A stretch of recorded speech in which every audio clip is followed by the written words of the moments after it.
Octojay. Octojay subbing with Prime for 52 months. Hell yeah, dude. Were you sitting on that the whole time that I was late?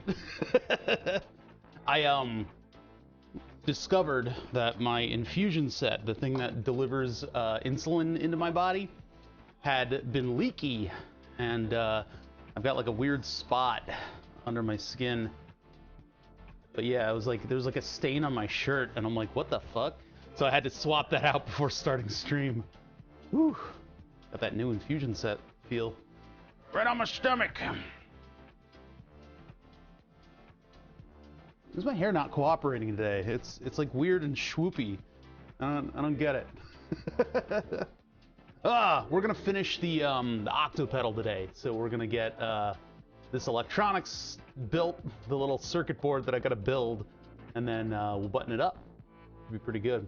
And hopefully I can get myself to the post office to actually fucking send this thing, because I have a couple other things that I want to send too. Problem is I have to be on camera for for this view, so I give Metronomic credit. Really don't want to be on camera today. Yeah, no worries about that.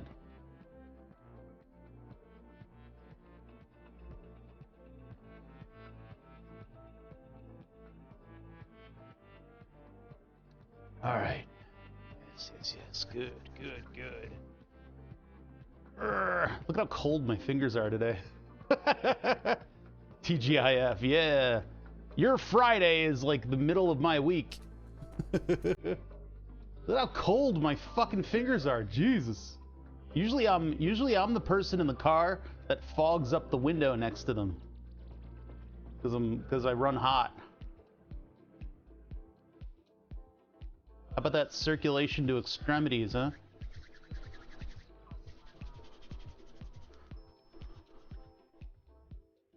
Look at that. Rubbing your hands together actually does produce warmth.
Huh. Well.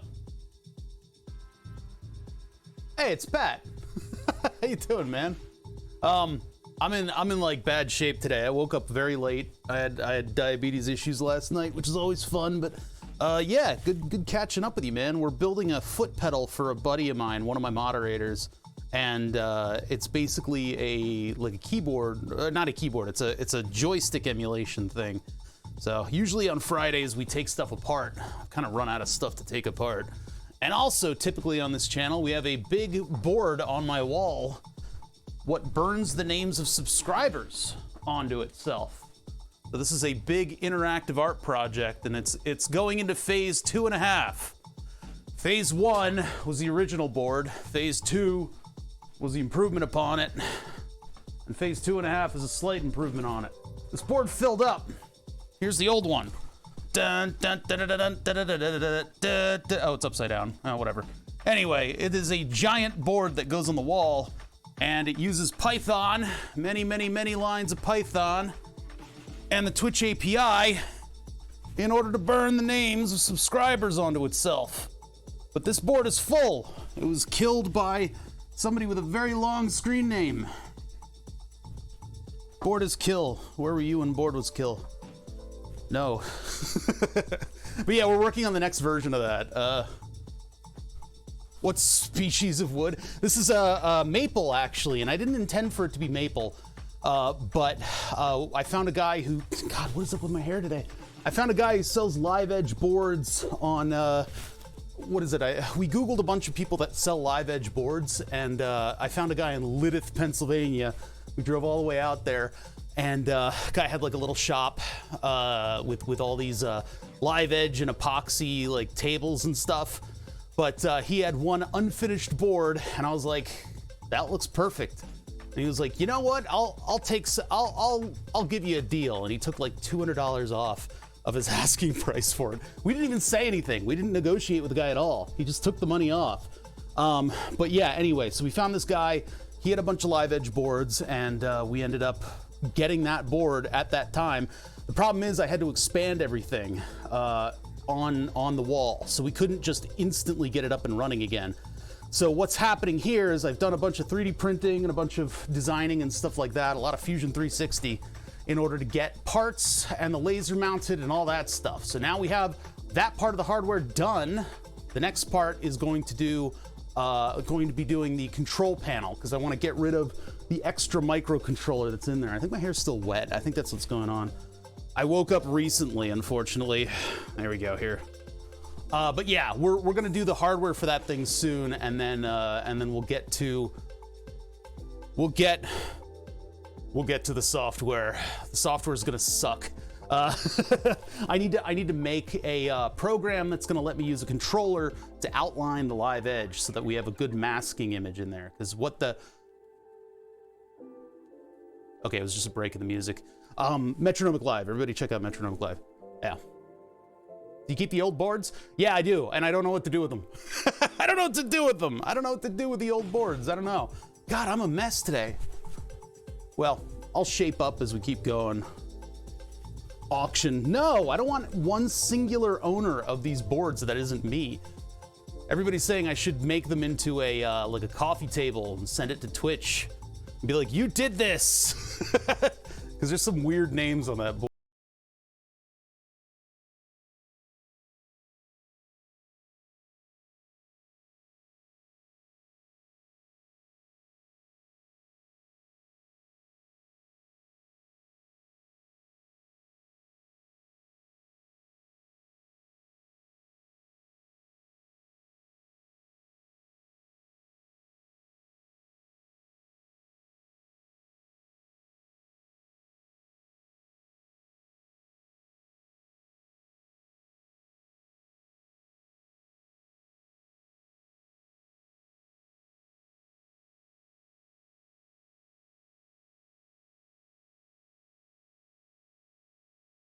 Than I normally am.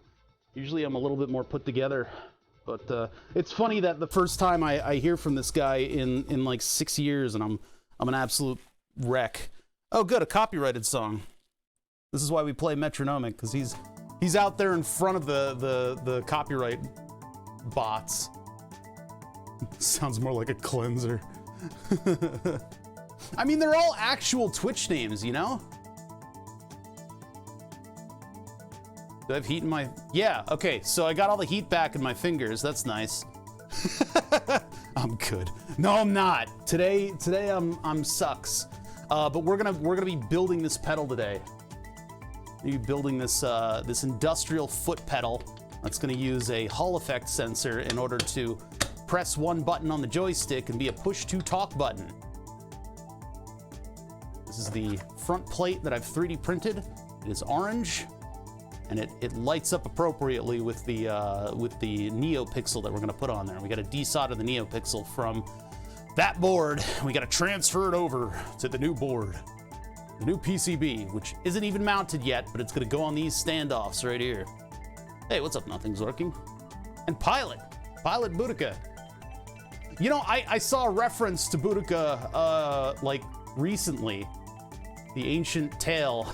I was like, oh yeah, it's like what Pilot is. I've never heard of Boudica before we did what, the Among Us stream, and you explained your name.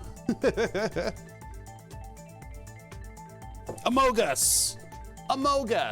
It was a fun game. I don't know. The internet turns on stuff so quickly. Yeah, it was ages ago. That was like a year ago. That was in the year that suddenly occurred that none of us realized had passed. 2020. What happened to it? It was gone in an instant. My nephew wants Nintendo Labo, and I wasn't able to find it in 2020, and suddenly it's the holiday season of 2021. A whole year that I did not get Nintendo Labo for him. In the past 2 phone calls, when I've talked to him for a brief moment, it is the second thing out of his mouth after saying hello. 2020's gone and we're still in 2019. That's what it feels like. Ah, man. We'll get started soon. I just kind of woke up on my face, and then I had to do a bunch of diabetes stuff in order to get myself up and running today. So we'll get started. We're gonna do soldering today. It's Friday. Typically on Fridays we take stuff apart, but I'm out of stuff to take apart. We've taken apart everything. We've taken apart all my stuff. I have a bid on eBay for a Google, what is it, Stadia? Yeah, Stadia controller, which should be pretty cool. We could take that apart. What is up with my fucking hair? I am not, I need to get a haircut, I think. Well, I think Freemers will kill me if I get a haircut, though.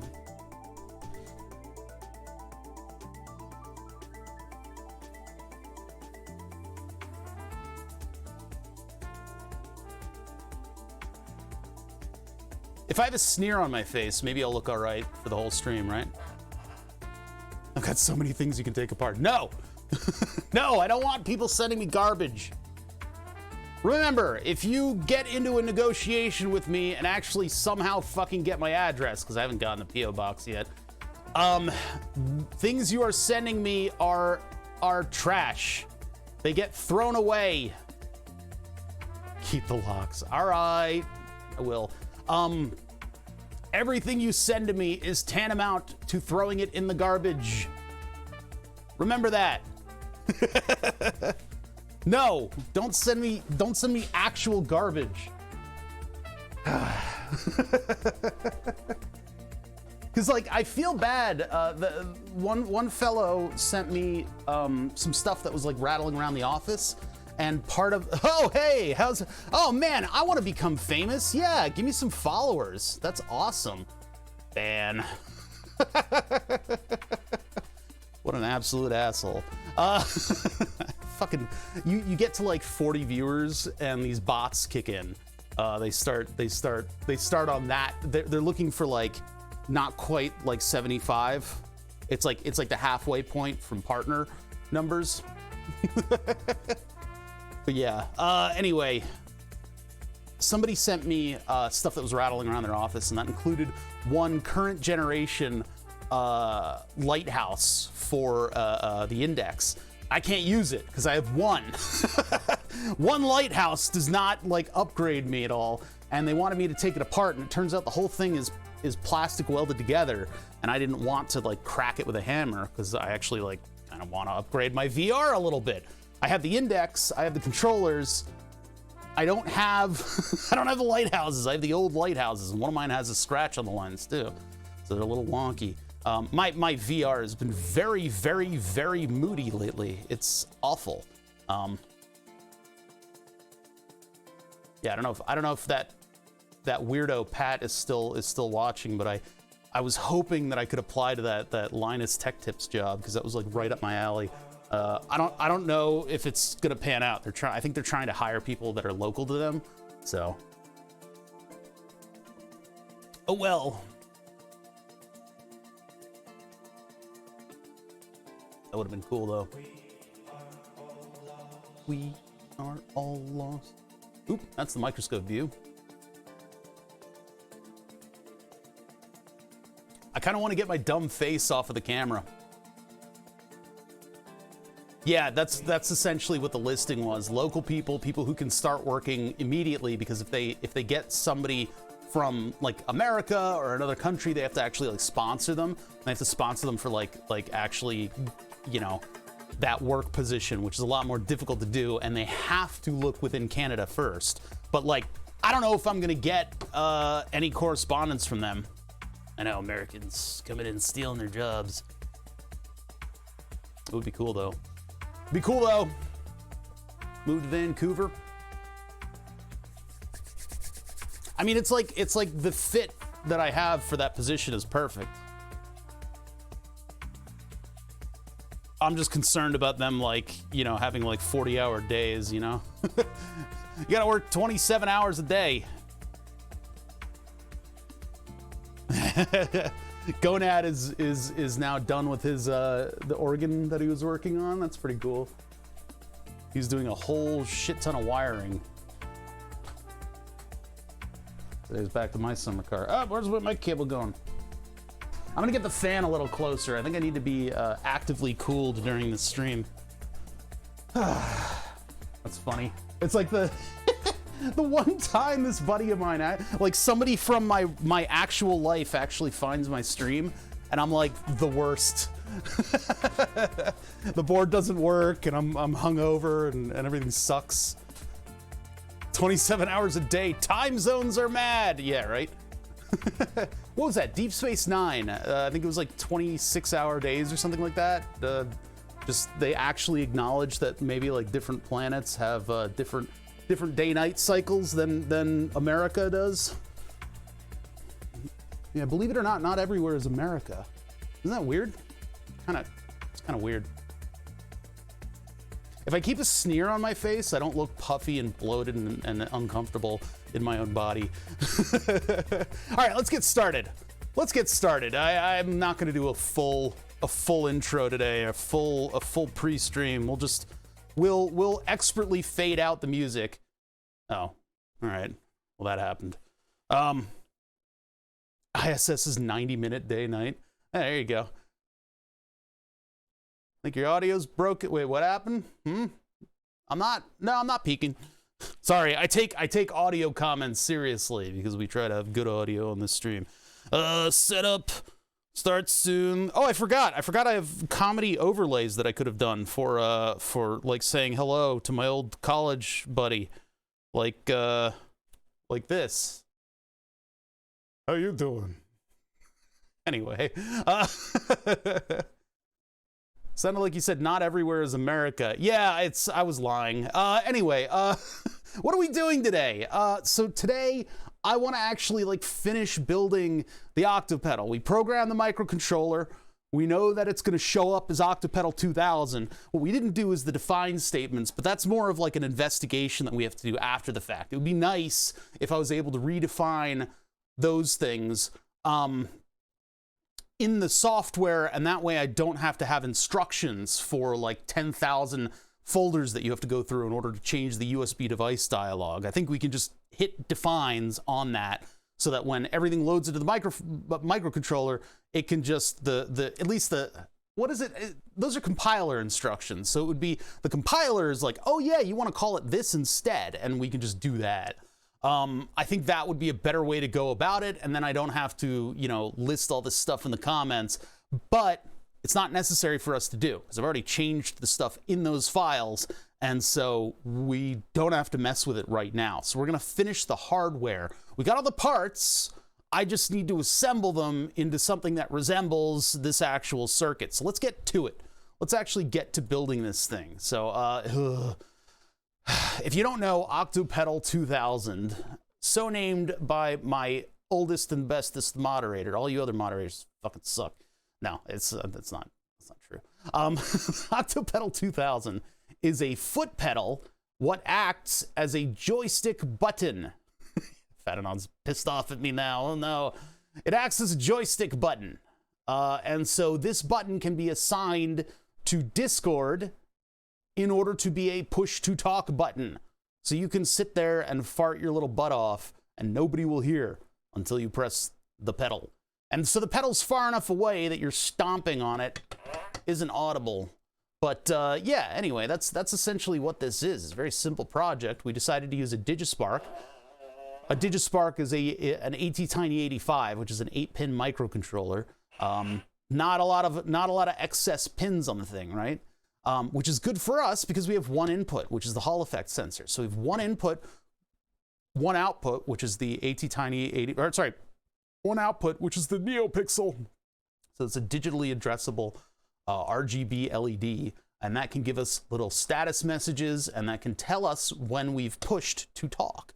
So the pedal has actually been programmed to fade from red, I think, to like a purple blue, and then it blinks green just briefly when it boots up.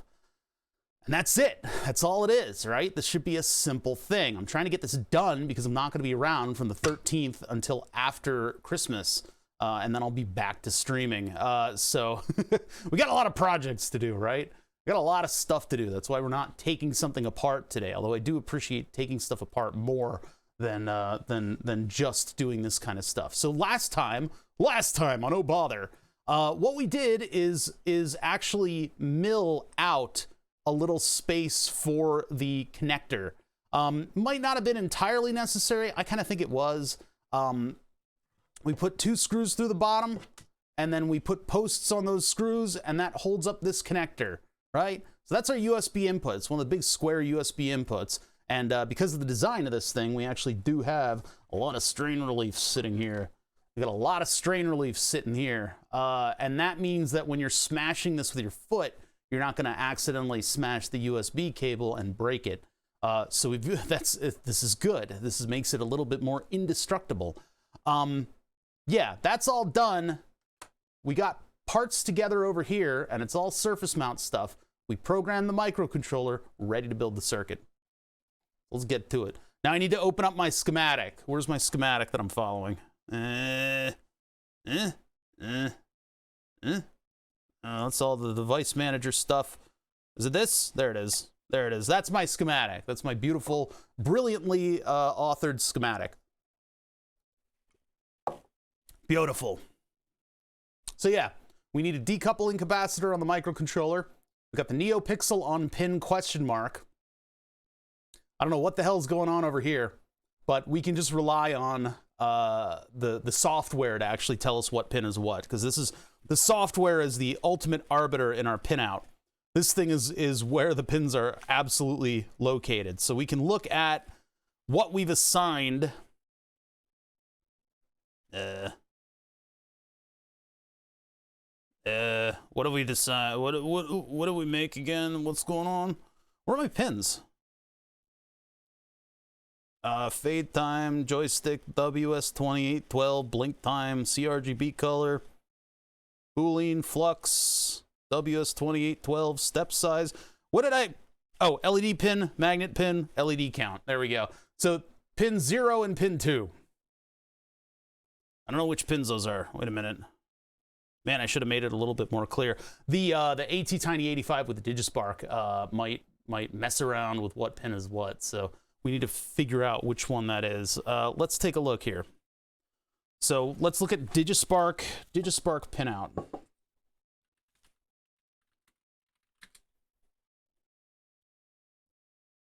I think actually this is the one we want. Yeah.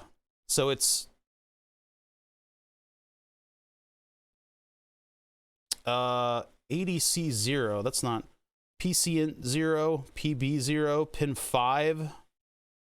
Well, that's the numbering over here. Okay, let's take a look at what do we have in our schematic. We've got pin 2 and 3 are USB.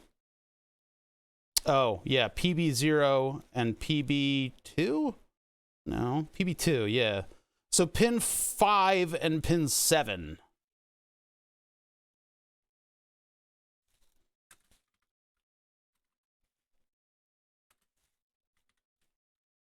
Make a note of that so I remember.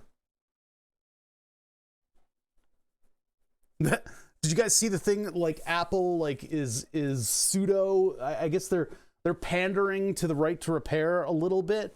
That's nice to hear. But like they coded all the chips on their boards with serial numbers, and they have their OS check all the serial numbers that are registered to it. And if any of them are different, it locks you out. That's crazy. That is literally just like a move against right to repair, like blatant. That's like the first blow in the war of right to repair. All right, so burp. So I don't have a lot of stuff to go down on this thing, right? So I think I can fit it on this. That's asking a lot, though. That's asking quite a lot, actually. If I put the whole circuit on just that little tiny circuit board, I mean, it's not going to be like a printed circuit board, right? It'll just be something like this. So if I do this and I put the holes all the way to one side, like all the way over here, I might have enough room to actually work on this thing. Actually, if I put it off to the side a little bit like that, because we need to have the LED here, and then we need to have the USB coming in over here. And it's possible that we would be able to build the rest of the circuit over on the side, and then put the sensor over here like that. So we put the sensor over here, all the stuff's over here, push the pedal, you know, sense the magnet. That's basically it. I reserve the right not to buy anything from Apple. Yeah, true. Okay, so if I put a hole down here and then up there, let's do that. Let's try that. Let's see if that works. I gotta get the drill. I'm not done drilling yet. Gotta get the drill. I want this thing to be physically mounted, and then we can do all of the circuit stuff. So what size drill am I getting? Let's see here. I think I have to use like the absolutely like massively long drill bit, right? I want it to just barely be larger than the screw. What do we got here? Yeah, that'll do. That'll do. It's like the longest drill bit I own. It's ridiculous. This thing's like comedy. I reserve the right to suggest dead bugging the circuit. How fucking dare you backseat me? I'm not gonna dead bug it though. We don't need to dead bug. We can live bug this. You'll see. You'll all see. You'll all see. Oh, the last word. I'm a streamer. Well, that's a sharp drill bit. Jesus Christ. That was super easy. All right, what's the other one? Where's the other one going? It's going right there. Right about here. I don't know. That may not line up, but oh, I lost my spot. Damn it! Probably mark it with a marker, but I'm too lazy right now. That's gonna be stuck in my head all fucking day. All day, that's gonna be stuck in my head. Oh, I missed it. Why am I doing it this way? Everybody knows that this leads to disaster. Whenever I do stuff this way, it I'll like miss where the hole's supposed to be, and things just go wrong. All right, there we go. Pro tip: don't leave the drill bit in the drill. I do this all the time. I leave the drill bit in the drill, and then I knock over the drill, and it goes, and then it destroys the drill bit in front of it. There's always a bigger drill. Something like that. I love that guy on Twitter, Drill, D-R-I-L.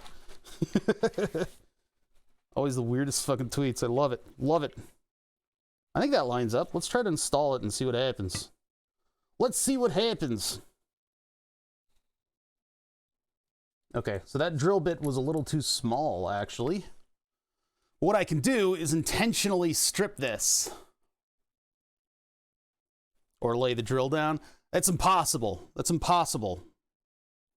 There's no way I'll ever do that. Okay, that's too tight. That's too tight. Hold on. We gotta get a slightly larger drill bit. At least I got my pilot holes in there. I did that intentionally. Remember, this is like YouTube. We do everything perfectly on the first shot. Everything goes perfect first. This might be way too big. Actually, might be the right size. All right, let's try that one. Let's try this one. Murphy's Law. Well, I don't know. I've broken a lot of drill bits, and I even did that recently.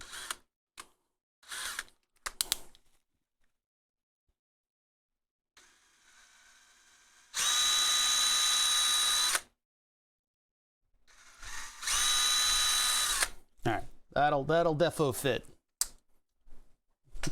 I gotta remember to do that, removing the drill bit, because, like, man, a lot of drill bits have sacrificed themselves to that. All right, so let's install this and see if everything works out. All right, those screws are now loose. They're now loose in there. All right, well, good enough. Good enough. There, get you guys a little bit closer. A little closer up. We got the thermal camera going for the soldering. My face feels like it's inflated right now. All these people are coming out of the woodwork watching my stream today, and I'm like, this is like a throwaway day. Let's feel like shit today. All right, let's get this thing all together. Like, oh yeah, I saw that guy from college. Yeah, he's a mess. He looks like shit. Everything he's building is crooked. All right, yeah. So this is pretty good. I mean, you know, the crookedness of these holes, they're gonna affect like everything. I mean, look at this. It's like crazy. It's a mess. But it can be, because all we're doing is sensing the location of a magnet, right? All I need is a magnet to be on this thing, and then we lift it up towards the circuit board. So if I have the magnetometer on either side, actually, to be honest, although there's already a lot of stuff going on over here, so we're probably going to put it over here. I need to just distance the magnet appropriately in order to set off the switch. So that's good. That's actually a decent location. I could make these standoffs shorter and then have it lift the magnet out of the way. I don't know what the sensitivity is going to be like, but we'll reserve the right to shorten these things depending on what the results are later on. All right. So what are we doing? Man, my college... Oh, wait, he did actually follow. He followed last night, 13 hours ago. Where did he find me? Anyway, I'm awake, I'm alive. Sorry, I had like a bunch of diabetes stuff to deal with at the beginning of the day today, so I wasn't able to get on as quickly as possible. All right, anyway, so yeah, let's start actually building this crooked ass fucking circuit, right? It's all bent out of shape. I'm so disappointed in my ability. Are we actually going to be able to mount all this stuff in here? I think so. We got to do the big capacitor, and we got to do the microcontroller. The microcontroller is going to take up a lot of space. Actually, quite a bit of space. Is that actually going to be able to happen on this board? We have more. I have a larger board that I can use, but it would be nice if we could just get everything down on here and then wire it up. Let's try for it. Yeah, we're going to try for it, and we're going to see how it goes. So I need a massive standoff, or I need 4 wires. I think we're going to do 4 wires, and I'll just put them here. But then that actually gets in the way over here. How does this thing fit? Wait a minute. Oh, it's because the caps of the screws are a little large, right? No, does that overlap normally? I mean, it's like 3 pins right here. That's an unfortunate thing. Maybe we can come in from the side, but then I need the side in order to put the magnetometer. Sorry, the Hall effect sensor. Snoopy! Snoopy P, thank you for the prime. 3 months of Prime, too. Hey, I really appreciate that. Listen, you guys who are subbing to this channel right now are going to end up on a list. And it's not that kind of list. It's actually just like my own personal list. It's going to be my list of people who are going to go up on the board first. And it's going to be randomized. It's going to be randomized. So we're going to have names go up on the board. It's going to be a massive list at this point because it's been a little while. It's been a minute since we had the board up, which is kind of getting annoying. But it's going to be a list of people. Hey, Pat Kemp, subbed with Prime. Take your money from Jeff Bezos. Jeff Bezos right now is like, ah, fuck. Like a little light went on a console that he sits in front of. And it means that he's losing money because you guys are actually using your Twitch Primes.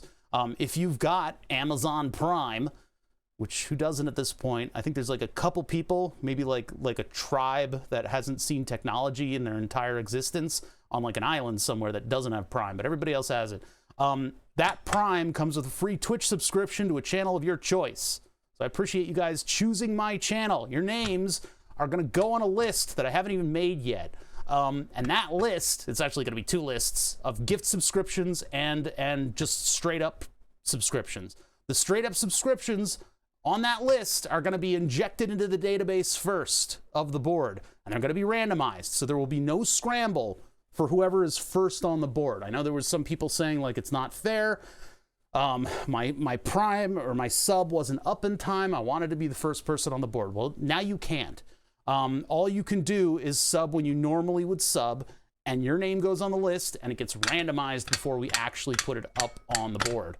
That was probably loud. Probably hard to hear what I was saying. But yeah, those names will go up on the board as the first batch. And so we'll basically christen the board with a bunch of names, and it'll look like I'm more popular than I actually am. But yeah, Pat Kemp, thank you for the Prime. Snoopy, thank you for the Prime for the 3rd month. All right, I don't know if we're going to be able to fit the circuit on this much circuit board. We should. I mean, I'd definitely be able to fit it if it was a printed circuit board, but I mean, we just need to, I don't know, let's just go ahead with it and figure out all of the details later. We'll figure out whether or not this is going to be the absolute most hideous circuit that I've ever built or not. So, miniature vise meets circuit board. Enable donos? No. No. That's not how board work. Absolutely not. Absolutely not. I have a lot of anti-whale measures in place. All right, so how do we attach this microcontroller, this 8-pin microcontroller, to our board? Mr. Drill Bit, sub with the Prime for 6 months. We were talking about drill bits earlier. Hey, thank you for the 6 months with Prime. Man, these are all Primes. You guys are generous. I appreciate that. See, the thing about Twitch Prime is that it does not remind you that you need to resubscribe. In fact, the Twitch Prime doesn't do shit. It doesn't actually auto resubscribe. When you normally subscribe, speaking of Dinsdale Piranha, Scam Train, activate the Scam Train, 31 months. Holy shit, Dins, thank you. When you normally subscribe, your subscription it automatically refills at, when your month is up. Prime does not. Prime, you just have to actually go in and resub. So those Primes, I really appreciate them, guys, because you guys have gone out of your way to resub to my stream. Thank you. I mean, regular Primes are regular subs are good too. Thank you, Dins. All right, so spring arm, bop. Actually, microscope. So this chip we have to actually put onto this board. How do we do that? Well, there's a couple different methods here, and I gotta focus my camera because we're actually on the Vice today.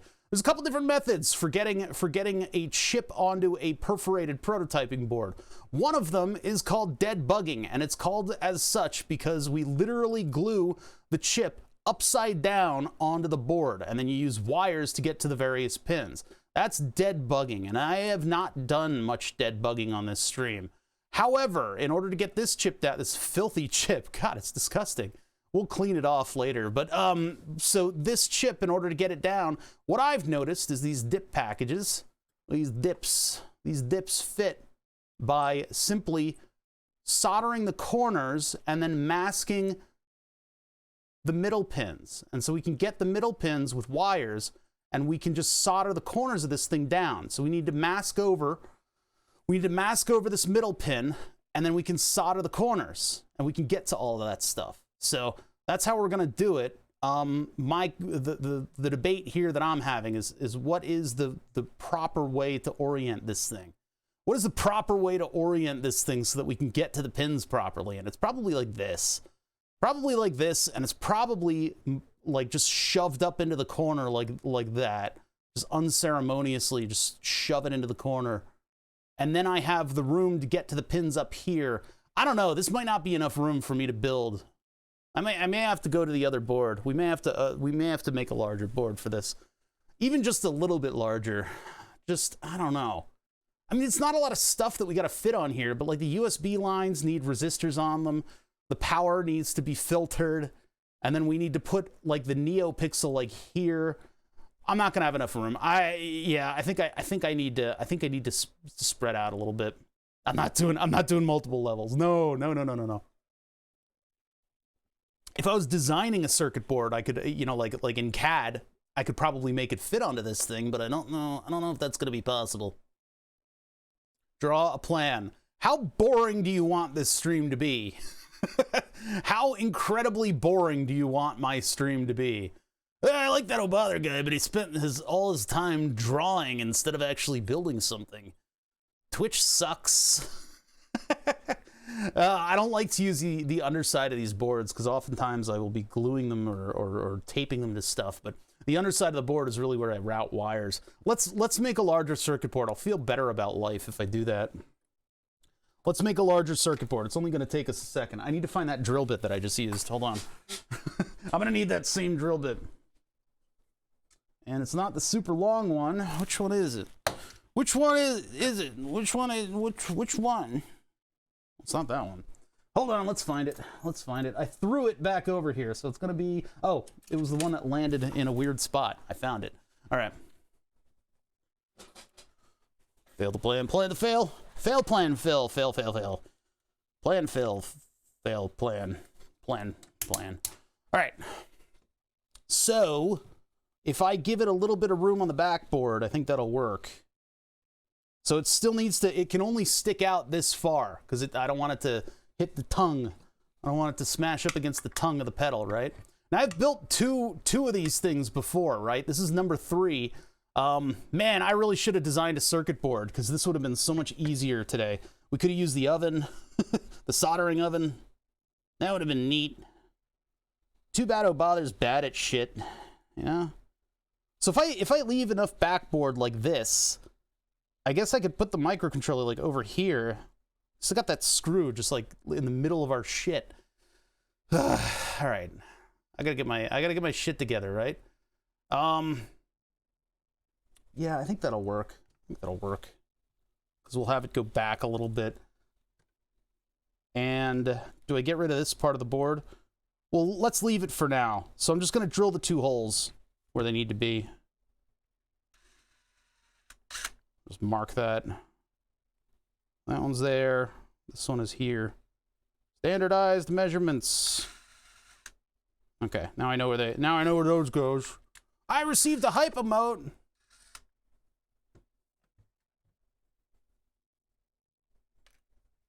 Hell yeah. Oop. Let's go backwards.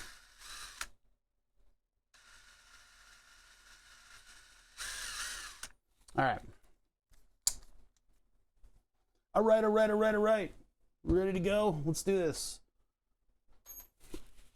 So now I got all the room in the world to plan out my circuit.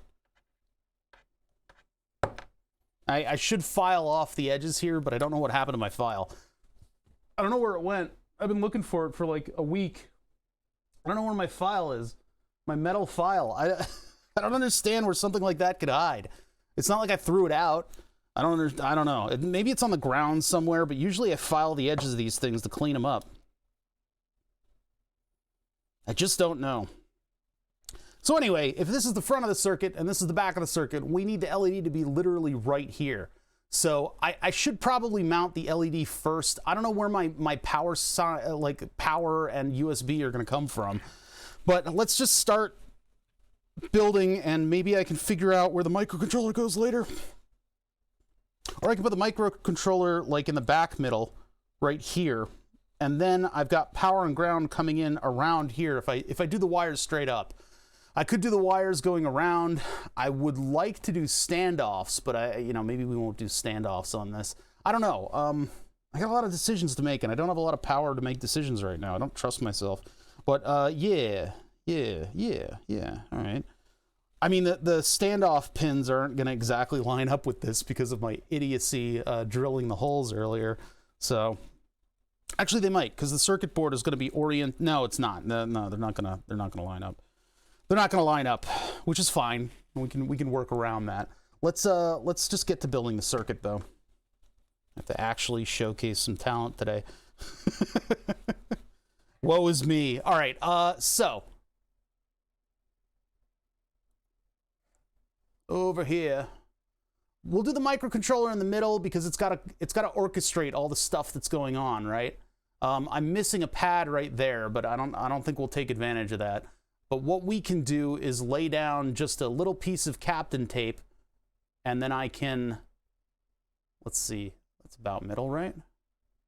Right there. Okay, so we'll put it there, put her there, and I'll put a piece of Kapton tape over that, and we got to cut around it in order to unmask the pins that we need. So Kapton tape, well, that's typically up here. It's just this tiny little roll. That's not enough. What happened to my, oh, it's over here. It's already on the desk. It's already on the desk. Let's take a big old piece of Kapton tape. We can just put that down, and then I can take my scalpel, not X-Acto knife. X-Acto knives suck. Get a scalpel. It's got a locking mechanism on it. They're super cheap for the non-sterile blades. They're amazingly sharp, and they don't get loose as you use them like an X-Acto knife. X-Acto knives are a total freaking ripoff. Anyway, let's take a little piece of tape. Yeah, I have to actually commit to the design because otherwise I'm going to sit here faffing about, thinking about where I'm going to put stuff. So, Kapton tape. And then I'm just going to cut around what I want to mask. So we're going right about, should I go all the way to the edge? I think I should leave one hole in the rear. Yeah, so we'll go here to here.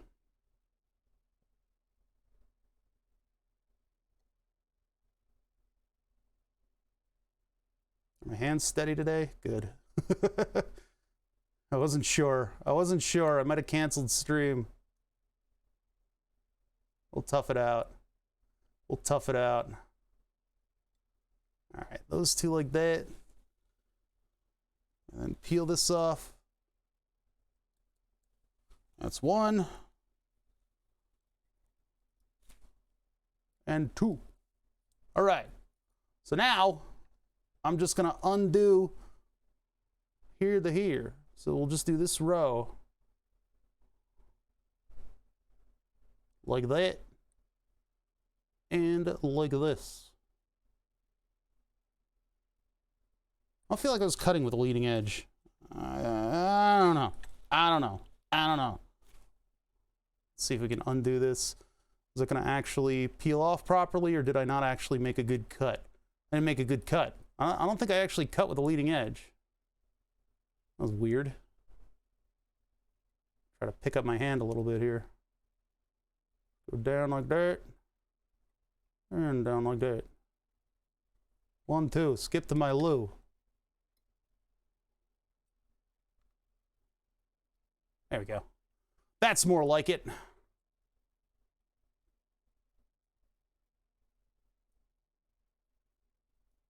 I am still pissed off about the EVGA thing and not being able to afford a $2,000 graphics card. I mean, it's no shock that I can't afford a $2,000 graphics card. That's not what I'm talking about. I'm just annoyed that it came up now, you know? Like, right at the holiday season when I don't have any money. God, sucks.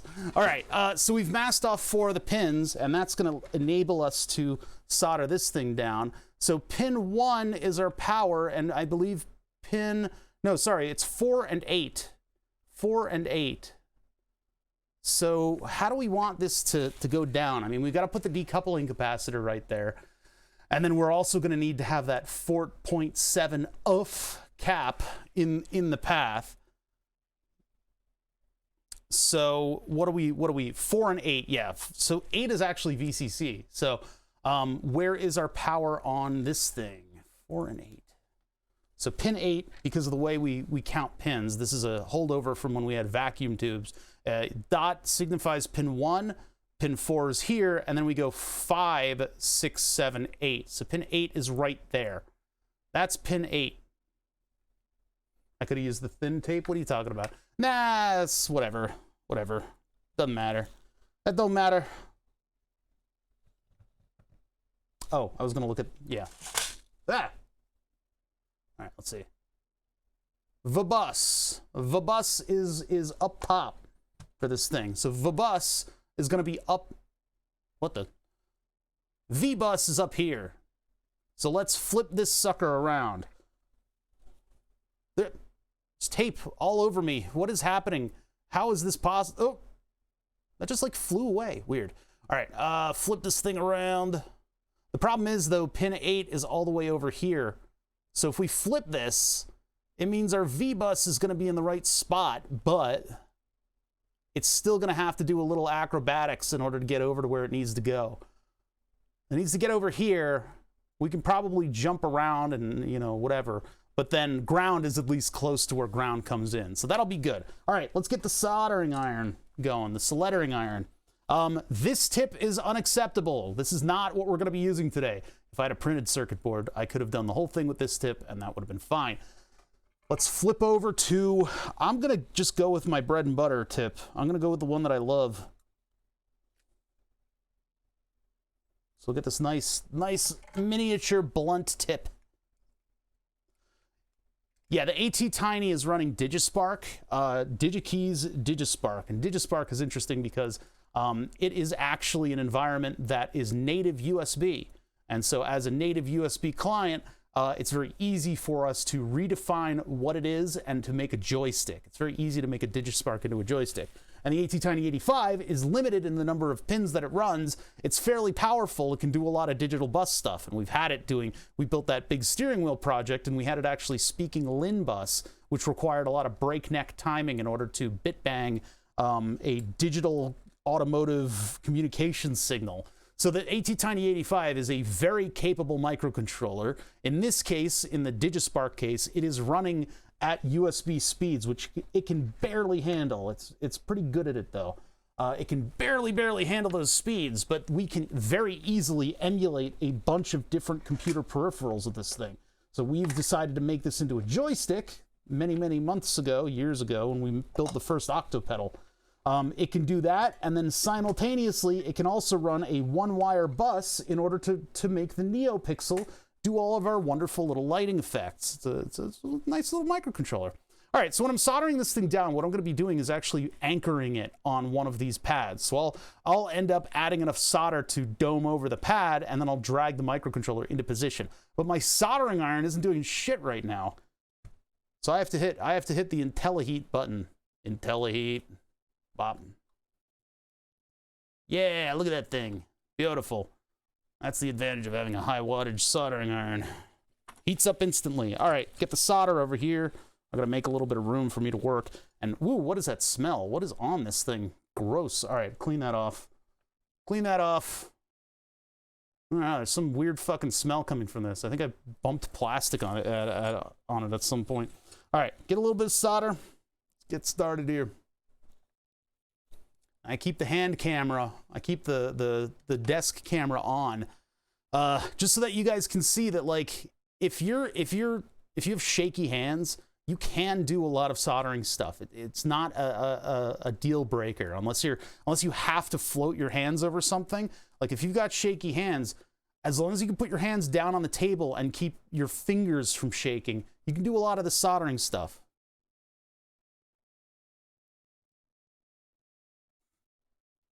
Yeah, the IntelliHeat is there so that I don't burn down my shop. All right, let's get this out of the way. Put our anchor pin. There we go. That's pin 5, and actually pin 5 we're going to be using for maybe the NeoPixel. I'm not sure. My schematic is confusing, and I don't know why I didn't fully edit it properly. Credited with editing it. All right, so hands wiggling a little bit here. Steady hands. Steady those hands.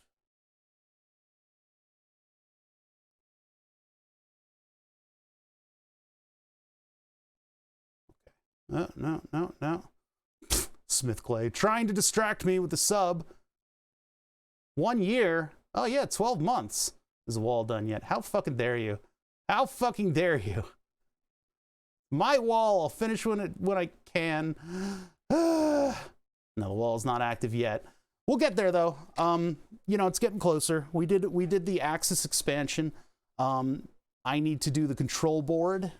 I think I'm not going to be able to sleep at night unless I do the control board properly, and then we'll get rolling with it.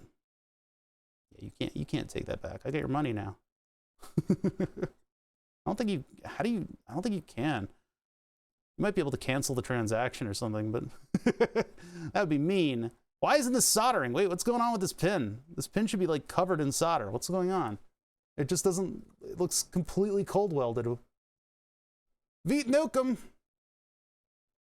Never used to have shaky hands, but now that I'm in the late 60s, it becomes an issue sometimes. Yeah, I would imagine so. I don't know. I don't have shaky hands, so it's hard for me to give like great advice. But most of what I'm doing is steadied due to the positioning of my like the palms of my hand. Like I put my hand down on the table, or at least get like a pinky on something in order to try to steady me. But yeah, that's tough, man.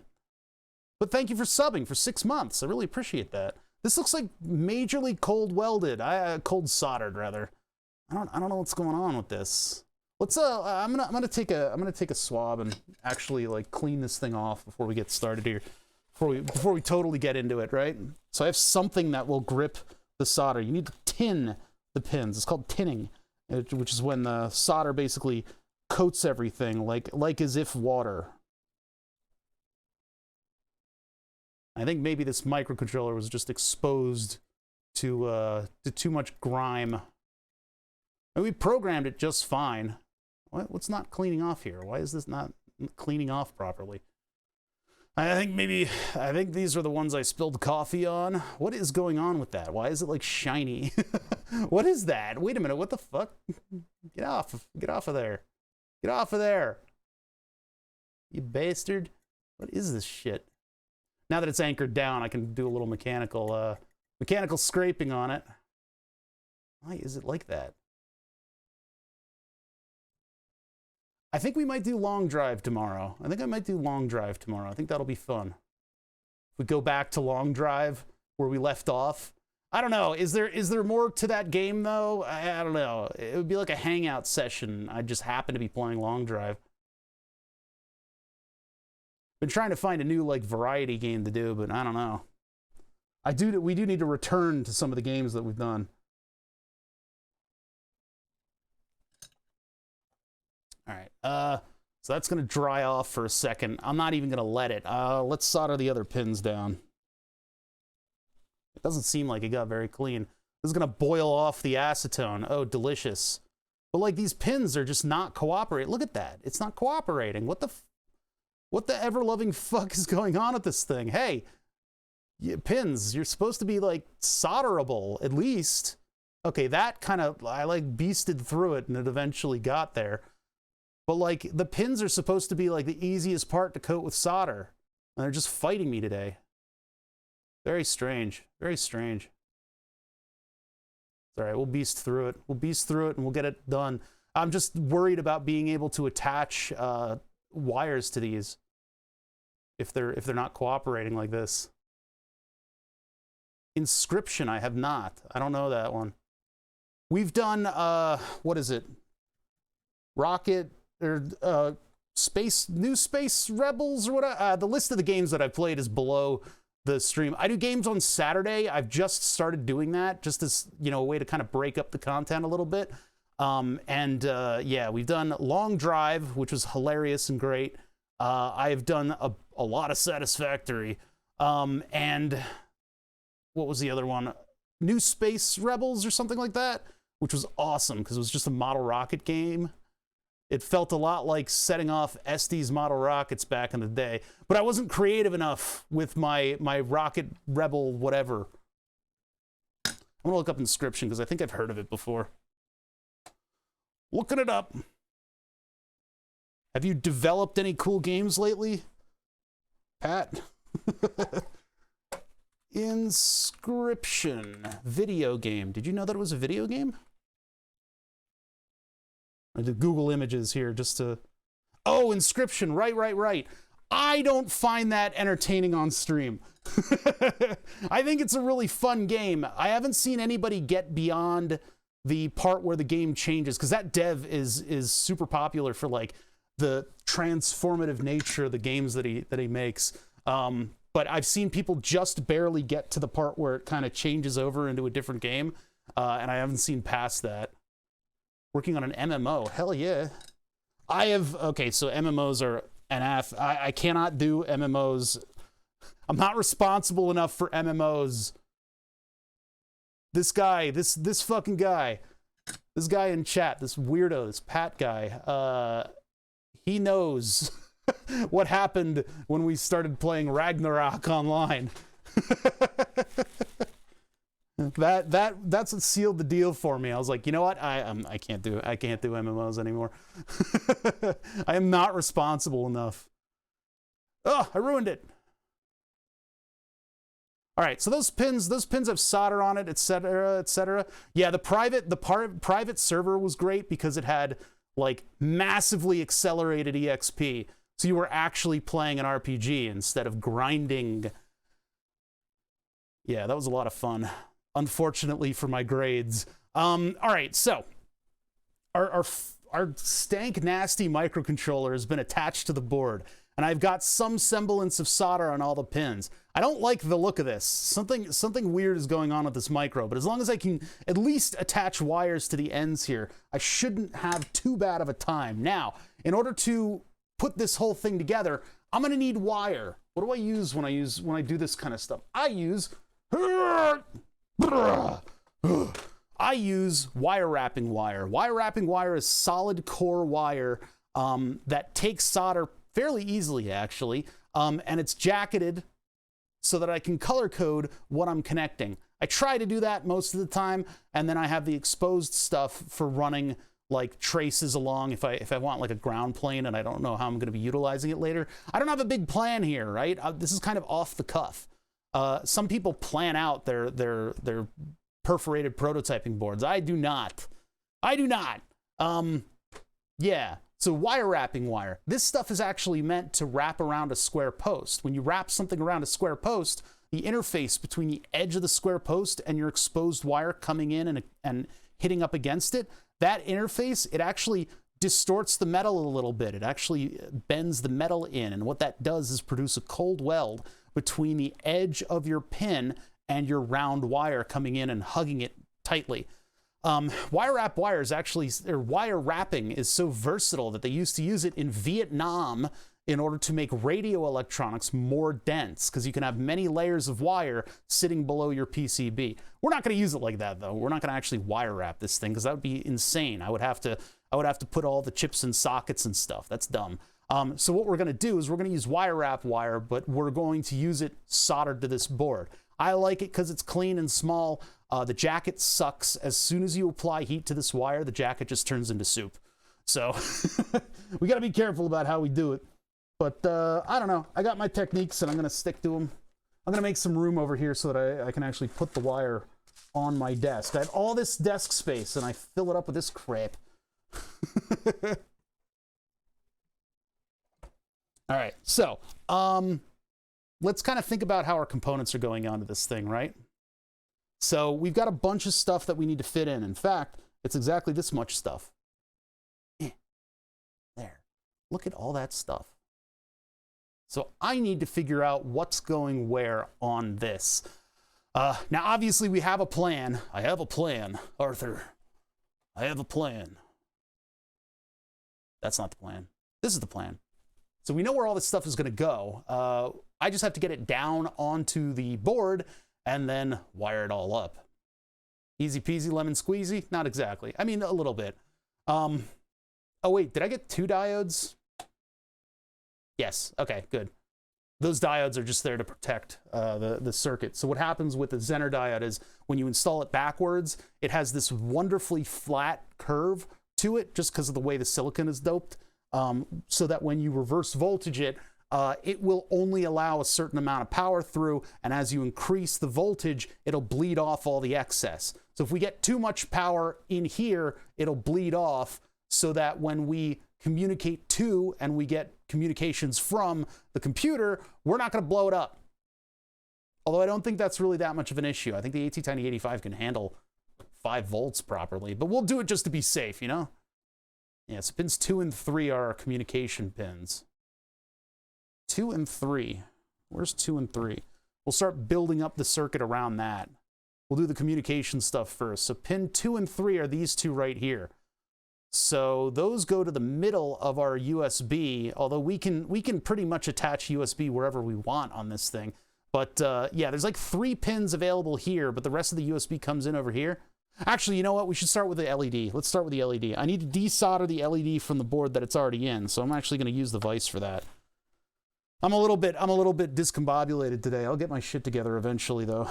So what I'm going to do is I'm going to actually remove the NeoPixel from this board. I don't need it to be on a separate PCB, and it's just the 4 corners of this pixel, this NeoPixel, are where the solder goes. I think those line up with a 0.1 inch PCB, and it's got this resistor on it and a capacitor on it. That's okay. 1.5K is that's 700 ohm. We just need a 1.5K pull up on it. So yeah, let's get this thing out of here. Hopefully we don't like cloud it. All right, come on. Get the vise closed. Let's do this. We'll use hot air because it's fun. My thumb. Ow! Freaking crushing myself. All right, let's get this thing in here. Ah! Come on, buddy. Careful. All right, that's good enough. Good enough. Just hold it in place. I need to hold it above my desk because my desk is a cutting surface. It's a cutting mat, and if I try to desolder something with hot air directly on top of it, it's bad news. It'll melt very quickly. Actually, the old desk would the cutting mat would distort. Yeah, here's a fun thing in thermals. This is like a flashlight.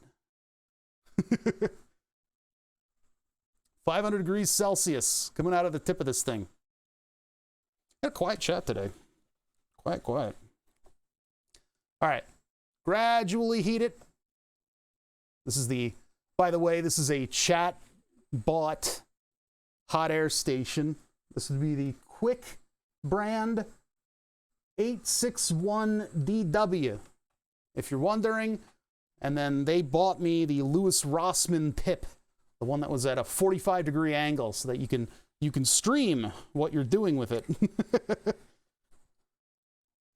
All right, so I typically have longer tweezers for this, but my long tweezers broke, and I haven't been able to source new ones.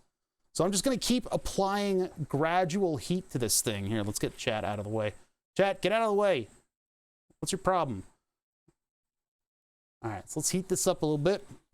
Now, the last thing I want to do is cloud up the lens, but I'm gradually heating it, keeping the heat moving, and then I can go in for the kill. I should probably put a little bit of flux on this. I have to pause to add flux. Let's pause to add flux. That thing's going to go up into psycho mode for a minute while it bleeds off all the excess heat. Let's get a little bit of this going on.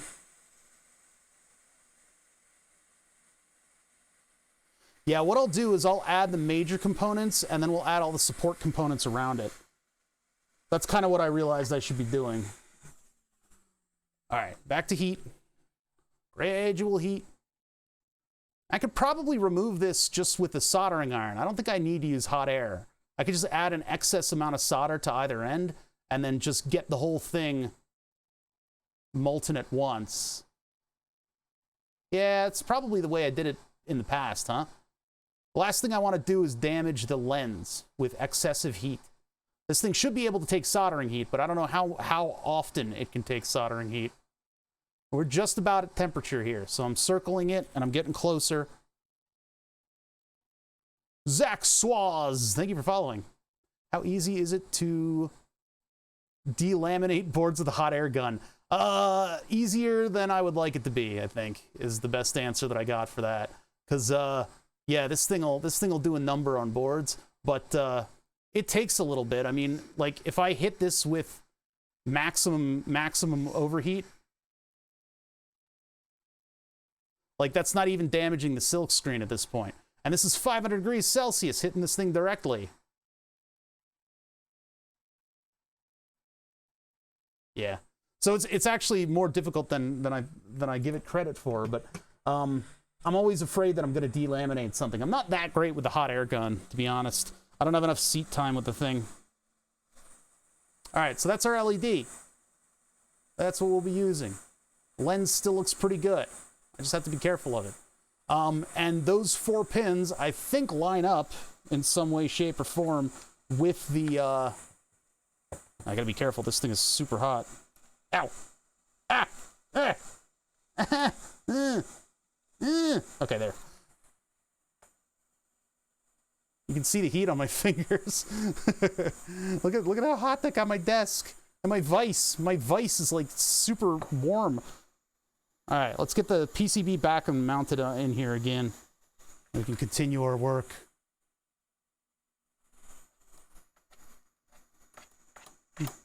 Ah! No, it's actually just warm. Look at the heat dissipating through the vise, though. That's kind of cool. Yeah, there's a lot of stupid fun tricks that you can do with thermal imaging, including that anything metal is actually going to reflect heat like a mirror. So metal that's not hot enough to emit long-wave infrared looks like a mirror. Pretty cool. All right. All right. All right.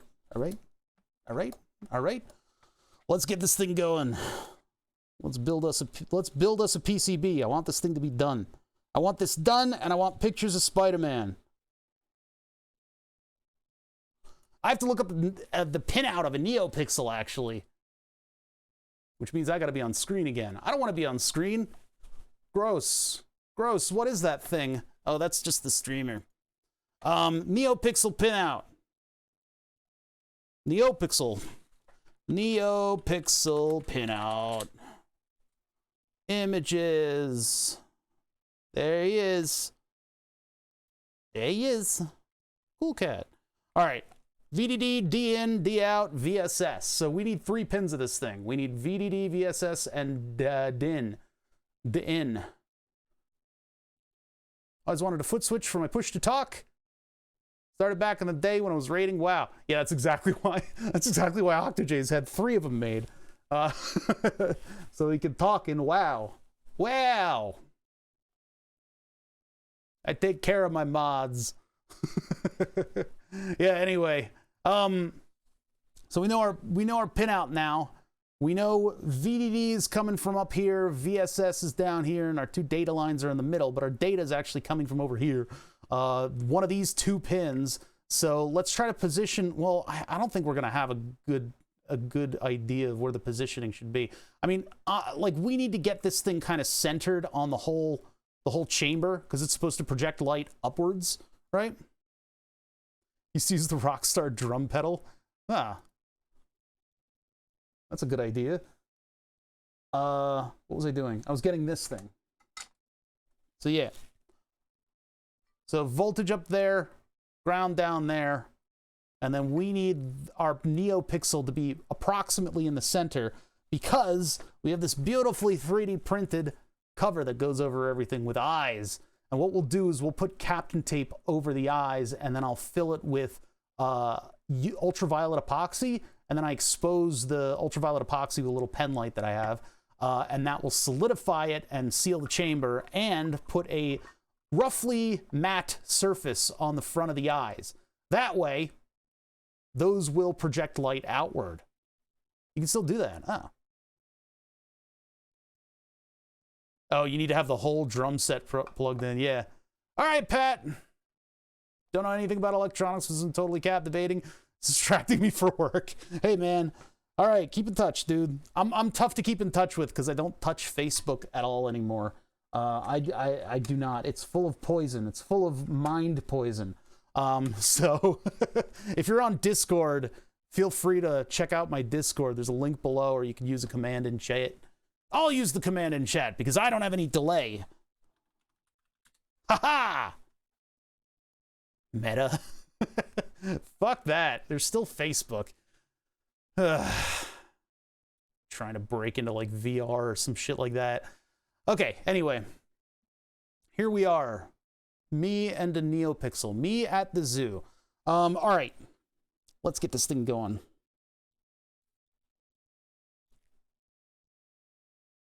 So, yeah, it looks like we're gonna center it like that.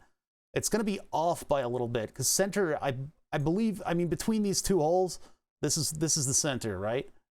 So we're gonna be off center by just a little bit. I don't think that's gonna affect it much because you can think about it like a cone of light coming up from this thing. So where's the notch on this? Wait a minute. What is this? What is this? What is this?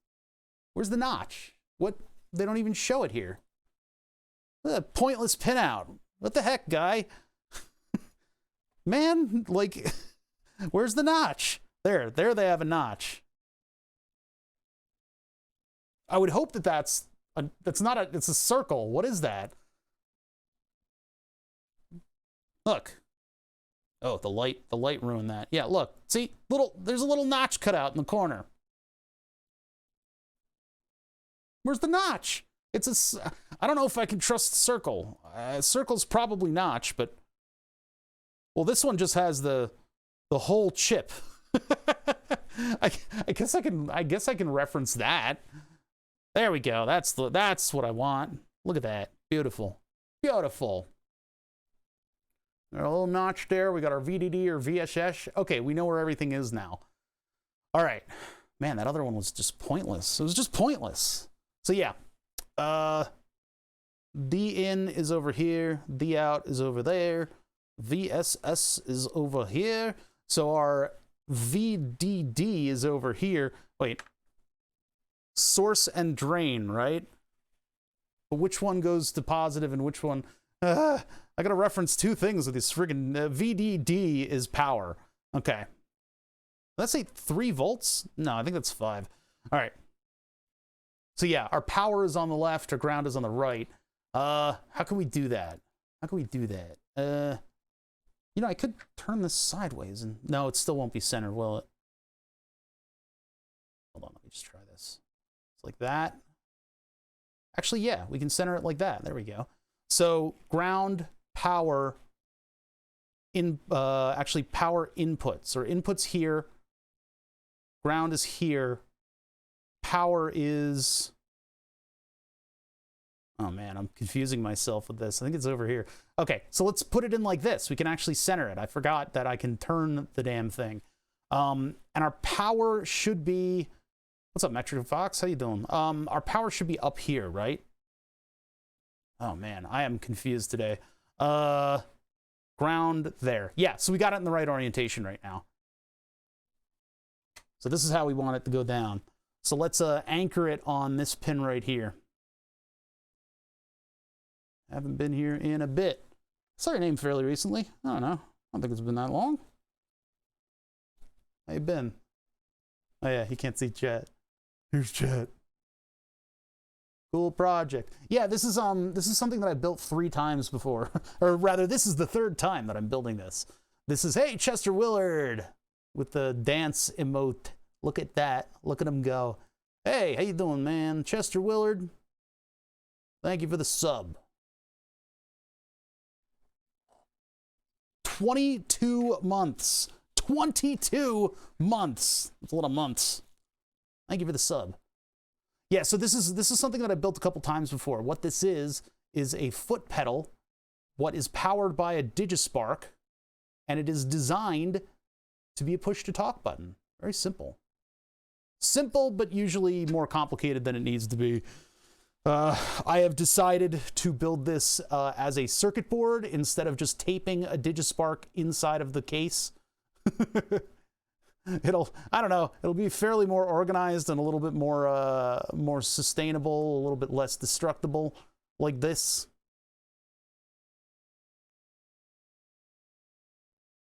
Help what? I'm not helping you. I don't owe you anything. Oh, you're in meeting hell. I definitely can't help you with that then. You're on your own. Okay. That is the LED. That should be fairly centered on the design of the whole thing. We got a little bit of room around it. This is an over-engineer. Well, I don't know. Maybe it is. Maybe it is. All right. We got our LED down. We've got our microcontroller down. It ain't pretty, but it'll work. Let's do our sensor. I think I'm going to put it off to the right. Or should we do it off to the... Well, the left is looking pretty rough. That'll clean up with a little acetone. But I think we can put our sensor over to the right. Our sensor has to... Let's see. So our sensor has to be in the path of the tongue of this thing. If I put the magnet here and I put my board here, I can lower the board to the point where the magnet is removed from in front of the sensor, like I did on the other one that I've done. Or I could put it so that the magnet goes up and gets detected by the thing, but I'm not sure what the sensitivity of the sensor is. Sensor's the full sensitivity. Let's see. So the way I think I did it in the past is I had the side of the thing go up and down. Like I had the magnet here and the sensor was just nearby and you could like bend it out of the way a little bit in order to get it to trigger on that. I gotta think about that. I did, in the other one, I did the sensor standing up on the edge. So I guess we'll do that again. It's a through-hole sensor. So I'll put it up on this edge over here. Oh, where's my finger? Vsauce, Michael here. Where is your finger? I don't know, Vsauce. What did you do to it? Where are my hands? All right, so let's get this thing here. When you guys aren't here and I'm working on electronics, I am not this loud. What do you mean, where, Vsauce? What did you do to me? Vsauce, why? Michael. All right, so if I'm not going to do this full length, but generally with transistors, you can just kind of like split the legs like this, right? And you can plug them into stuff. This is ADS something or other, right? Let's see if we can look up this part. I want to see where the sensitive part of the part is. ADS, probably that. That is not what the part is. What, what the hell part was this thing? I gotta look for the, well, actually, is it written on the, it's probably written on the part. Let's take a look. What is your part number? Okay. Okay. C5191, I think, is the serial number. I think it's a 3144 something.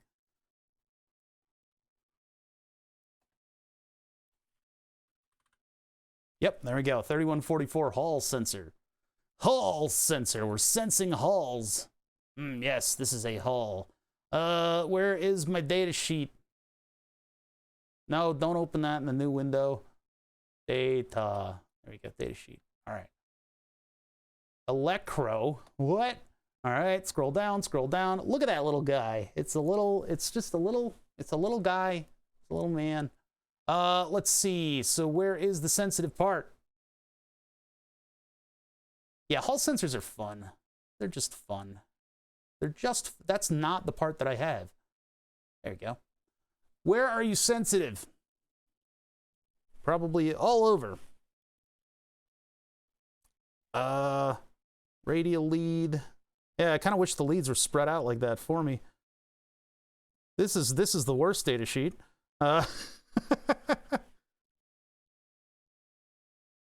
Okay, so it's on the... What? Wait a minute.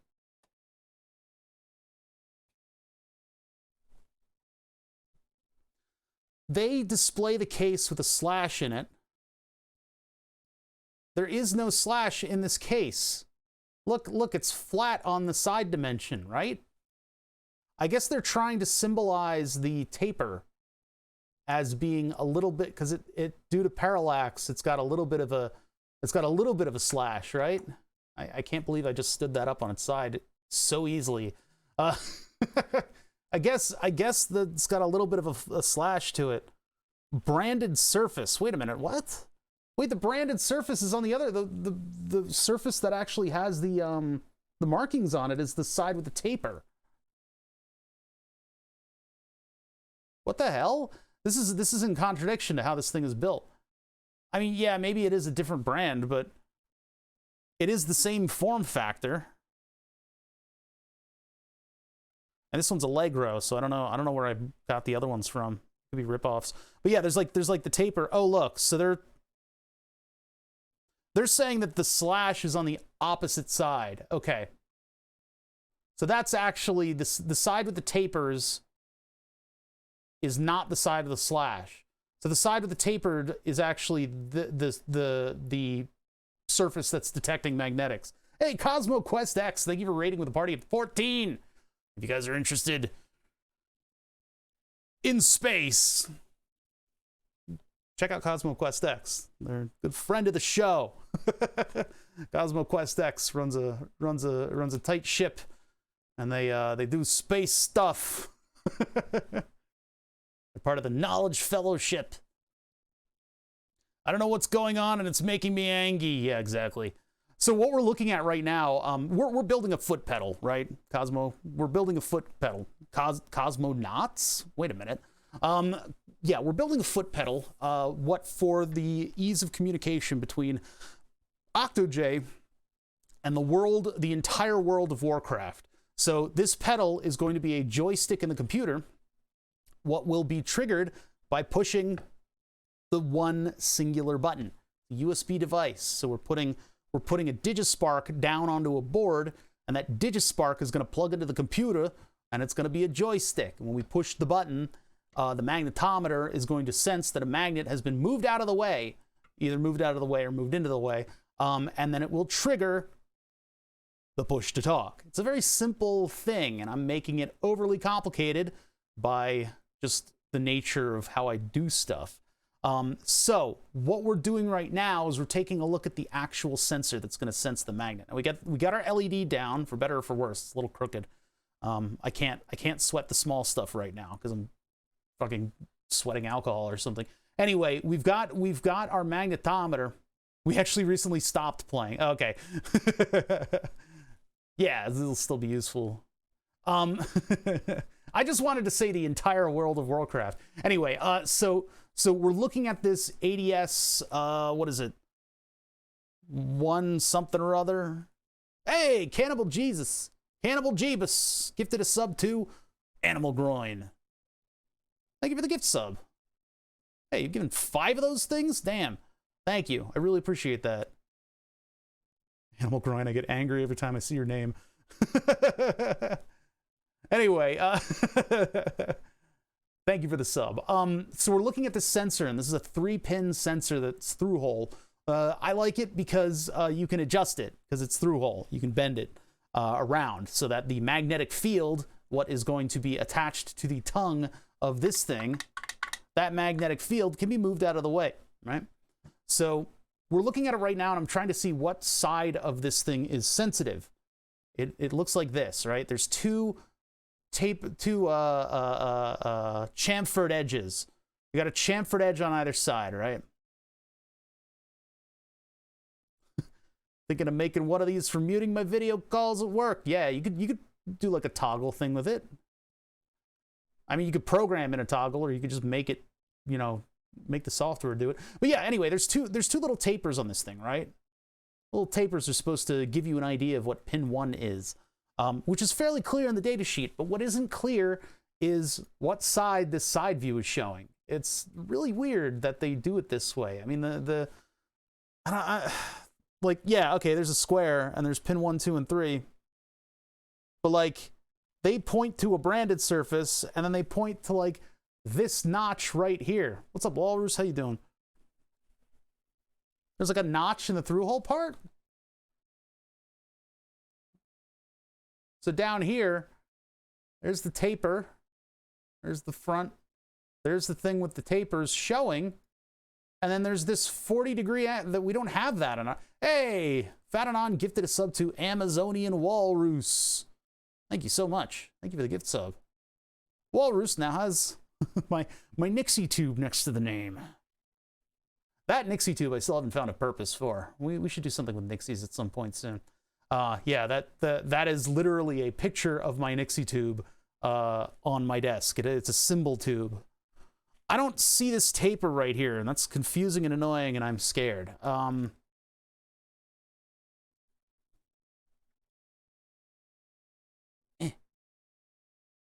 Look at that. Look at that. Flat surface. Maybe we should look up alternatives, the 3144. Maybe we got a better data sheet somewhere. Because that's confusing, and we don't have that little 45-degree taper right there. The little chamfer. Components 101. Hey, that's a little easier. But what surface is actually detecting? Oh, you jerks.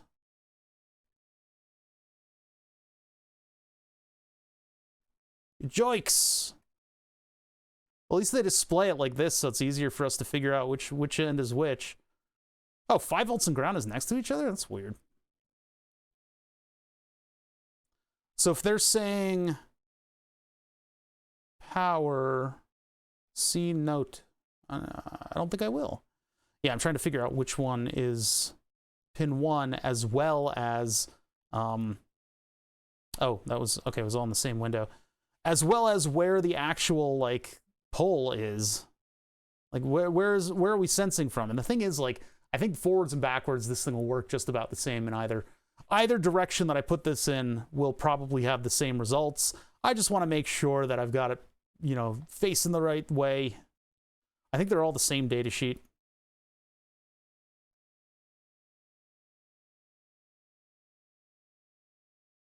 Yeah, we'll just go back to the Allegro data sheet. So yeah.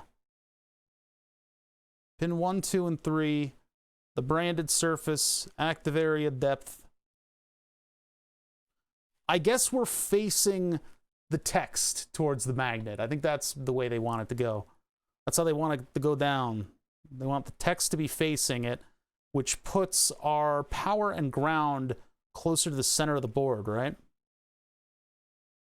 This is just wildly confusing, this fucking data sheet. Just amazing how much they bungled it. Just show it like this. You know? That's the problem with these transistors and this type of through-hole package is that it's very easy to confuse the direction of things. Because just two-dimensional drawings just make it look like a box. And it's not a box. Anyway, 5 volts and ground are going to be closer to the center of the board, which is not ideal, but we'll deal with it. So this, I'll put in and I'll lower it a significant amount, and then we'll figure out whether or not we want like standoffs, like smaller standoffs on our board or something like that. I mean, it's going to be standing up pretty significantly in terms of like surface mount components, but in terms of where the actual magnet ends up, it'll be, yeah. Anyway. All right, get some heat on this. Let's get those soldered, and then I'll clip off the ends of the leads, and we can continue on our way towards perfection.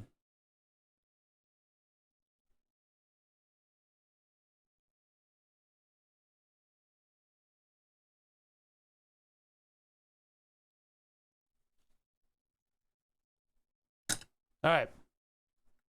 Is component big enough for the direction face to matter? Probably, you know what, honestly, it probably doesn't matter that much because, like, I'm putting such a powerful magnet nearby.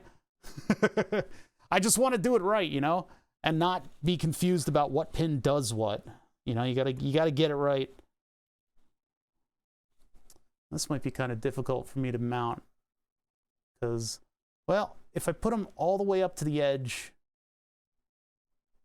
now I don't know if this 4.7 cap is going to be a bit difficult for me to work with. I mean, I can mask the center and then do it like this, but that means I need to mask it. All right, I'm just thinking ahead. All right, so that is our ADS magnetometer.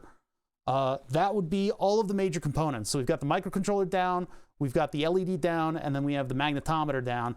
Now would be the time when I need to figure out where the pins for the USB are coming in. And there's 4 of them, and for some reason, this USB socket is all crazy about how its pins are laid out.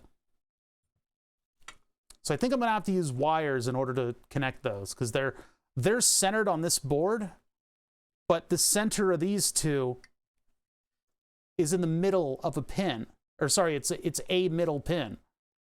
So it's like, is it these 4 or is it these 4? I don't know. So if I pull them over to wires and I pull them in as wires, I think that's just where we need to be. Right? So yeah, I think I need to pull them in with wire. And then this will live on standoffs. And actually, if I'm going to build it in this form factor, it has to live literally right here. It has to be on this size standoff because these standoffs are what clearance it over the USB socket. So I'll have to deal with the tongue doing this movement. Yeah, I don't know. I'm not beginning in electronics. That's the problem, is I don't have a lot of experience beginning in electronics. So my soldering iron is like a production soldering iron. What I would suggest, a beginner soldering iron, I don't know. You can get just about anything, and the really good ones these days are cheap. They're cheap. The TS80, TS100 is a really good soldering iron. You can flash better software on it, and you can get a lot of good use out of the thing. But I mean, like, if you're just starting out, I don't know. If you're just starting out, I mean, you can get something like simple from like SparkFun or, you know, whatever like needle point soldering iron they have, and see whether or not, you know, you're going to be using it a lot. And if you do, then you can replace the cheap one with an expensive one.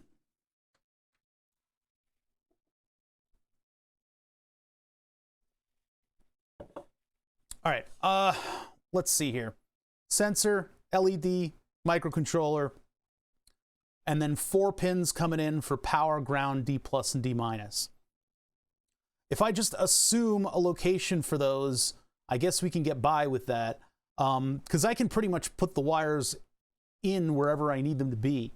So we need to build a structure that's going to have our 268 ohm resistors on it, as well as the Zener diodes. And actually, in the past, what I've done is I've had the Zener diodes just stick straight up in the air, because they're both going to ground.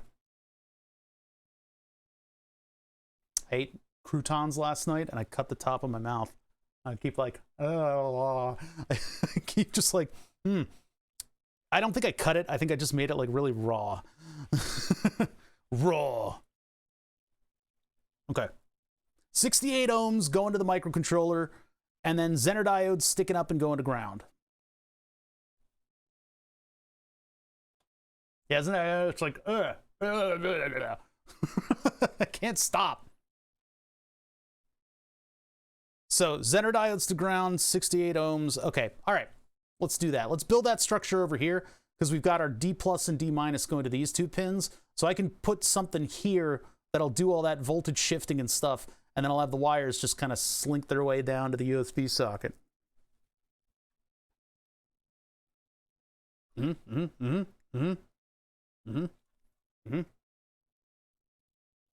dat? Busta Tunes, thank you for following. Bust a move. All right, what do we got? 103. That's the 10K. 152. 1.5K. Keep in mind, when we're looking at these resistors, and the reason I love surface mount resistors is that, oh wait, I have a fair amount of soldering experience, so I'm comfortable with the technique, but as a hobbyist, I'm not sure what brands are reputable. Yeah, the TS series is a decent soldering iron. I've only barely heard of them failing on people, so.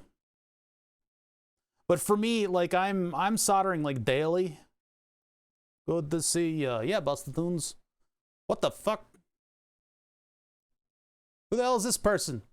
Why is it the day that I'm all hungover and puffy, like I feel like shit and like my liver hates me and I'm just trying to get through the day today. We're trying to build this pedal, but why is it that today, like all these people are coming out of the woodwork? Like I had a college buddy suddenly show up today. I made a Facebook post. Oh, I never make Facebook posts. Oh, I did. Yeah, I did. Like, that was like a couple days ago. It's funny. I don't know what I said. Yeah. I don't know how I ended up on Facebook either. I haven't opened it in like years. Yeah, cool. Well, in the game music composer guy. Memory problems. Yeah, I know. Oh yeah, that was that's me tomorrow. I'm gonna drink tonight. Yeah. Yeah. Anyway. Oh, you got blood work, so you can't drink. Yeah, we're working on. So what are we working on today? Just to like bring people up to speed. If there's weirdos coming in here from some Facebook post that I don't remember for some reason. Oh, you're just trying to get channel points, huh? Shut the fuck. What is this? It's Tanner from high school. Tanner. I don't know if you know how long ago high school was for me, man. People weren't really named Tanner back then. Give you a hard time in school. Sorry, you're just an easy target. Blah, blah, blah, blah, blah. I'll read your comment in a minute. I'm trying to get people up to speed if they don't know what we're working on right now. So what we're working on is something for one of my moderators, Octojay. So naturally, this thing is called Octopedal, and he insisted on it being the Octopedal 2000. Oh, it's a copy pasta. We had a Taggart. Did we? I don't remember that person. This is weird. Yeah. So we have a foot pedal here, and that's for push to talk. So you can plug it into Discord or whatever else. So when you hit the, oh, that was 2000. Okay, I don't know if I knew them so well. You push the pedal, yeah, stuff happens, right? Man, I gotta look at this Facebook post. Why don't I remember this? Anyway, you push the pedal and a magnet moves out of the way, right? Push the pedal, magnet moves out of the way. There is actually a giant, we call it a macro switch because it's not exactly a micro switch. We have this big switch that exists inside of this case. I took that out and then I milled away in the milling machine. I happen to have a milling machine and I used it in order to remove a little bit of the metal on this thing. So yeah, I milled away a little bit of the material inside of there. And so we have space now to put a USB socket, and it happens to fit really nicely with the grommet on the end, so that if you're stomping on this thing, if you're getting particularly saucy about the language that you're using to communicate with people, and you're stomping this thing with, that was really loud. If you're stomping this thing with your foot, then, and you accidentally stomp this end, you're not going to break your USB cable because there's a nice armored connection on the end there. So yeah, anyway, push the pedal, magnet moves out of the way, microcontroller senses it, sets off a button with the joystick, and you can talk. Now that big switch that was in here previously makes a very visceral clicking noise, and I wanted to remove that from the mic path. I'm gonna have to investigate what the fuck I did with Facebook. I hope it wasn't embarrassing. I'm gonna do that real quick.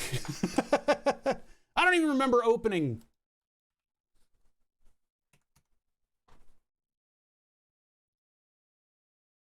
What the hell did I do on this website? I think I friended 2 people or something. Now, I have absolutely no idea. The only thing on here is people saying happy birthday, which I don't... I thought I turned off. I wish there was like an activity feed. Facebook is mind poison.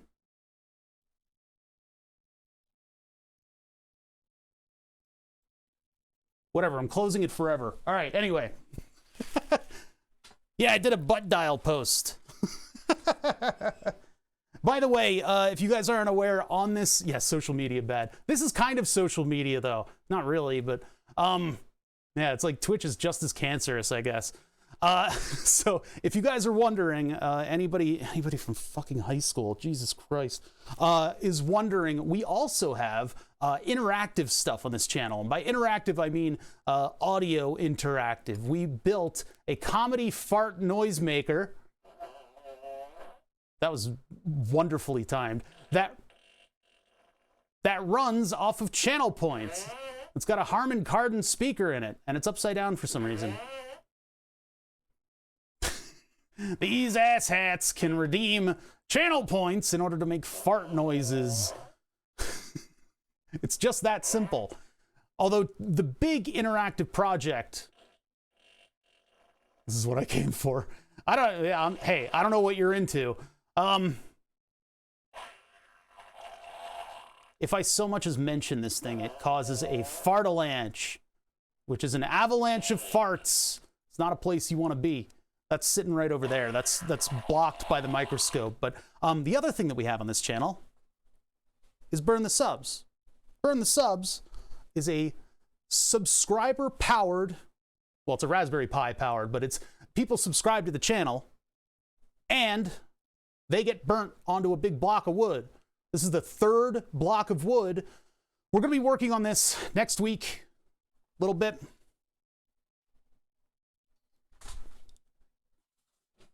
Yeah, if you can find that post and link me to it elsewhere, please. I want to know what I said. I don't remember. Anyway, I don't remember the post at all. I'll probably remember it when I see it. It's just I don't. Anyway, this thing right here. This is the board. Yeah, please don't chat. What'd you do with the first two blocks? They're sitting in the corner. They're just like in the shop. They're just sitting. They're just sitting. Yeah.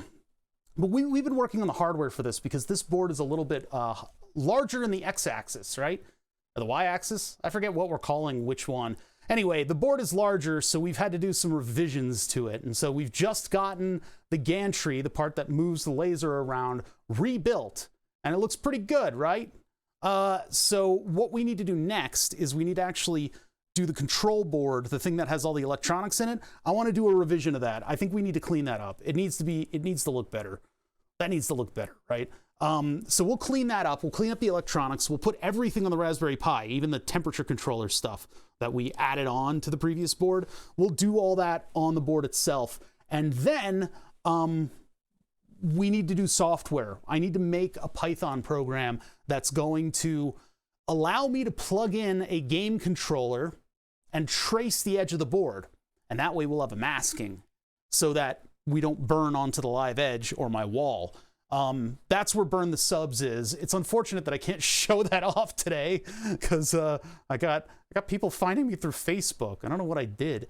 I thought I like reposted that I'm streaming or something, but apparently something else went down. I'll have to like talk to Pat or something and be like, what the hell did I do? That was it? That's what I did? Okay, good. As long as it was just that, because I remember doing that like a couple days ago. Just, oh, catch me streaming thing. Yeah, because I put that into my stuff, but I was like, I don't use Facebook anymore. I do remember that. Somebody was saying, like, oh, you know what? Now I know who Music Composer Guy is. I know who that is.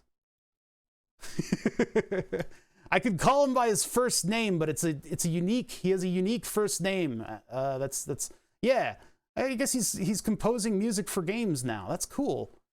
That's a cool fucking job. Damn. Yeah, anyway, okay, so now I do remember the post. I thought he said I posted something on a music game composer, and I'm like, I didn't look at that guy's posts recently, but that was the guy who I thought I posted at was the guy who was talking to me. Okay, I'm starting to get it now. Oh, you just go by Will. Okay, yeah, so it's Will. Yeah, now I know who he is. I'm a mess today. Welcome to Memory 101. As soon as you get on stage, which this guy I'll know because he was really good at piano back in the day. Actually, he was the person who brought what is it when you wiggle your voice in order to stay on a note? I can't come up with the term at the moment right now. I'm going to get 600 answers, but he brought that to the school's choir program. I remember that. Vibrato, thank you. Just terms, words, it's hard, man. I'm literally fucking on stage right now. That's how I treat this. And man, it's hard to be smart. I'm not smart. I streamer. I'm not smart. Anyway, yeah. Cool stuff. Good to hear from you, man. Yeah, so what I did on Facebook was basically just say, hey, I'm streaming. I do remember doing that. That was a couple days ago. But it's cool to see all these people finding my content. Although having these people in my chat is horribly distracting. It's horribly distracting, and I'm not getting a lot done. Wayne Johnson, thank you for gifting a sub to Bustatoons. Yeah, Bustatoons doing some cool stuff out there with games. That guy who was in here earlier, Bustatoons, he also does game stuff. He's working on an MMO, he says, at the Mo. MMO at the Mo. All right, so we need to get these 68 ohm resistors on here. And I was explaining earlier, before I got horribly sidetracked, 680, that is the value of the resistor, and then the last digit is actually the number of zeros in that number. So 681 would actually be 680 ohms, even though 680 is written on the damn thing. I like this so much better than the color-coded resistor, shenanigans. It's so much better to actually be able to just read a value on the resistor. But anyway, we got to get two traces down here. Our pin number 1 isn't doing anything in this design, so we can actually do this like over here. We can do this over here. We can build this thing up right here, and then I'll have room for the wire to go around like that. And then I'll put the Zener diodes. I could probably put the Zener diode. Well, if I do them facing outwards, I do a ground trace over there. I'm just trying to think of how I can arrange all this stuff so that it can be relatively compact. See, this is the part of the physical design where I start to break down. Actually, we'll do them right up close. This is the part of the physical design where I start to break down and think in the back of my mind, what if I just designed a circuit board for this? What if I just built a PCB? What if I just did that? The problem is that would delay the project by weeks. I mean, they're a lot faster to build these days, but it would delay the project by weeks, and then we'd be beyond the holiday season. So I'd ruin Octojay's Christmas by doing that. I really should have built a circuit board for this thing ages and ages ago. Ages and ages ago, I should have built the circuit board for this. Don't ruin Christmas.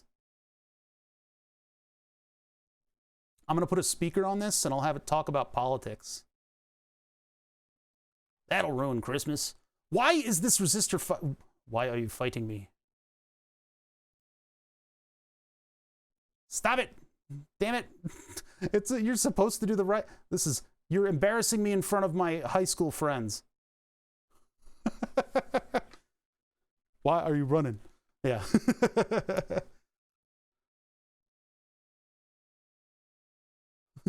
Pa_humbug.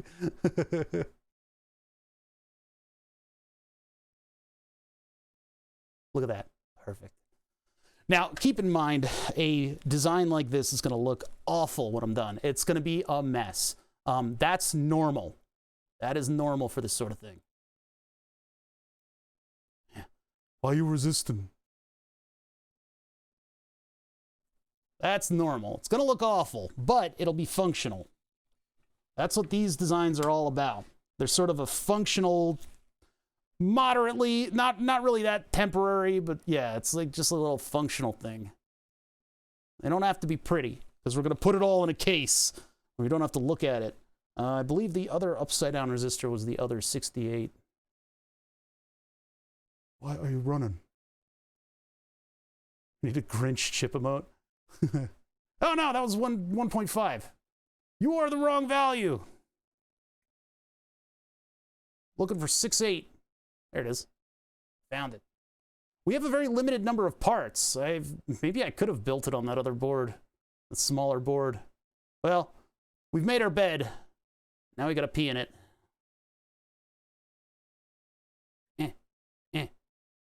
Get off of the tweezers. God damn it. Okay, there, got it. I got it. I'm fine. I'm not angry. I'm not angry. Wait a minute. Is that pin? This pin is... That's pin 1. Okay, yeah, we're not doing anything with pin 1. Good. All right. Never mind. I was like, man, my ingress has like a blanked out pad on it. All right. What are you doing? What are you doing there? These resistors, man.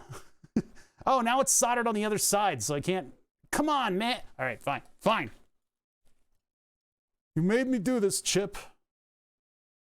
I have the camera, like, literally in my mouth right now. It's ridiculous. The hand cam... Oh, I could actually move that. But yeah, if you guys don't know, like, I use exactly what you see in order to stream. This is... What is this view? What is this? All right. I use exactly what you guys are seeing in order to stream. So when I'm streaming, I'm looking over here at the monitor that I've got. Let me show you guys. Show you guys what I'm looking at. I'm looking at that and reading you guys, but this is my microscope view because my microscope is a webcam in a little case. So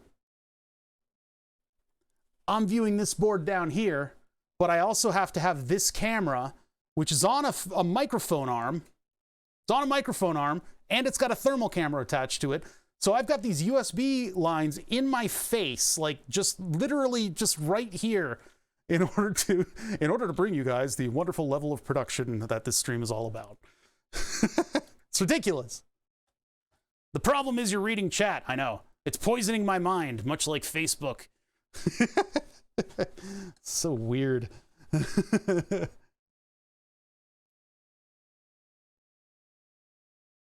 Stop complaining. It's called explaining. I'm bother-splaining it to chat. Let me explain you something, chat.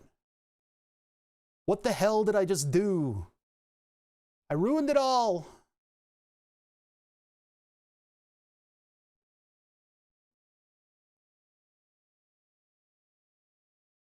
Oh my God, this is not good. Hold on, I can fix this. I can fix this. We gotta work very small. Gotta work very small. All right, I can do this. I can do this. I can do this.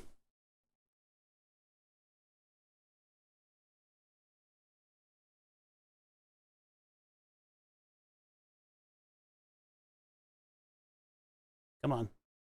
See, what I'm trying to do is get the hole in the thing to solder over. Hey, Groove. There we go. 268 ohm resistors.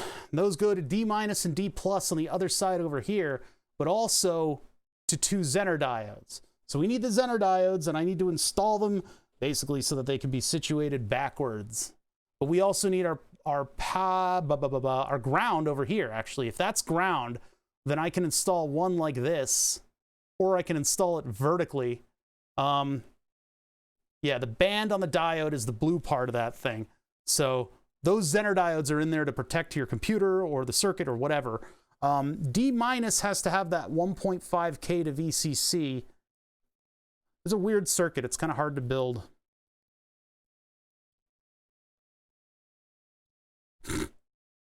You needed is the key word in that, Groovy.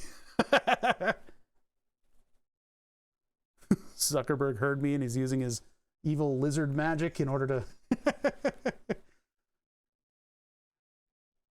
needed Utz Red Hots to finish a sandwich, huh?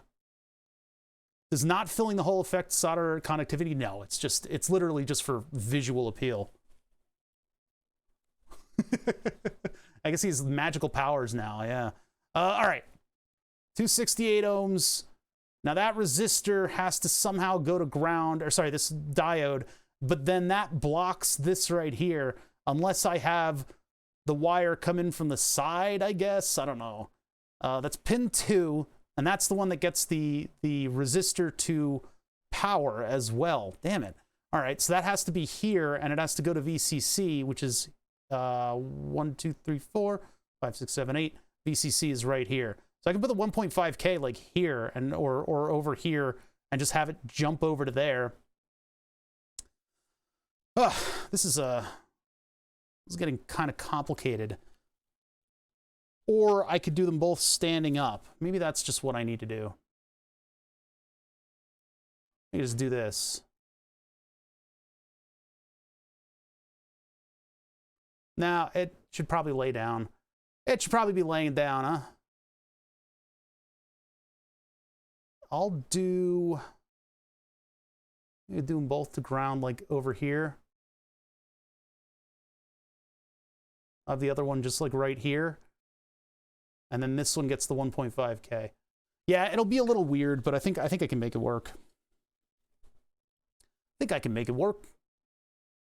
That's what we do. We do work. Yeah, I've worked hard on a lot of the facets of the stream. We try to have a semi-pro production here for my semi-pro attitude. I'm like suspicious of new people now. I'm like, did you come from Facebook? Who are you? Where are they?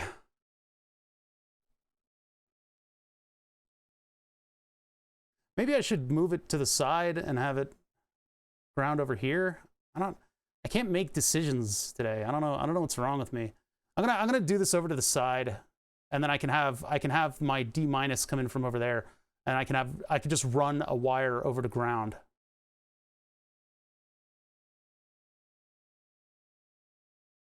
Yeah, if you guys are just tuning in, a couple days ago I made a Facebook post that was like, "Hey, check out my streams," and then so I've had blasts from the past, multiple blasts from the past showing up. People who happen to have Twitch accounts. Man, I ate a freaking crouton last night and I cut the roof of my mouth. I keep tonguing it. I can't stand it. It's distracting.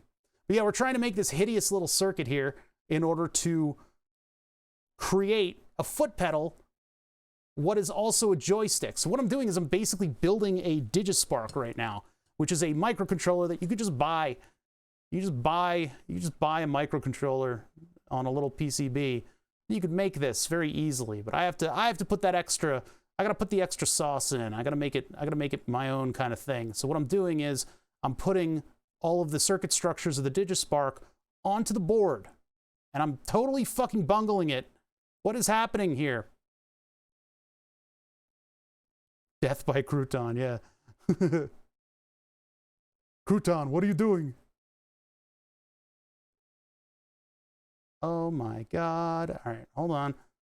I think I need to get the other end of this thing soldered. It looks cracked. How old are those diodes? They're old glass container surface mount diodes. What do you want from me? I bought a kit from China. I didn't carbon date it.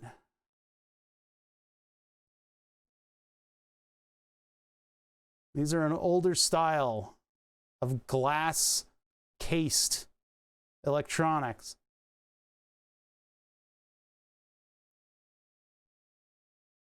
Why are you not covering? I guess that's okay. Looks like crap, though. It looks really bad. I wish it looked a little nicer.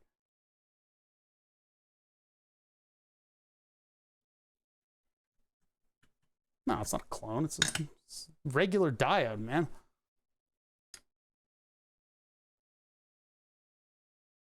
It's what you get for trying to be fancy.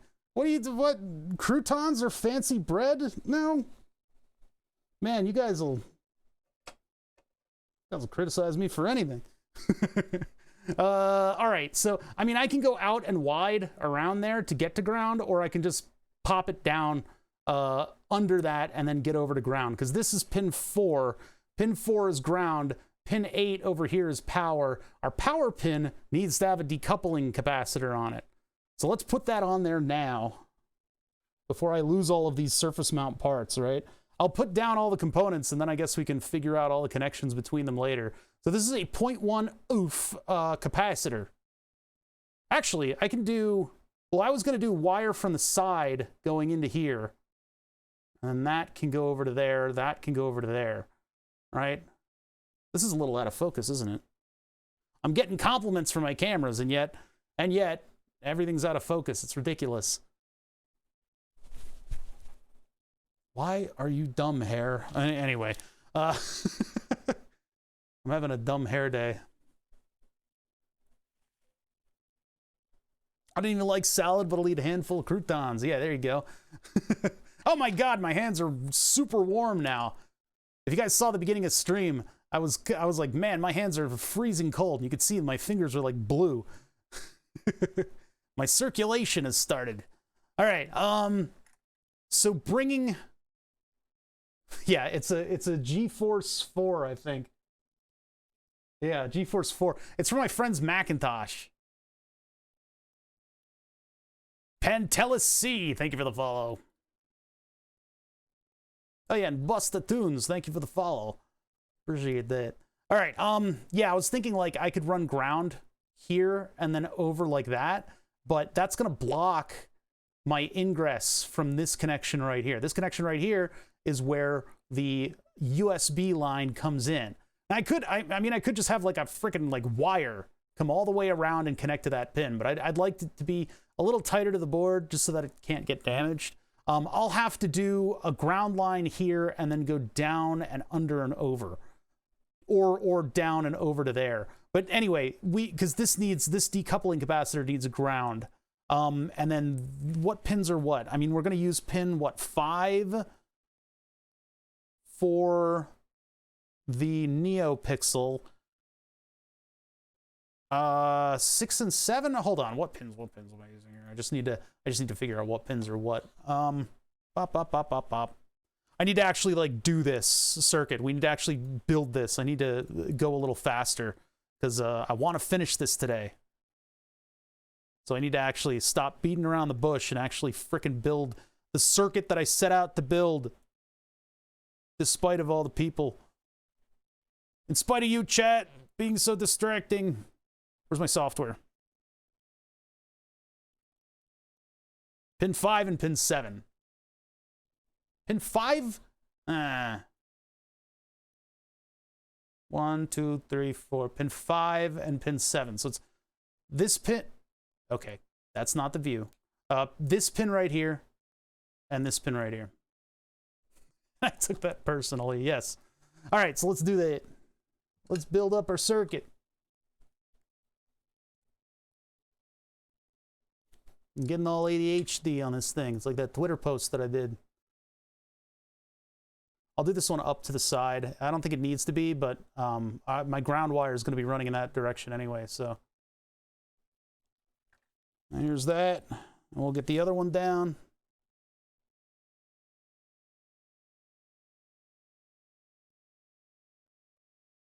And to put enough solder to just make that a big blob. The big blob is just there visually so that I don't have an exposed pin.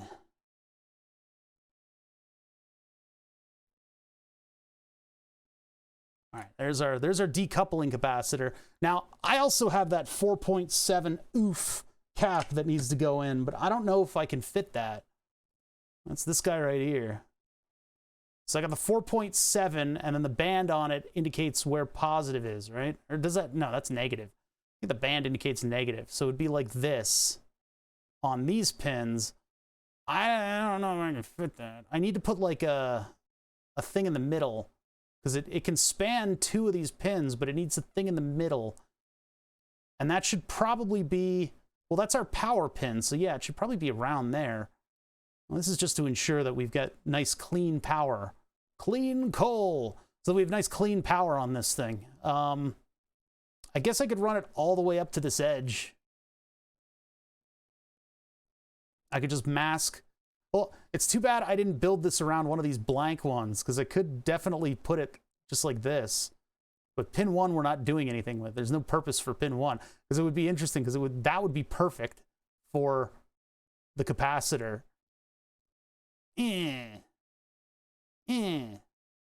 I'm angry because I can't do this correctly. And I could just, like, well, I'll put a piece of tape down. Let's put a piece of tape down. Tape down? Tape down? Put tape? We'll put tape. We'll put tape. Where's my tape? Okay, found it. Found it. All right, let's throw some tape down here.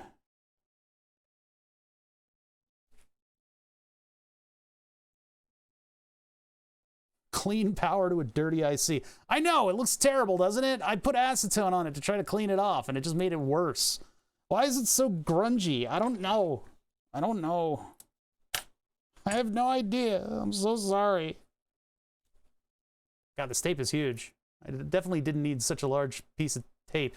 Oh well. All right, so we need to cut out just one pin. One pin. Like I said before, X-Acto knives are terrible. Get yourself a scalpel. These things don't loosen. And then cut the bejesus off of you when they get loose and fall out. Call it steampunk. Yeah, there you go. Everything's steampunk. Now I guess I'll put it all the way up on the edge. I don't like that, but I guess it would. I'm not going to be able to stick it in the oven afterwards because the soldering oven would melt all the plastic. I mean, I could probably put it in now. I don't know what that would do for the through-hole component, though. I think that might fall out in a weird way. I mean, technically, yes, it probably would clean it up. If I just do all the surface mount stuff without the wiring, shove it in the soldering oven briefly, it probably would clean out a lot of it. But, we don't need to do that. We don't need to do that. Please to be gripping. There we go. All right. And then give it a cut right here.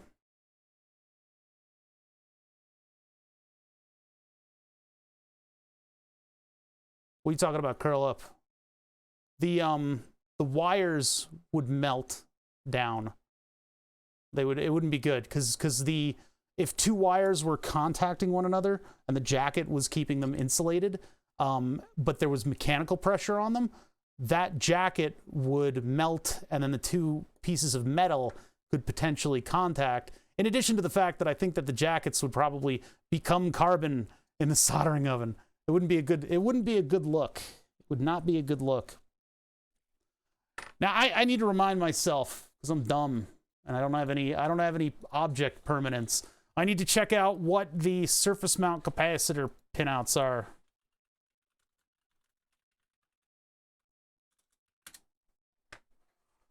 Images. There should hopefully be something that explains the positive band.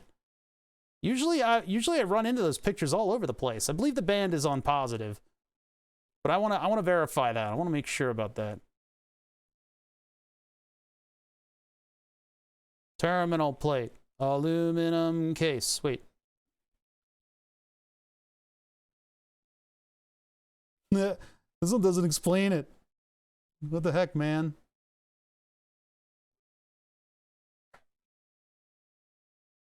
We'll just put, like, band. Maybe we'll find a rock band. There we go. Okay, so it is negative. The band is negative. On capacitors, like through-hole capacitors, they'll have a shrink wrap thing around the capacitor, and the band on it has, like, negative markings, as well as the band is just always being negative. It's a very negative band. You can be a positive band. No!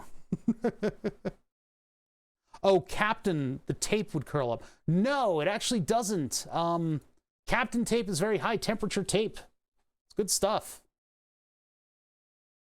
It is very high temperature. So it can actually go in the oven and it will, because you can use it to mask stuff in the soldering oven as well. The only problem with this is that I need to go way up against the edge in order to get both of my contacts on. But I guess that's all right. I don't know. It's kind of off the cuff soldering here.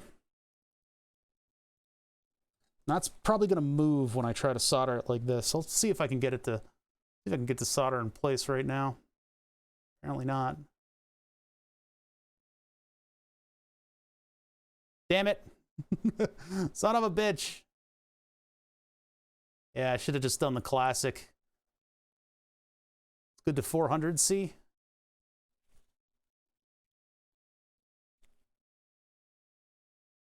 Yeah, the soldering oven barely gets up to soldering temperature. By design, by design.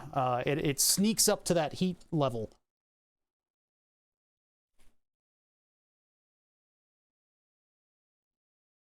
And then flows over all the solder. So what I'm going to do is just put down solder, and then I drag this into place.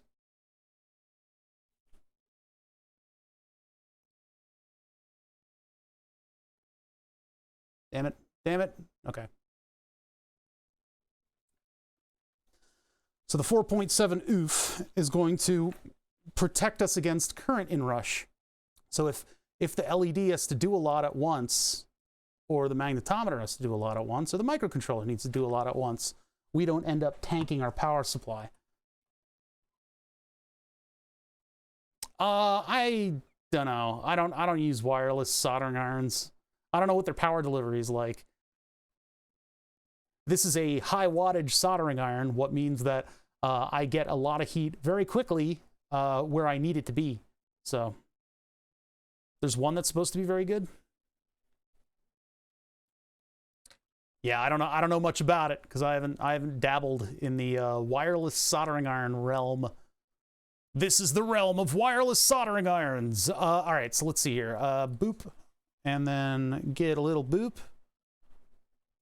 So 1.5K, pin 2, 68 ohm. We need a 1.5K to VCC on pin 2. Pin 2. Pin 1, pin 2, there's pin 2. And that's the one that's going to connect. So I need to like a 1.5K like here. I was like, oh man, I'll just put the microcontroller here because I won't really need anything back behind it. Turns out the whole circuit is back behind it. Perfect. It's just a capacitor. Yeah, it's I mean, capacitors are like, I don't know, I call it an art more than a science. Oh, TS80, no, that's not wireless, but you can plug it into a little battery pack if you need it. Yeah, Twisted Sister, the one chat member, who's actually a buddy of mine, he gifted me a TS100, which is just like the TS80. There's some key differences between the two. I think the TS80 is a better feel. But yeah, they're not unfortunately wireless.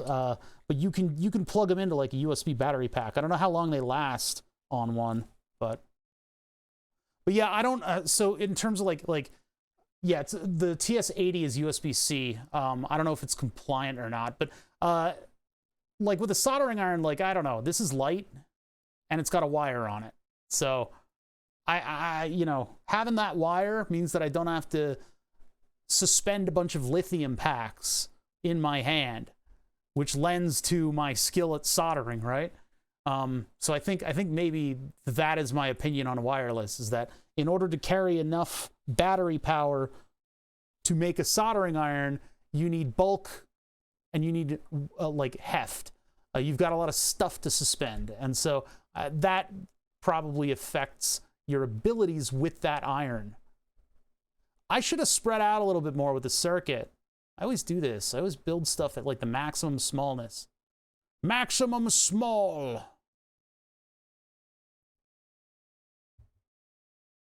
I know, it's like I really should have spread out. This is a disaster. That's all right. We'll get this circuit together and it'll be functional. Very functional, and it'll be permanent. We'll never have to look at it again.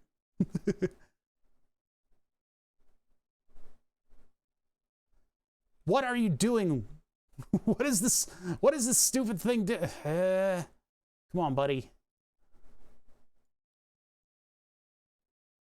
Can we just sneak it in? Can we just sneak it over there? That's the problem, is there isn't much pad over here. So maybe I need to do something else with this. I mean, I'm gonna have a little, like one little wire right there. I think I should probably move this whole structure over. If I move it over one, it won't hurt anything. My only problem is being able to actually move it. Okay, maybe that's not as much of a problem as I convinced myself it would be. Let's go 2. I'll actually be a man of my word and spread out a little bit. Actually, no. No, I won't. I lied. I lied, chat. Chat, I lied. Damn it.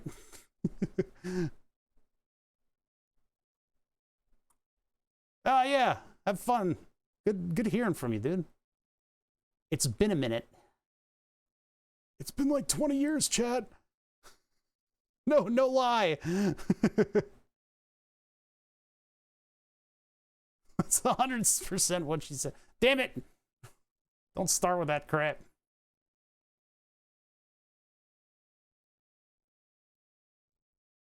All right, what are you doing? Okay, there, got it. Where is this thing moving? All right, so I'm gonna get solder on both pins and just go back and forth until this thing straightens itself out with surface tension, or not, or it can just go wherever it seems to feel like going. You know what? I'm moving it down further.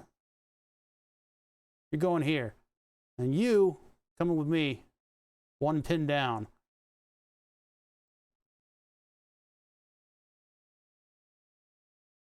There we go.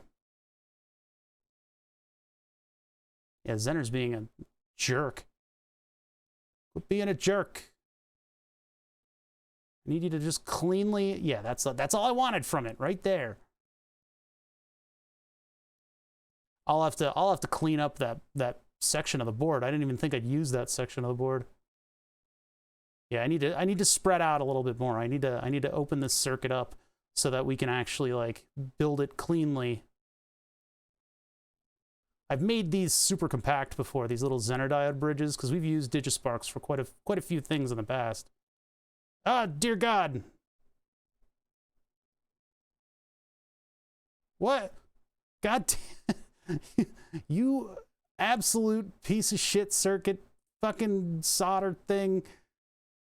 You're dicking around with me. Okay, all right. I'm getting mad at my own circuit. It's like, you designed it. Why are you mad?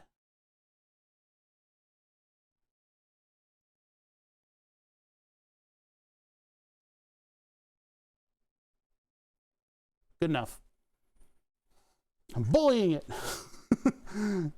Make him stop. He's bullying his circuit. Oh, that resistor needs to... Hold on. You wait over here. I need to have a chat with a 68 ohm resistor.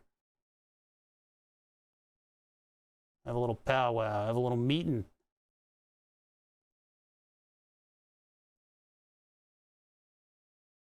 Ooh, a little shaky there.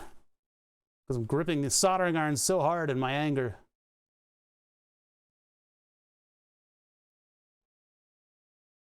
All right, that's a little cleaner. And then I can take the 1.5K, and I'll put it right here. Put her there. Not, no, yes. Right there. Oh, I see. That one's partially lifted. Oh, God. That pad is cursed.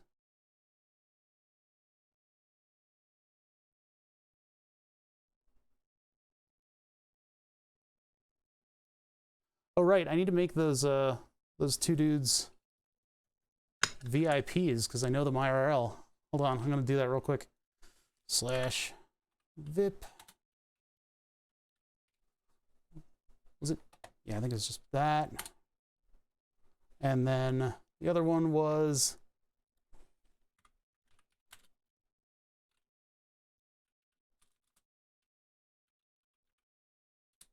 There you go. Cool. Yeah, that's the policy around here is if I know the person IRL, like they can show up at my house without getting gunned down by my roommates.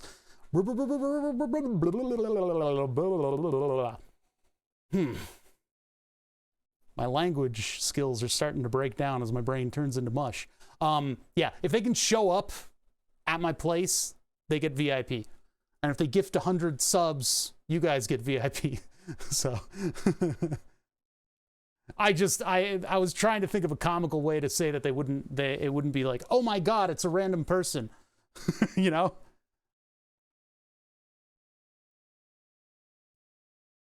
All right, let's get this thing into position.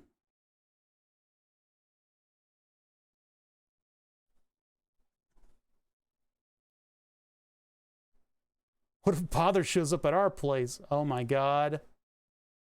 No, that's not how that works. It's not how that works. I gotta keep a barrier between here and the internet, right? It's healthy. It's healthy to do.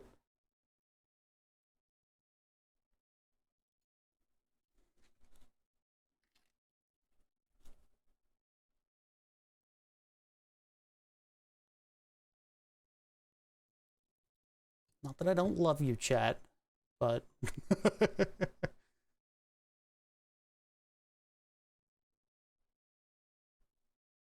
okay, we have one more 1.5K.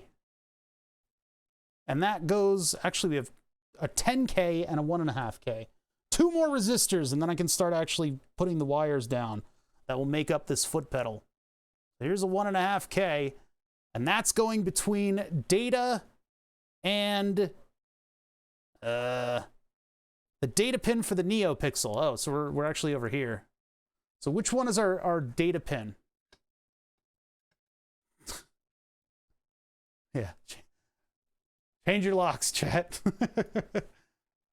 So we need on the input to the NeoPixel, we need a 1.5 kilo ohm resistor.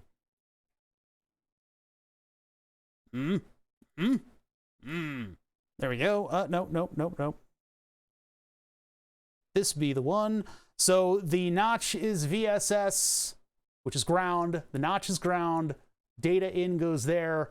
And then we need, basically we need a resistor up here across the pin. So opposite of the notch. So we need a 1.5 kilo ohm resistor. Right here, basically. And then that'll go between power and the data in pin.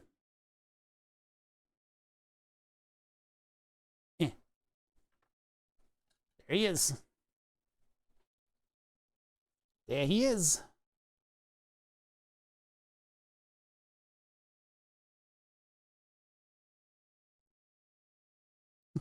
I should have made that post when I was actually just like playing games. Instead, I got people coming in like, oh, you're doing smart stuff with soldering. My ability to promote my stream is not great. I don't do all that stuff, right? I need to start publishing YouTube videos for a stream archive.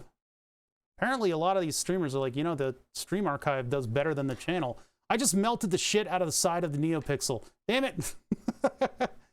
It'll still work. I didn't get on the lens or anything.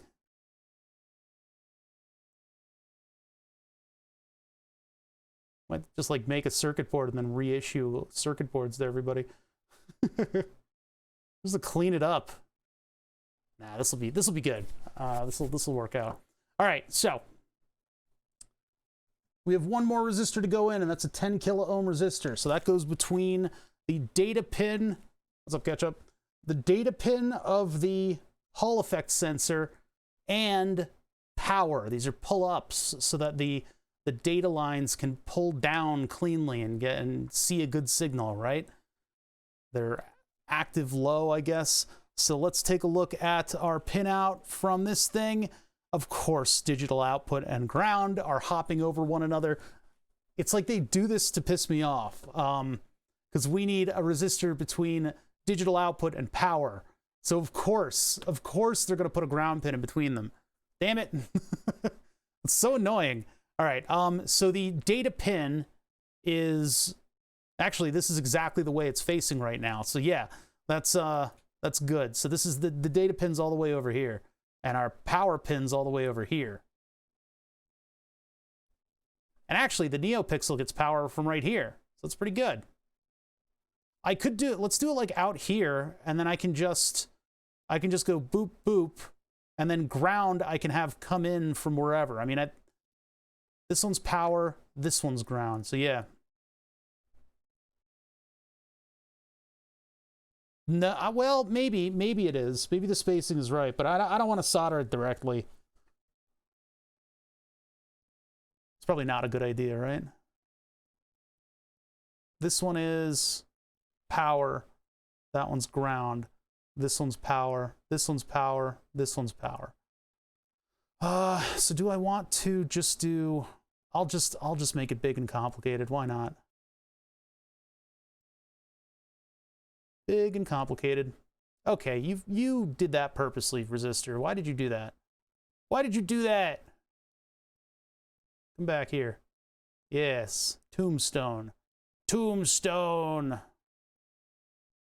I'm using the solder as like an implement, which is not really what you're supposed to do. I can do anything. I can get away with it. Never punished.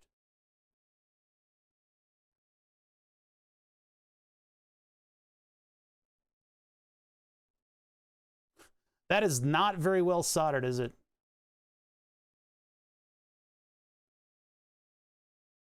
Come on, buddy. There we go. All right, that's a little better. That's a little better. So that's our 10 kilo ohm. And that's the last component that needs to go down. So now we start wiring stuff together. I'm going to start out with this stuff that doesn't have any kind of an insulator on it. Just this bare wire over here. So I'm going to get a sheet of it, a little length of it going. Should probably use wire cutters. I don't have the wire strippers on me right now. We'll eventually get that out. All right, so let's get this thing together. I'm gonna work as fast as I think I can on this because I want this to be done. I want it done and on my desk.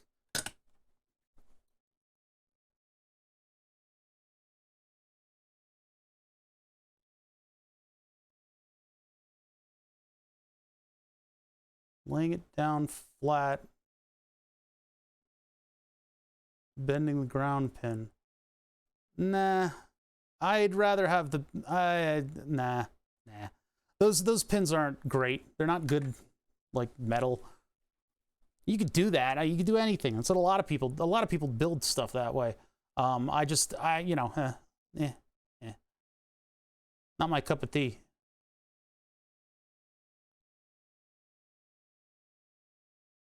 But yeah, people do that all the time. I mean, you see, like in perforated prototyping boards, you see people using the leads of the devices as traces. But that's not my style.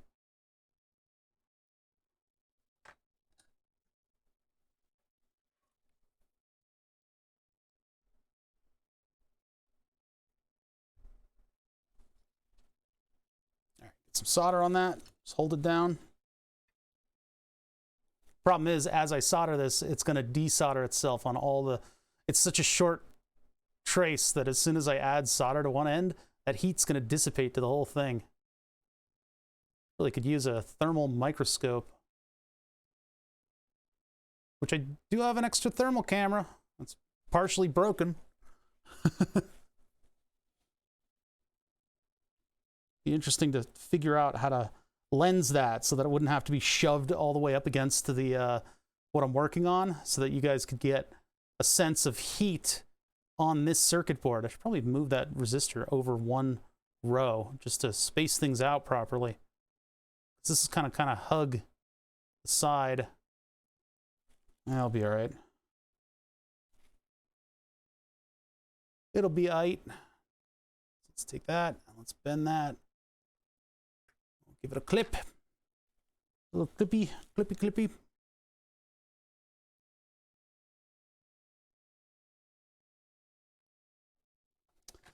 Ugh, I need more of this to be done.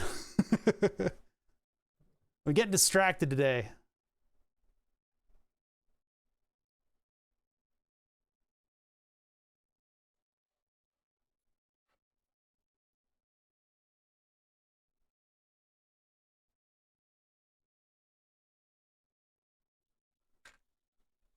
Okay, so that is our data pin, right? Wait, no, that's our power pin. Derp, derp, derp, derp, derp, derp. Derpity, derpity, doo. Herp, derp, derp. Okay, that is our power pin, and we're moving that out to the 10K that's right there. So I need to put another section of wire. And then our power pin is also here. So I'm just going to do a big L piece, or I guess I could come out like this. Yeah, we'll do this. We'll do this. It'll get us away from the NeoPixel a little bit. I've already melted it a little, so I don't want to stress it out. Don't want to stress it out. This design's going to be sloppy by nature, so don't expect high art here, chat. I've got moderately steady hands, but I ain't no artist. We're not doing pixel art today. We should do pixel art soon. I only got like barely the start of one emote last time we did pixel art. Because the alternative project ended up being so much cooler. I forget what the alternative project was, but I think I got parts of the mail for something I was waiting for. So we did like barely one emote in pixel art, and then I switched it up.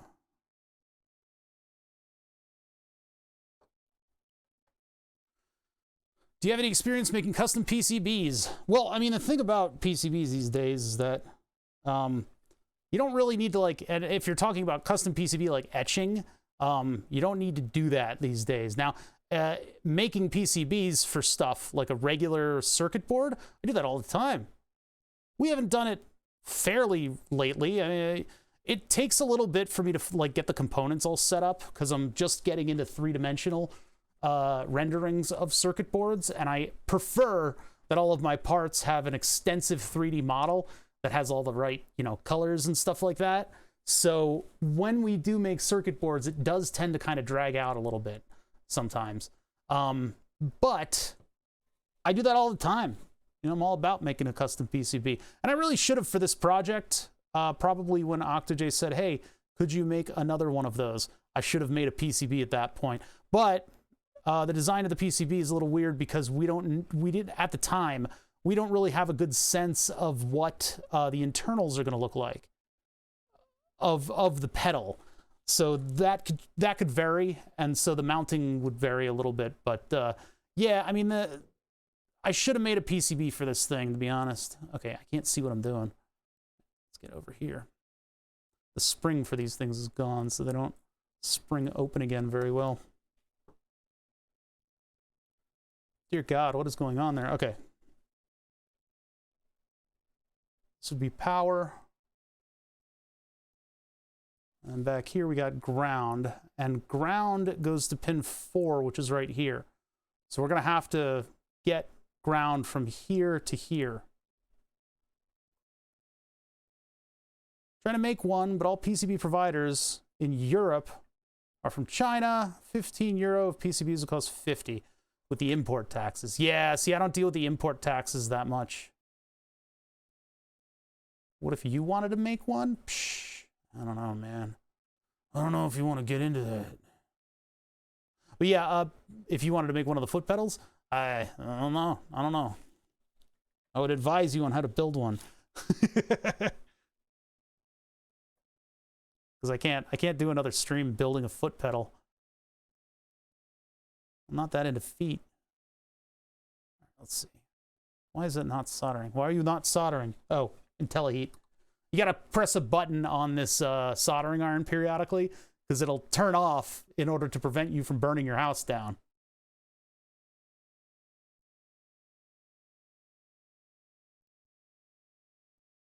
On a custom one-off, I prefer to do it this way. It ends up looking the same. If you end up with a bunch of bodge wires, yeah. Ends up looking or working the same, yeah.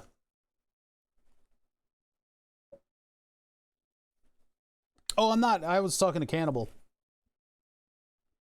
when I said, because he said, what if I want one of these? And, to be honest, I should probably have like a Tindy stored with I could link it and be like, buy stuff on my Tindy. Maybe another source of income. But I don't have enough projects like that. I'm gonna metal fatigue this. Tindy is a place for custom electronics and stuff. like people who build little electronic stuff to, it's like a marketplace for it. When I heard about Tindy, it was like some Redditor was like, what if we had like an Etsy, sorry, Tindy, or is it, yeah, it's Tindy, right? That's the name of it. Anyway, because it's like the Tin Etsy. When I heard about that on Reddit, I'm like, why didn't I think of that? That's one of those ideas where you're like, damn it. Like, that's such a good idea. I'm so jealous. I could sell schematics and guides, but then I'd have to write guides and have good schematics. I don't really like, you know, a lot of the projects here are open source, MIT license stuff that you can do yourself if you look at the resources that I've given you.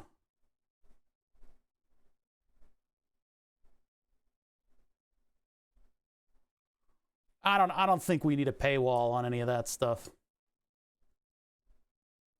I guess I could go down and under the board and pop up over there with an exposed wire, especially if it's ground. But let's get everything on ground. Yeah, I'm gonna use exposed wire to do ground. Why did my phone buzz? Everybody's bothering me today. Hold on. One sec. I look at my phone. Oh yeah, that's Discord. Hey, thanks for putting that message up front and center. Cool. It's got somebody's address, and it's like, my phone is just like, hey, look at this. I got a call that might have been from a hospital, too. All right, anyway. E-ink displays are really cool, yeah.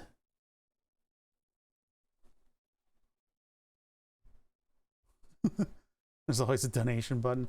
I suppose so. All right, yeah, so let's get ground out to everybody. We'll start with the Hall effect sensor, and we'll just move over to all the stuff that we need to get to. We've got a ground pin. Is that here? I think so. Hold on, let me check. I gotta check, because, no, this is power.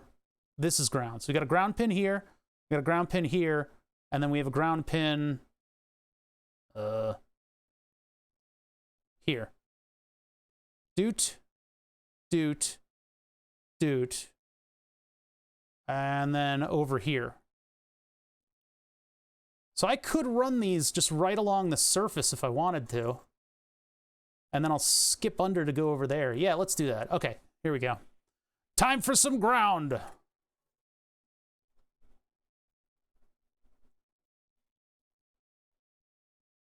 E-ink displays are typically very expensive. I have one for a Raspberry Pi Zero W that I haven't really done anything with. It'd be fun to mess with someday, but I haven't had a good project that needs like an extensive display like that. I tend to shy away from that stuff.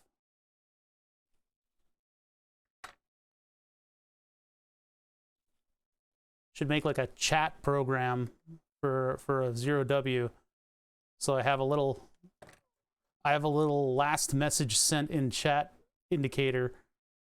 And that's why I put a tablet on the milling machine, so that I could read chat, but it's too much of a hassle to boot up. Make sure it's working. Pipe train cooldown is complete. Hooray. Our lives are forever changed.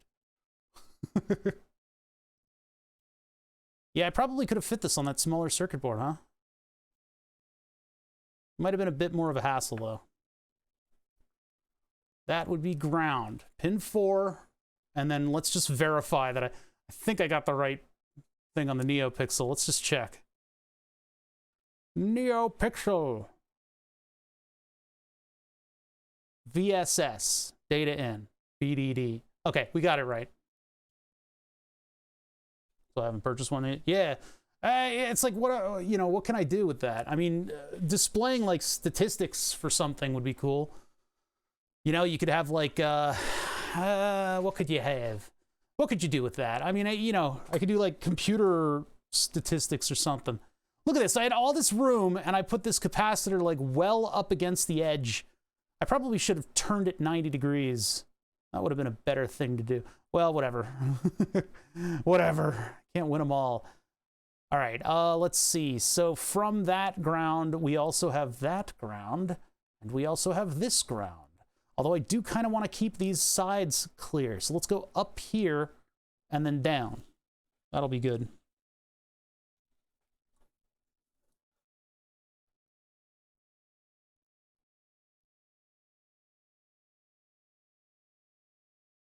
I wonder if I could have made this a little more compact. Nah, that wasn't the goal. The goal wasn't compactness. The goal wasn't cleanliness either. The goal's functionality. Down like that. Give him a little clippy. A little clippy. Hold on. Let's get that into position. I need to find better tools for doing this. Or just stop doing this. Start making PCBs. It's more fun when you can build the circuit that day. Okay, you know what? I'm just gonna solder that end and then metal fatigue it. Solder it, metal fatigue it. Consider yourself soldered. And then we go back, forth, metal fatigue, metal fatigue, metal fatigue, metal fatigue, metal fatigue, metal fatigue. Metal fatigue, metal fatigue, metal fatigue. Come on! Ah, you bastard! There we go. There we go. All right, let's attach this thing down then.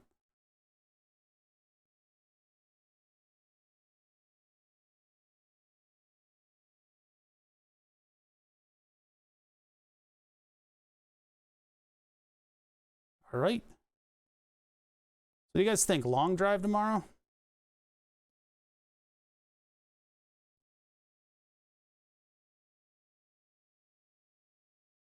Okay, what is this thing doing? It's just not like, it's not like bridging over and looking good. It looks terrible.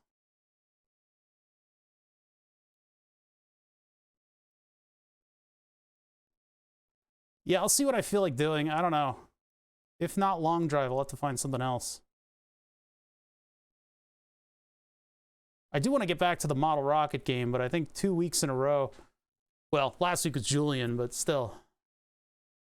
Oh, I forgot to tell, damn it. The tunes guy, the high school guy. Forgot to tell him that I just built a Norn. That's music related. He probably would be like, a what? I don't even know what a Norn is. I built one and I don't know what the hell it is. I played around with it a little bit, but I've got all those things in CAD too. We need to design an enclosure around that. I need to do that because I want to get that thing to Julian so he has time to play around with it. It looks like I bent that. That's okay. All right. What's next? We got pseudo ground over there. We need to get ground to that pin, which is over here as well. This is the input over on this side. So I could just drop it down and around. Let's do that. Let's do that. I'm gonna put a little bend on the end here, and then just drop it down. I want to get everything its ground signals first, and then we'll do power, and then we'll do the additional connections. The problem with doing this is that I kind of need to pick up the board in order to do it properly. Wait, what the hell just happened? Ah, I pulled it all the way through. Damn it. Really? City Skylines for the Oculus. That's cool. I think more games, more VR games need to be like that. One of the demos that Valve included with the Vive, yeah, not the Index, the Vive. The original demos was your controller was a tiny little spaceship in a bullet hell game, and I thought that was the best demo that they had. That and like disassembly of stuff was really cool. But like, I think the perspective of you as a person in VR controlling something in front of your face, and you get to move around freely, you know, and get different angles and stuff, but the control of that thing is just you moving your hand around in space. I thought that was really cool. So games like City Skylines, where you're building stuff from a, you know, an isometric perspective, That I think that makes for a very strong VR experience. I like that. But a lot of games have been like, you're the person, you're a first-person shooter, and it just makes you sick. Makes you sick.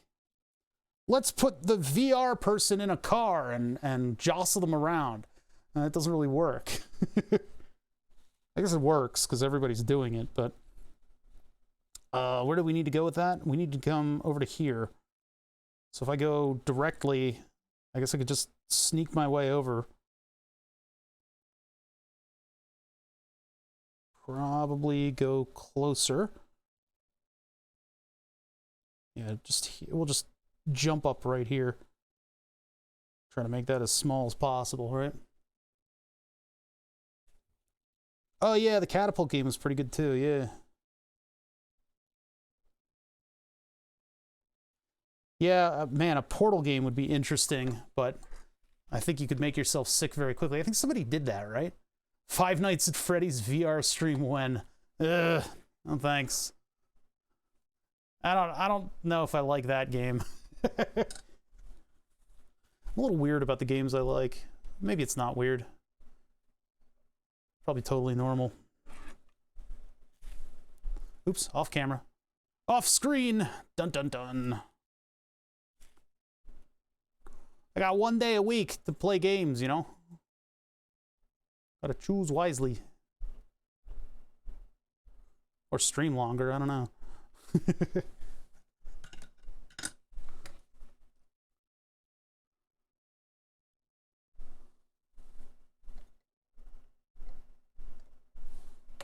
These guys reviews probably.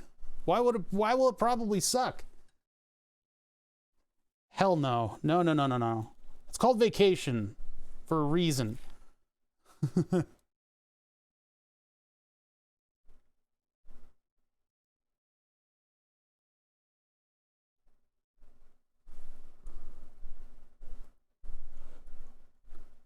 Motion sickness VR goes away very quickly after a few sessions. I didn't know that. So yeah, I just don't get motion sick in VR. The best part about VR is taking off the headset and you're like, oh shit, I'm a real person in the real world.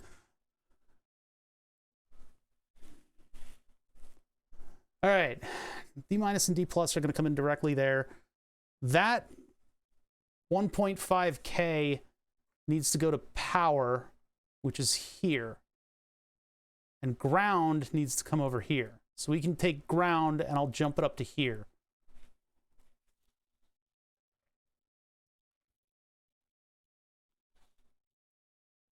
Ground to that pin. Probably should just make this one big wire, but I don't know if that's it's probably a bad idea. Because if I need to move it, then I won't be able to. If I let go of this, is it going to fall? No. Why do we fall, Master Bruce?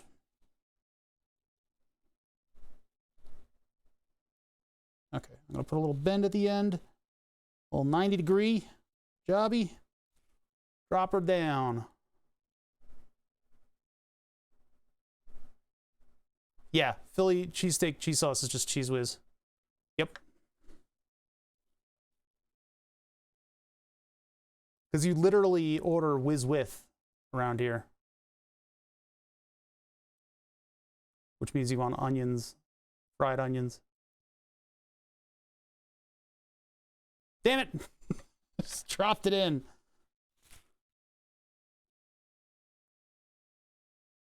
Starbase. I don't know that title.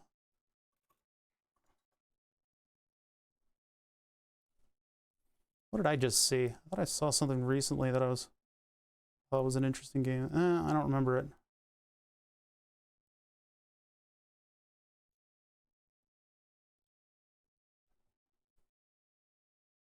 American's greater than Whiz? I guess so. Yeah, American cheese on a cheesesteak is pretty good. I've had a lot of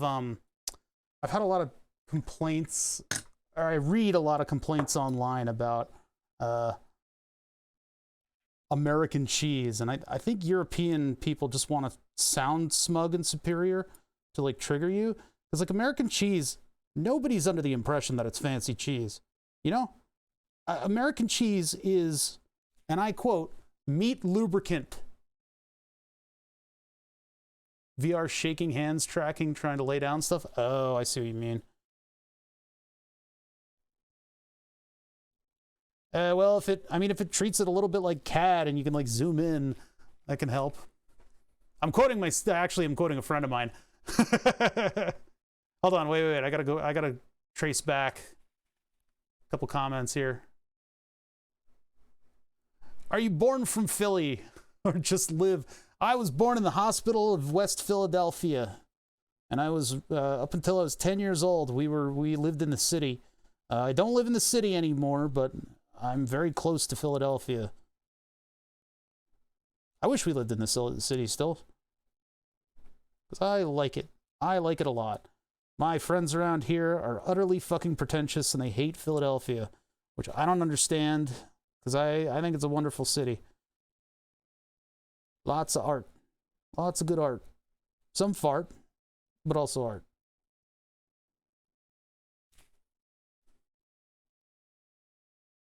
How will the pedal interface with a PC? With a PC? With a cable. Got a cable with a giant grommet on the end of it that will protect the USB socket. So that goes into here, and those are the USB connections, and then those connect to this. Still working on this though. I don't understand purely passive. I don't know what you mean by that. It'll show up as a joystick.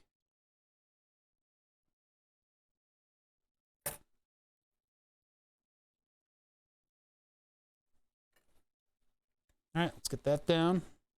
We're trying to buff out the ground plane to make sure everything's connected properly.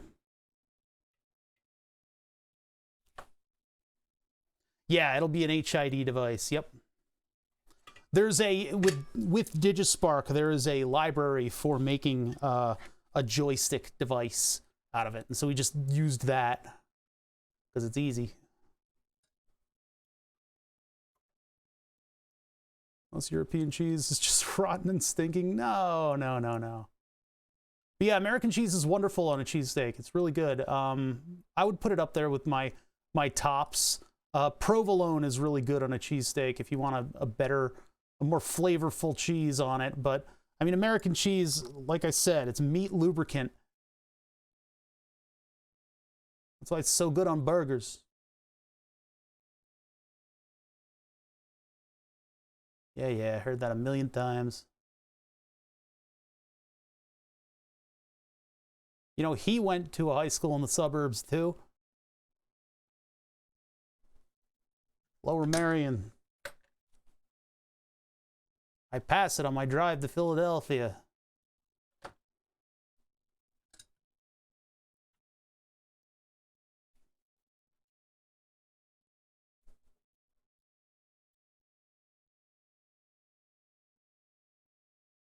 All right, that's more ground. It would have been easier just to work with a whole thing as a ground plane. Jeez. All right, I need to solder that one too. That's our ground connection over here. Maybe for sharts and gargles, we could put solder on that one pad right here. Do the one next to it. Whoa, okay. Or I could just flood the whole area with solder. Sliced pork sandwich? Pork roll? Okay, what the hell? That's just not, it's just not covering. All right, I'll just remove a little bit of solder here.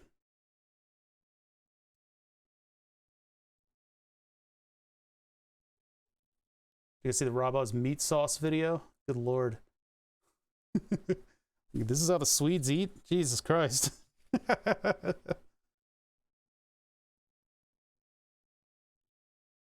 Soldering iron's nice. Yeah, the vise is not something that you can easily find. I've looked. It's like $600 because it's a precision vise. But this thing is not precise anymore. Sliced pork, some green veg on a hoagie roll. Yeah, we call it a pork roll. Yeah, I've had them before. They're good. I'm gonna get some,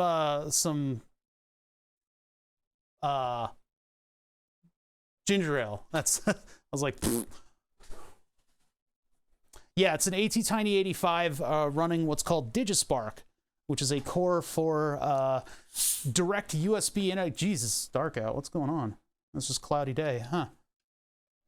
What time? God, it's 4:30 already? Jesus Christ. This is taking me forever. I'm going to keep working until I'm done, so I might be a little late today. I might be streaming for a little while today.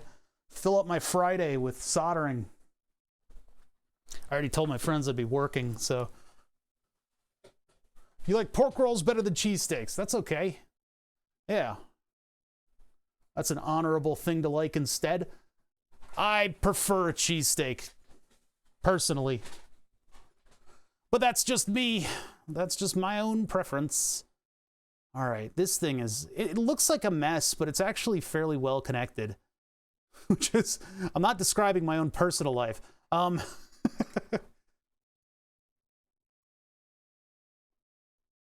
2, 3, 4, 5, 6, 7, 8. So that's power over there. That needs to go to there. I could run another line just directly across to get power over here, and that would give this power, that would give this power, and that's all that needs power. I mean, power also needs to get out here somehow, which I guess I could sneak around with a wire. Never heard of a pork roll until I saw it on Bizarre Foods when he went to Philly. Interesting. I used to get pork rolls all the time. Not that often, actually, because whenever I'm getting a pork roll, it's like a food truck, right? Why not just get a cheesesteak? Why is that bizarre? I don't understand. Anyway, yeah.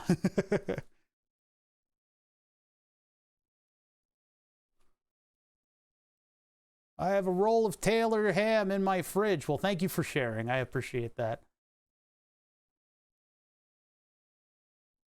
Man, everybody tried to make a Will Smith joke, a Fresh Prince joke, I should say. I didn't know so many different people tried to make that joke at once.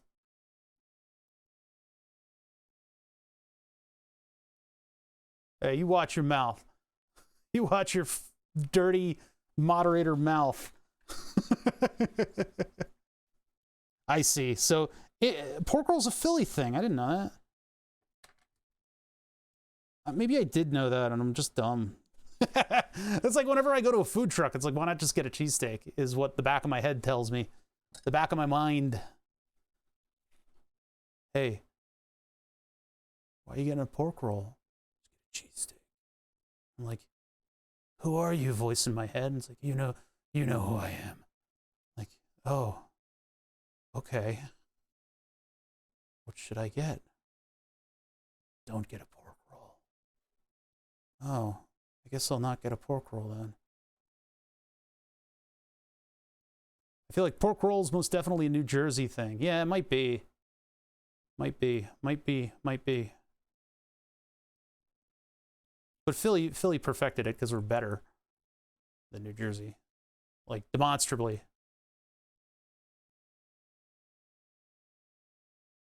I don't know if you guys know, but it's a tri-state area thing of trash in New Jersey. We hate New Jersey because it's our New Jersey, you know? It's like the brotherly love kind of thing. We take a bullet for them, but we also trash them a lot. Everyone hates New Jersey. Not really. New York doesn't hate New Jersey because they all live there. Oh, back cramp. My back is cramping. I think my glucose level dropped, and now I'm like susceptible to muscle cramps because of diabetes. So I have to like hold my back in a hunch right now because it's like threatening to Charlie horse. Here's the update on my positioning. I have to stay like this with that side of my back. Nope, now the other side. Okay, all right, we're doing this today. Hold on, I'm gonna stretch. Does that wire go to the right place? I'll check in a second. It's when my glucose level does certain stuff, I suddenly get very prone to basically like Charlie horse cramps. What the fuck? Why are you doing this? It might be dropping right now. That might be what it is. Or I haven't gotten enough insulin today because my glucose level is not moving at all.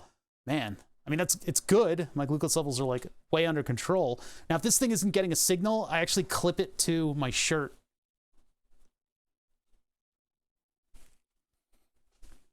Yeah, mine is usually a result of just, yeah, see, now I've got it clipped to my shirt because the sensor's right here, and I think I was body blocking it. Yeah, I don't know. It should go away. I just have to be careful about what muscles I'm flexing at what time because they're all threatening to do it. I hate it. Sorry about your sickness. I don't like calling it a sickness. It actually really isn't. It's an autoimmune thing, right? So many years ago, probably around when I hit puberty, right? About 9 years old, my immune system decided that the mechanism that creates insulin in my body, a grouping of glands in the pancreas, which is basically, I literally just said pancreas twice. You know, the pancreas is like it's like a jello mold. It's like a jello with a bunch of suspended glandular structures in it. The pancreas is. Surgeons are like you do not mess with the pancreas because it's such a difficult organ, right? So at some point, my immune system said, "Hey, islets of Larange, you're definitely a parasite." And my body's like, no, dude, that's what makes insulin. It's like, I'm not listening anymore. And it just fucking attacked my own pancreas and destroyed the beta cells. I mean, they've got beta in the name, right? So my, sigma grind set immune system attacked my own beta male cells and killed them. And so now they don't produce insulin, which is just great. It's just wonderful for me. Okay, is this soldered to the right thing? No, not at all. I fucked that up. That's supposed to go to power, which is on the other side. Any chance of DNA therapy? I hope. You know, that'd be nice. That sure would be something. Let's double check. I'm gonna double check these lines. One sec. Let's double check these lines. Yeah, so DNA therapy would be wonderful. I wish I could get, you know, I wish they could do that because apparently there's like a potential, cure or treatment for AIDS that's coming out due to gene therapy soon, right? And you know, back in what was it, like the 90s, the early O's, when George Bush was around and stopped stem cell research, I was pretty pissed off about that because that seems like it could be something that leads to at least, you know, cure or treatment for diabetes. Apparently there was a hormone too that could be injected as like every 6 months that would lead to curing diabetes as well. But diabetes is like a bunch of different diseases in a trench coat, right? There's many reasons why you might become diabetic, and so it might vary even from person to person. On sort of a not a macro scale, like a micro scale, like maybe I have diabetes because of a certain autoimmune condition and somebody else has, you know, the same diabetes due to a slightly different autoimmune. The immune system is extremely complicated, you know? Speaking of Sigma grind set, I soldered to the wrong pin. So I got to correct that now. Oops, we'll do that one. All right. Wrong pin. We got to go up here. Wrong pin. Wrongu pinno. Deska. How do we do this? Let's see. So we'll just peel up. I need my pin tool.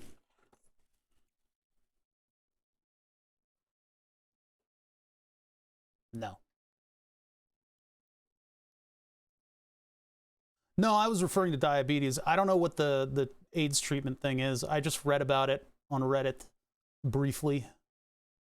I didn't read the full article like a true Redditor.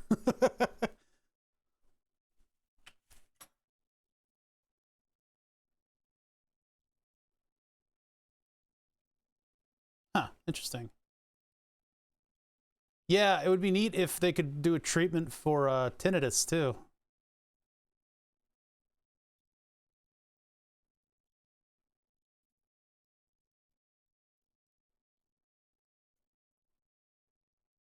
I'd like to be able to listen to quiet stuff again. I don't have severe tinnitus, but basically anybody from my generation has tinnitus. By the way, it's not tinnitus. It's not an itis. It's tinnitus.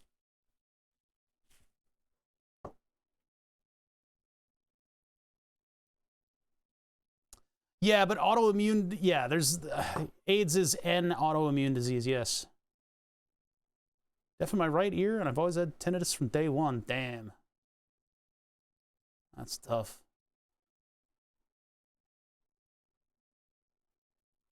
The itis, yeah. Now the Groovy's had his sandwich. All right, that's power. Do this. Yeah, I'm not a doctor either. All right. But yeah, I'm wondering how related the AIDS treatment or whatever it is, cure, whatever that was, how that might relate to diabetes in terms of coming up with something better to treat it instead of just injecting insulin. I'd rather just not have diabetes, you know? Worst choice I've ever made is having diabetes. I was like, man, it'd be cool to have an autoimmune disorder. I was wrong.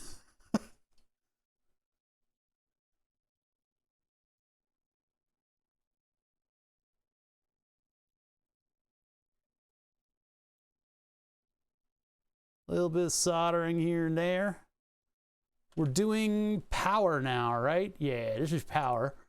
Power. Sorry. Power.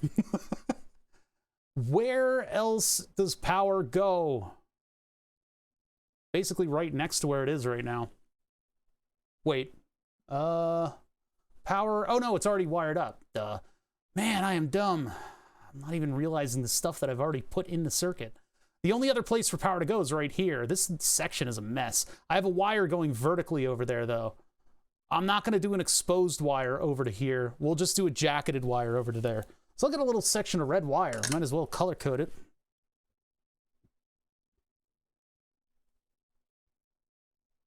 What the hell are you talking about? I don't want to know. What was that? Oh, it was the desk shaking. I saw what I thought was like a blinking light in my peripheral vision. It turns out it was just me because my legs are hitting the desk. Everything's... Yeah, cure better than treatment. Yeah, but, you know, they're making a lot of money off of us right now. The diabetics. Conspiracy theory is always around, right?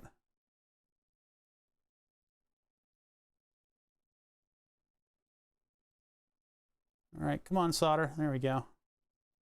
This is not attaching cleanly. I think I need to pre-tin this if I'm going to do that. I'm going to pre-tin it.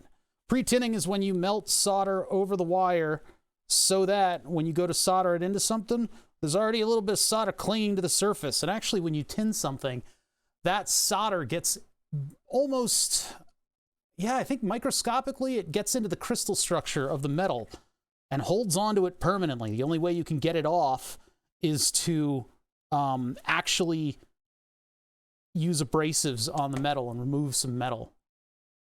It doesn't make an alloy with the metal. It coats it so microscopically and completely that it is nigh on inseparable. That has to go over to here. Start a new game. I'd rather do a new game plus. Isn't that the imaginary scenario that everybody has, where they think, man, if I was sent back in time with the knowledge I have now, I'd buy Bitcoin. It's always the one, like if you could send one message to your teenage self, what would you send? And it's always like, buy Bitcoin.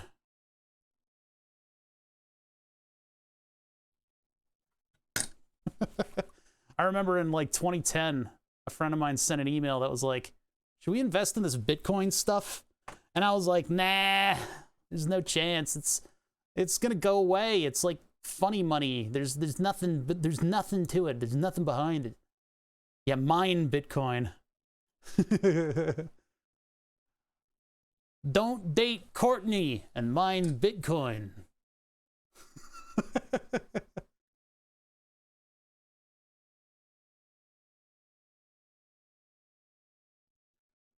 Yeah. My past self would be like, what the fuck? No, I'm not doing that. I got other stuff to do. I gotta date Courtney. I'm like, no, it's really me for your past. It's like, who the fuck is this bearded weirdo? Hey, me. That's some fucking... what was the guy's name? Al? Al-looking tool time motherfucker over here trying to tell me what to do in my time. Let's get out of here, Courtney. Don't know. What are you doing?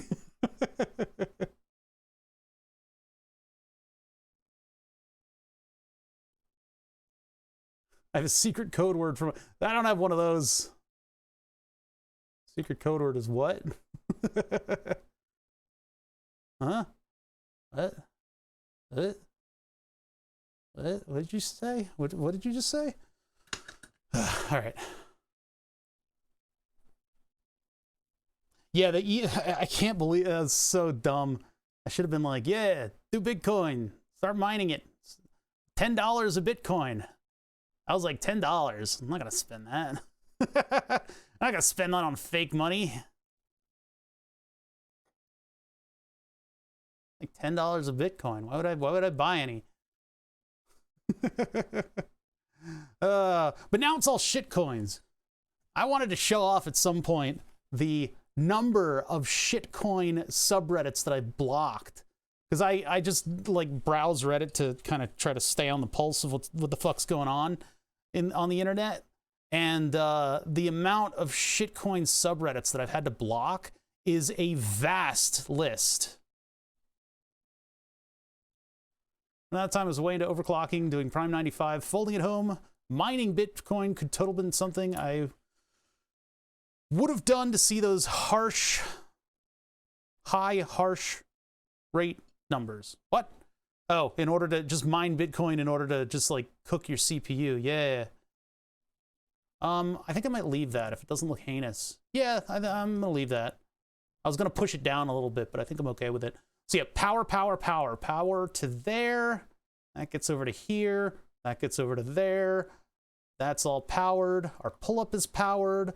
Power over there. Ground here, ground there, ground over there. Ground jumps over to that side, goes to the 4.7. Ground goes to the LED over here. And then, oh, goes up there where it then jumps under and comes out to there. Everybody has ground. Everybody has power. Yeah. Crypto pump and dump. That's basically all Elon's doing these days, right? He'll just tweet and just say Bitcoin, and that'll make the markets go absolutely psycho. I don't follow any of it, and I feel better as a result. I feel like a more enlightened being. Remember trying to mine Bitcoin back in the day, and maybe got 0.75 of a Bitcoin, lots of zeros, 75 of Bitcoin. Wish I could find that wallet nowadays. Yeah. With the Reddit Millionaire Makers contest, I got gifted almost one entire Bitcoin from a bunch of donators. And then, because Reddit had a leak and I didn't set up two-factor authentication, some dudes from India got into my Reddit account and they siphoned off all of my coins because that was connected to the wallet, because there was a system for gifting fractions of coins to people in comments, so you had to give it like API access to one another. And so if you got into the Reddit account, you could auto log into the Bitcoin wallet, right? You could just click over to it. That's gone now. That thing shut down a long time ago, but that ended up being the vector that got them into my wallet, and they siphoned off almost the entire thing before I caught it. It was one night they got rid of almost an entire Bitcoin. Now I have almost 1/10 of a Bitcoin, which is a significant amount of money, but I can't take it out because now I have to actually declare it if I take it out of that wallet, which will make me ineligible for health care. I would have to then go through a different insurance for my health care, which would then cost over $10,000 a year in insulin and supplies, and then I would not be able to afford them and die. Isn't it great? Yeah, I guess I could use the Bitcoin to buy other stuff. That'd be the only good way to do it. Rest in peace. Is it really 60K at this point? I'm long-term sitting on it. I'm just long-term sitting on it. It's funny, I said I'm long-term sitting on it just as I activate face cam. So I'm long-term sitting on its face. Can't wait for tax season this year. A lot of people are gonna be in for a surprise. Bitcoin bro, all those bit bros. Up until recently, Octojay was mining. I thought the coolest part about Octojay mining Bitcoin was that he had, and other coins too, he had the setup in a cabin, and so they didn't have to heat the cabin during the harsh Canadian winters. Oh, it was ETH, yeah.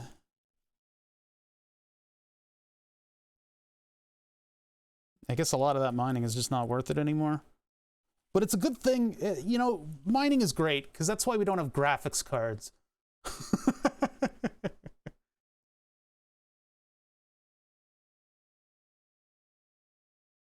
Alright, gotta solder this one into here, like that. Let me just give it a little bend. And then I can use my pin tool to put another little 45-degree on it. Michael did that with folding at home. Had a cooling laptop and radiator. Oh, that's awesome. Folding at home is great. SETI and folding at home, man. I never really did much with those, though.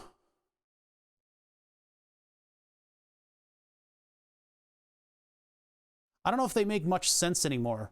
I mean, I guess they still do all right. But, like, how do they compare to, like, a real supercomputer at this point? You know, distributed computing models.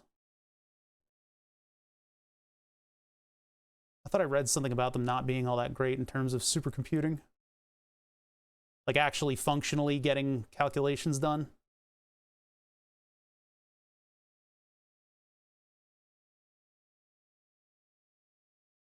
You have to pay for it? Oh, you have to pay to get the folding or something? I mean, researchers pay for time on supercomputers.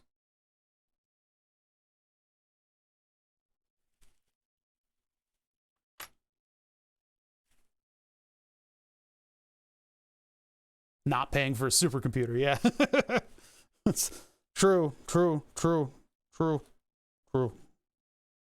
I guess it screws with the supply and demand, or the supply side of the supply and demand thing, right? You have an extra means by which to calculate, and so maybe if there's a long wait time or it's too expensive for a supercomputer, you could just have a bunch of insufferable nerds do your calculations for you. I think the government was doing something like that with their classified network PCs, where it like does calculations in the background. Folding at home made it up to 2.4 exaflops of computation in 2020. Damn. I mean, I know like Google does distributed computing as their like bread and butter, right? They have cargo containers that they'll set up in places that are just filled with what basically is just like a motherboard with a processor on it, and it's just filled with those. That's how your Google results are so quick.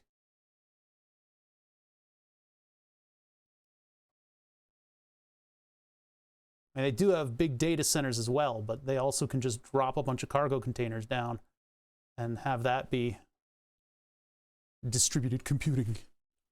All right, let's get a couple little sections of wire on these. I tried to spread out a little bit with this thing.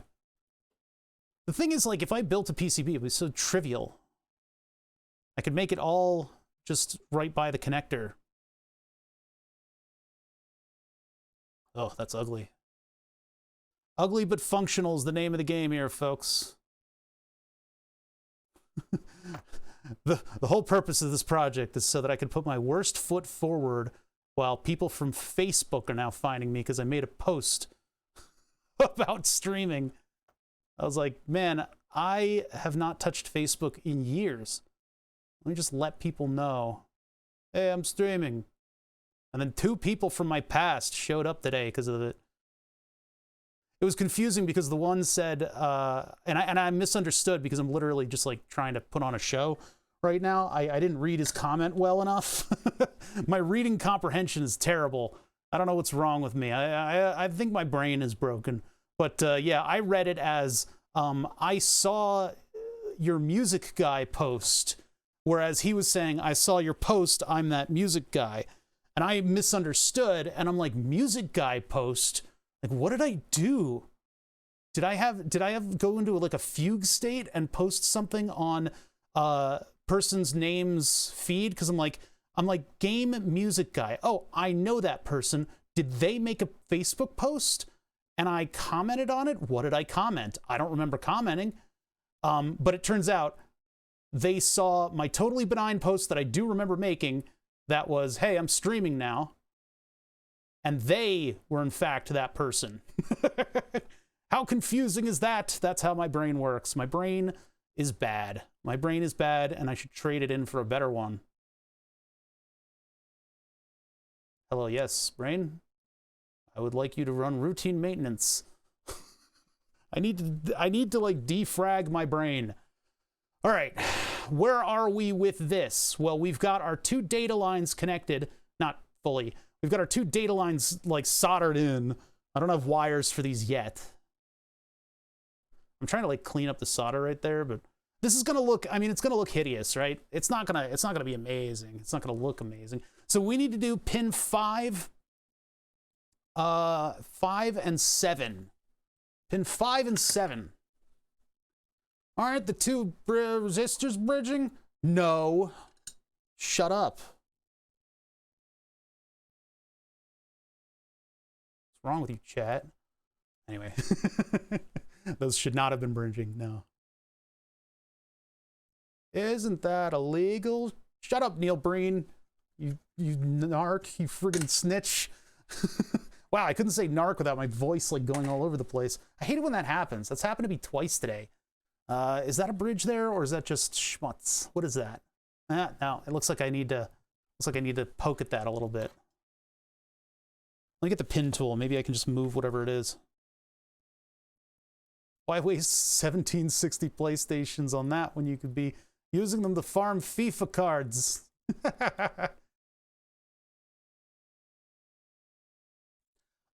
Sports game fans, I don't understand you. That looks a little close right there. I mean, we're not doing anything with pin 1, and it's not a reset. So it's okay if that touches, but I kind of don't want it to. Sports game fans, I don't get you. I don't know how you can play the same game, but a new version every year. Sports game fans are the reason why the industry is fucked. Ugh. That's gonna get you into fights. Those are fights. Man, why did I do this? This having this thing all the way over here. I probably could have put it like inboard a little bit more. That's all right. It's all right. We'll be all right. All right. So our data pin is down here, and our other data pin is over here. So no matter what, in order to get to these two pins, we're gonna need wires. Unfortunately, I didn't really do that correctly. I could have probably... Nah, I don't think I could have done it. Yeah, so we'll have to use wires. Sports games, Call of Duty, Battlefield. Everybody's really mad at Battlefield because they got a Santa skin, right? I mean, they have other reasons to be mad at Battlefield right now, but still. Apparently the Santa skin was like the breaking point for the community. What do you guys expect? I remember when Battlefield was a mod.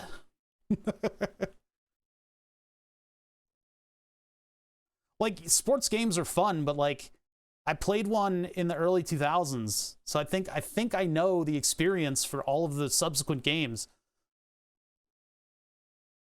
I think it was like, nah, you know what? I'm not gonna comment because all I've done is read comments on the internet. You know, I don't really know the state of sports games. But like, from what I read, I guess they've modified their model over the years. Really? Yeah. Disappointed. I haven't followed that either. I don't really know what's going on with that. I kind of want to keep these wires up on the top of the board. I don't know if I want to jump them down under the board. I guess it'll be cleaner if I do jump down with these. I'll have to do that. Yeah, we'll do that. All right. All right, I'll jump down with these. We'll go under the board. We'll go under the board. It's a little cleaner anyway. So I'm going to give that a little bend. And I'm going to feed it up. We'll go here. Feed it up. Yeah, there it is. Up there. And just do a little boop. That was too much boop. Too much boop. Pull it back. Pull it back. BF4's favorite. I haven't kept up. I haven't kept up with the battlefields. I think one of my friends does, but I haven't really kept up with them. Okay, that didn't turn out very well. What happened there? And why isn't that? Okay. Okay. All right. All right. That looks very unclean, but I think I'll come back to it and clean it up. What pin goes to the magnetometer? Magnetometon. Let's take a look. Magnetometer. Ooh, I got a cough. One sec.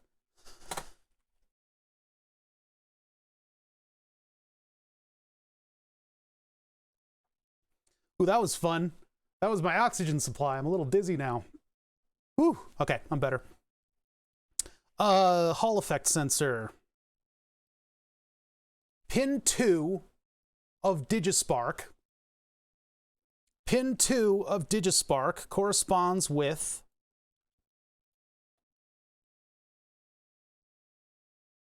now that would be D2. So would it be PB2?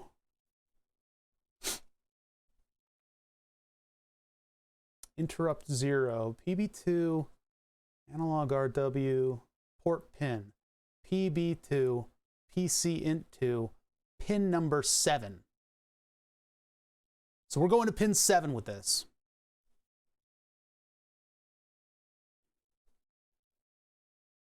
Bunch of DLC. I'm not sure. Yeah, you guys. I can't comment on any of that. Pin 7. 5, 6, 7. So we're inboard, so we're going right here, right next to where powers run.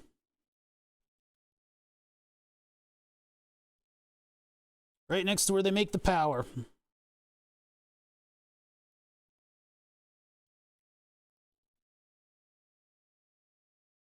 Oh, you know what popped into my head recently was the Battlefield 1942 theme. Ba-da-da, da-da-da, da-da-da-da-da-da. Dun dun dun dun dun dun dun dun dun dun. The only reason I know it so well is we played a lot of it back in the day. Dun dun dun dun dun. Dun dun dun dun dun. Bah. Bum bum bum bah. Is that right? Is that actually the? I think it is.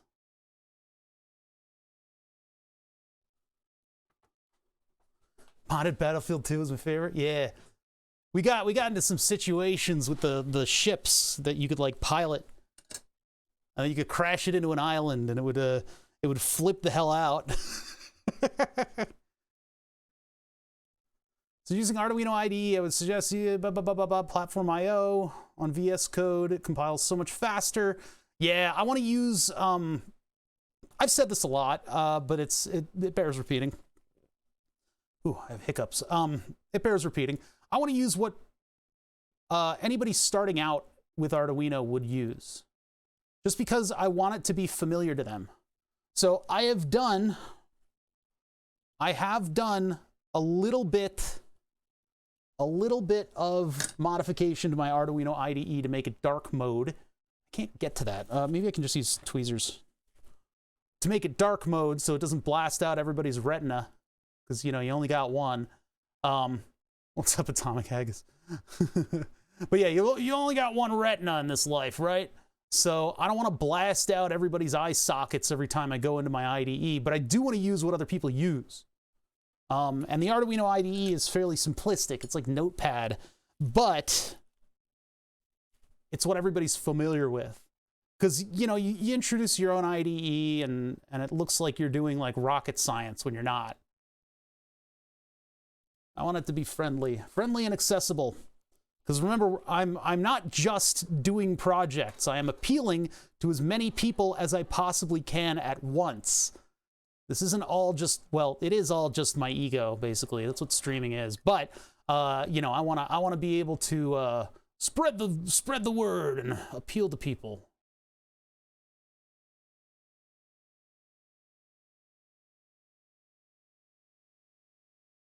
I don't really think that is soldered.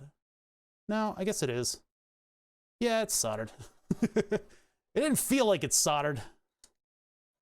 And if I go and I try to blop it, it'll end up flying upwards again.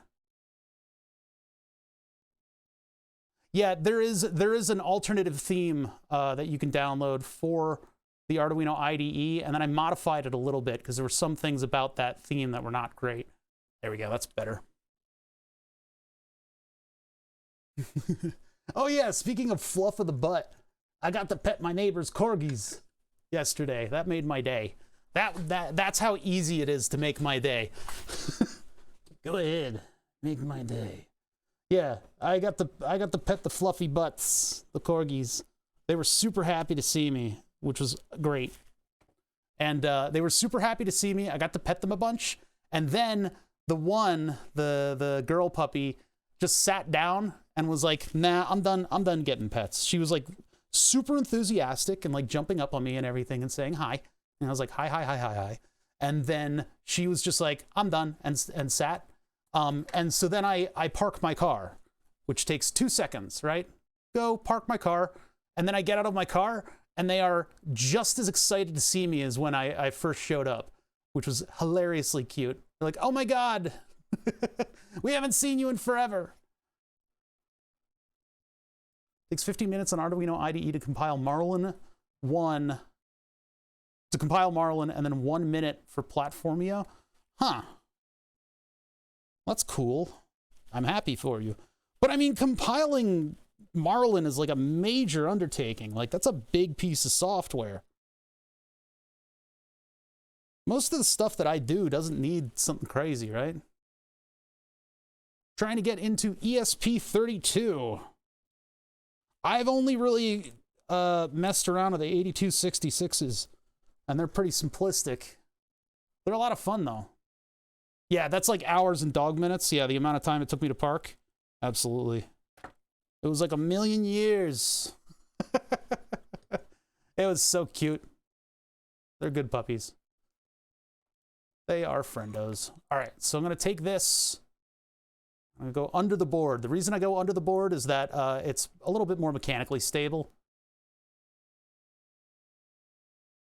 And it's cleaner. And you can kind of see what's going on in the circuit. What's happening here? Why is this not doing? What do you... Whoa. A cruel joke. Oh, wait, that's not the pin that I'm using. Hold on a minute. I'm actually going to this one. ESP32's dual car. The 8266 is actually, well, no, that's multiple different things. Because, like, from what I understand, all the wireless stuff is handled by a different processor, right?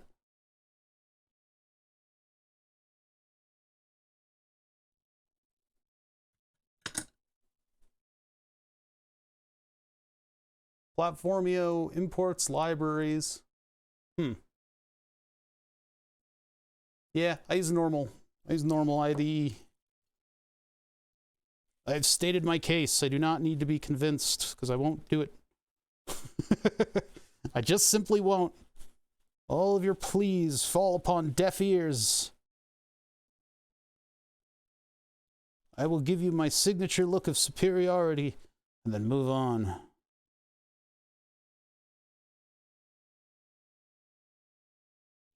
I want a little bit more wire to be visible so I know where this thing is connecting. Now that puts the wire...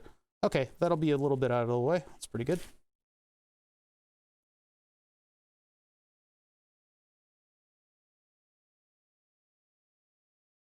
Wireless is another thread.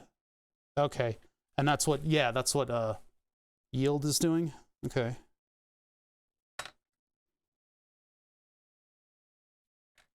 Okay.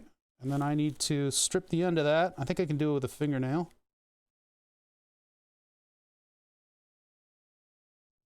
Dun, dun, dun, dun, dun, dun, dun, dun, dun, dun, dun, dun. I really hope that one day the game industry will finally be able to make a game about World War II. You know, it's weird that there aren't enough games about World War II.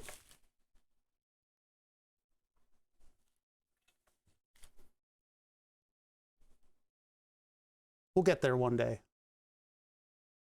I'm hopeful.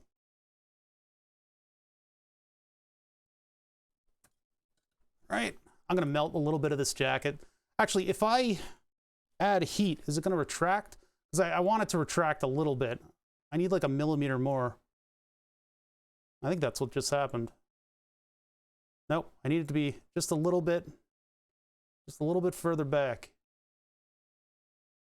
Yeah, one day a developer will finally make their case and create a game about World War II. Maybe like a first-person shooter that's World War II themed.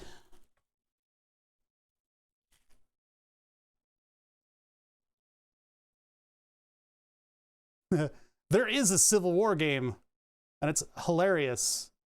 Apparently the player base is absolutely hilarious.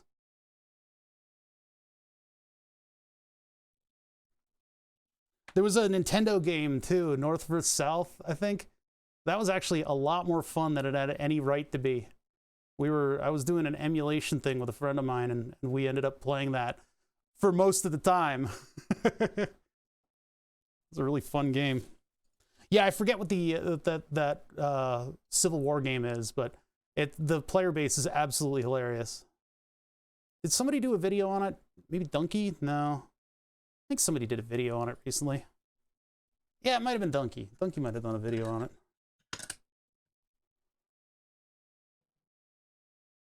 Whoa, what did that? That looks weird. We don't have the benefit of having a stereoscopic vision here.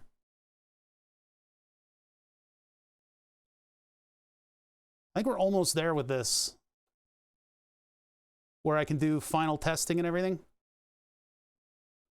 And it was always going to be a little bit janky, you know? It's kind of a shame that I couldn't build a circuit board for these.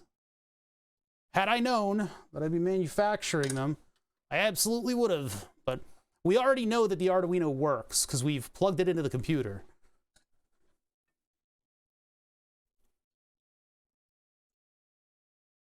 But it's a matter of did I futz the pins, or are they functioning properly? All that stuff. All the little things that we need to now check. Yeah, I definitely could have fitted on a smaller circuit board, huh?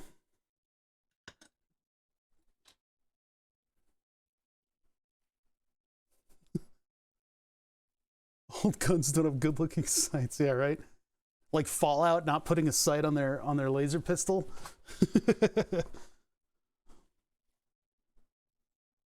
People had to mod it in. All right, so we need power, ground, D+, D-, D plus and D-. All right, so power, I've already got a red wire here, so I'm going to take that, and I'm going to put it through the board. Well, 4 wires sticking out of the ass of this thing. So where is power coming from? Let's go over here. I'll just sync that through. Well, how are they coming in from this thing? V-bus is on top. It doesn't really matter, actually, if it's just going to be wires. So I'll go up like this, and I'll just bend that over. We'll just solder that in there. Here, let's go back to this view. We'll do this view now. War of Rights? There was one that, like, where the community is just crazy.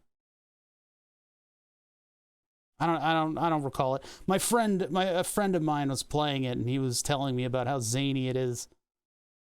The people are just like insane.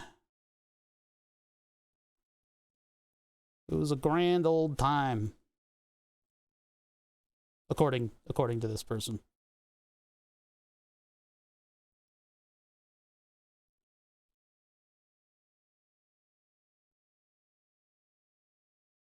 Damn it! I'm practically guessing at where I'm putting this wire through. So where the hell? Oh, no, that's not right.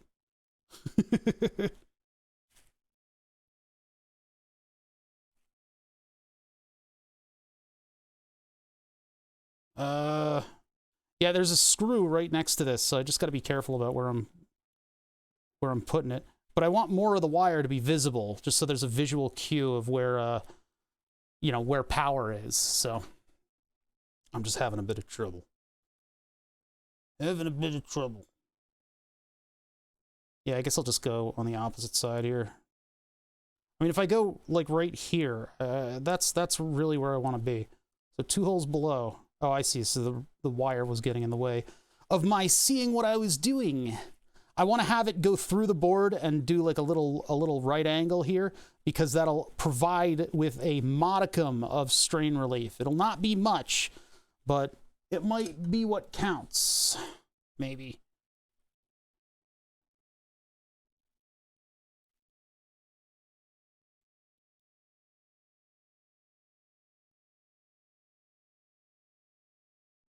Oh God, that thing, the wire went all over the place.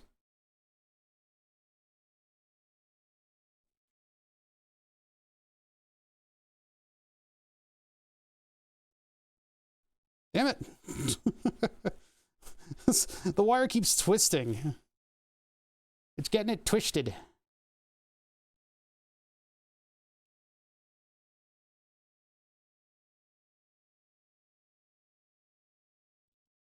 That looks cold soldered. Does it? Wait a minute. Hold on. I need a closer look. Hold on.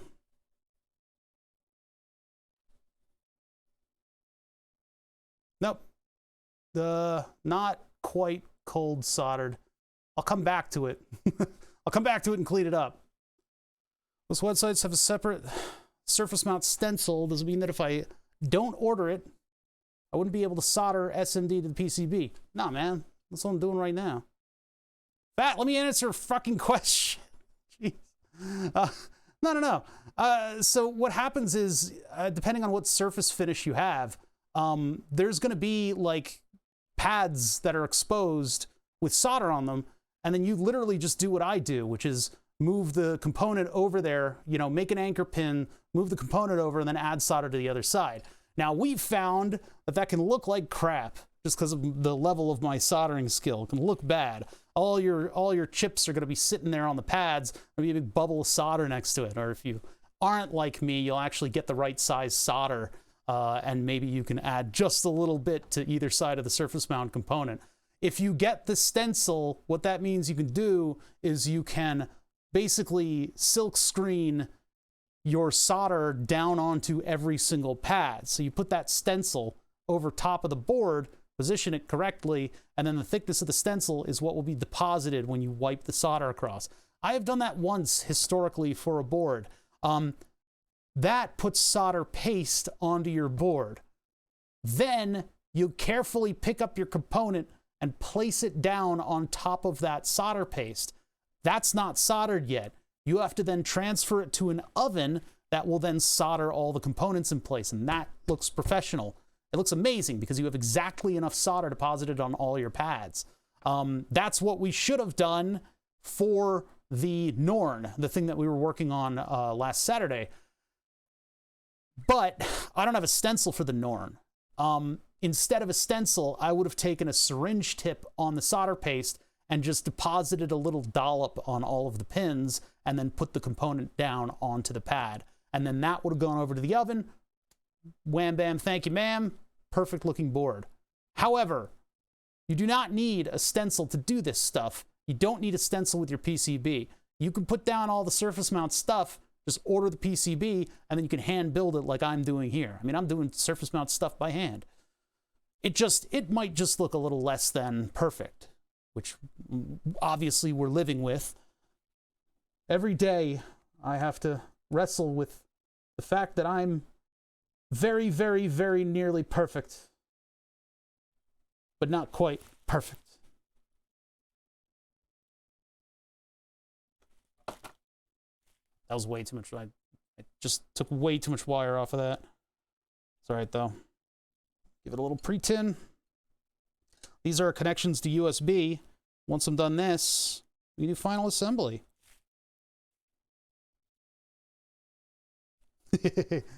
Did you notice how cocksure I was just then? It'll work perfectly the first time, of course, because I built it. Where's ground? Ground is right next to that, huh? So we could actually do power and ground, like, right next to one another.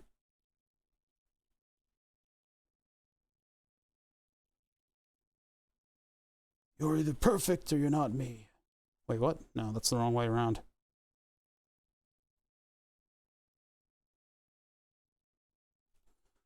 All right, solder this thing down.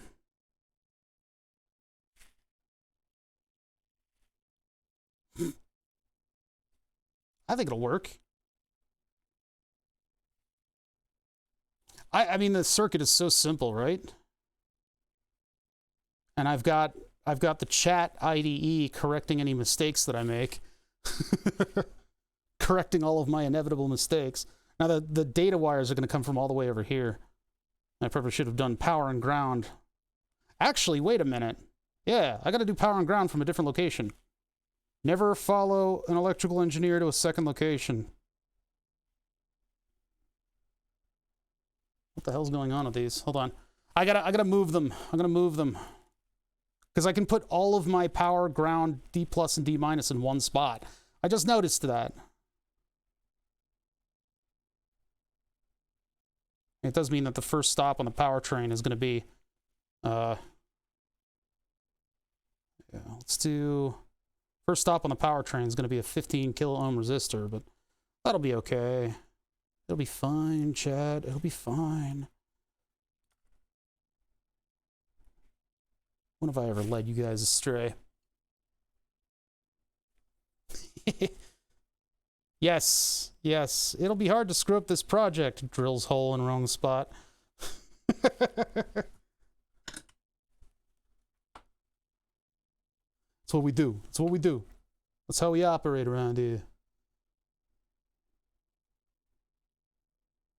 Pin 4, ground. Pin 4, ground. Ground, pin 4.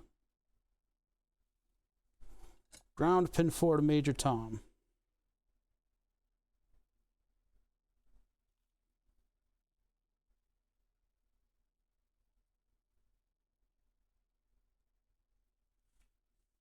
All right, there's that one. Move power wire. Doing this a little weirdly close to the camera, sorry. Move that one, put power here.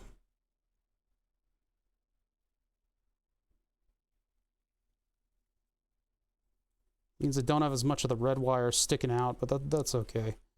I have to concede some details.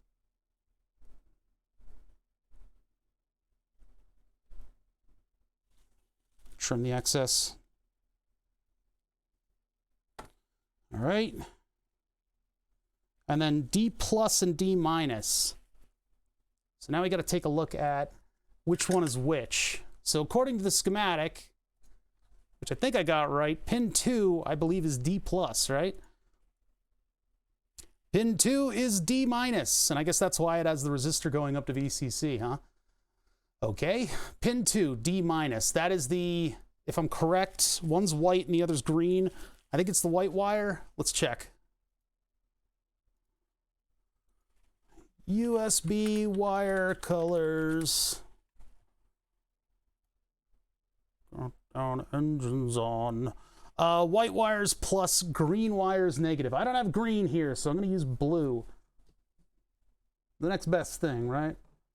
I'm going to use blue to be negative. D minus, rather. D minus has the resistor on it, so it's pin 2. These are just the things I got to keep in my head.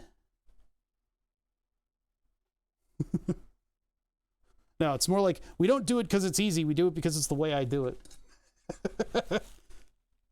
I'm stuck in my ways. My brain is no longer plastic.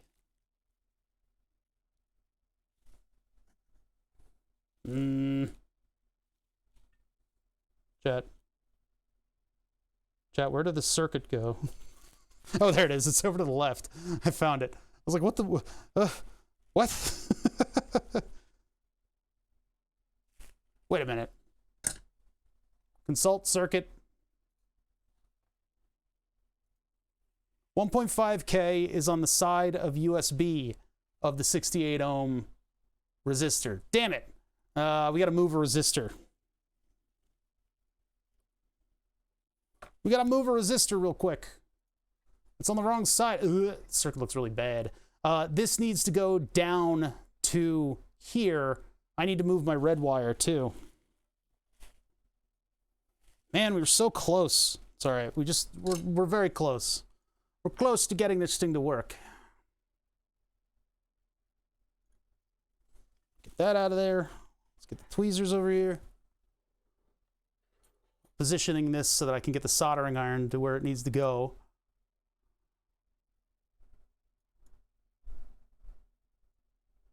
A little bit of pressure from the side, not much. And then this thing skedaddles.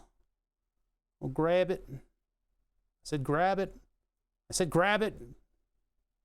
I said. There we go. And we'll put it right here.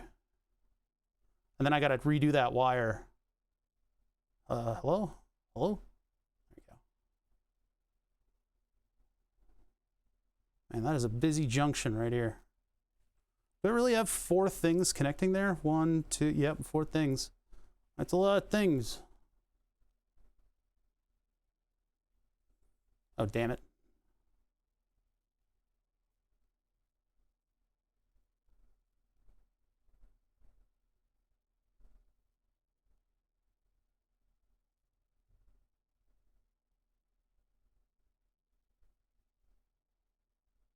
I'm hoping that surface tension will hold this thing in place and correct its weirdness.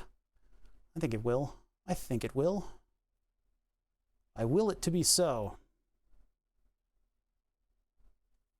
Okay, I have to get a higher angle on this because that Zener diode is huge.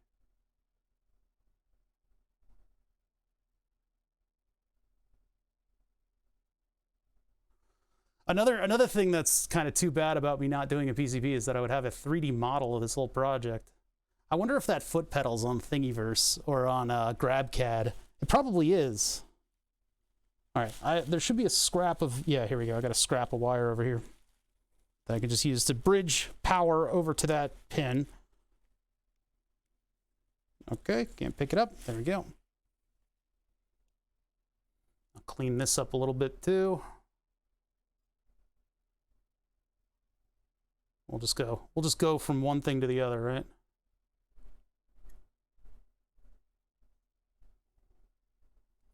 course, if I did do a circuit board and a 3D render and all that stuff, I would be done by now. Could have built 20 of them by now. But we're not exactly in a manufacturing position here. We're doing prototypes. This is prototype number 3. So far, so good.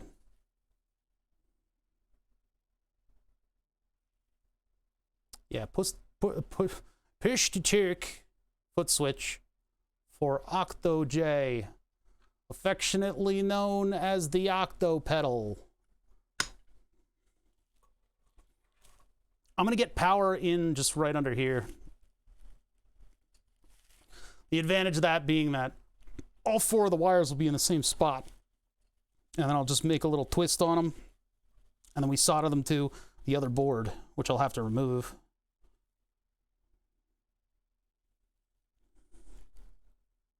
So I'm going to bend that over and then just get a little bit of heat on it. It's going to hurt my finger. Going to pull my finger. There we go. Right. I could get a little cleaner. So that's those. Blue wire we're making D minus. No. Blue wire D plus. Hold on. No, plus is the white wire. Yeah, blue wire we're making D minus. Which means we can come in right about here. Yep, or we can't. No, we'll come in right about here. And I got to go to a very busy junction over here. Okay. All right, we're going to need to do this on the scope so that I can see what I'm doing.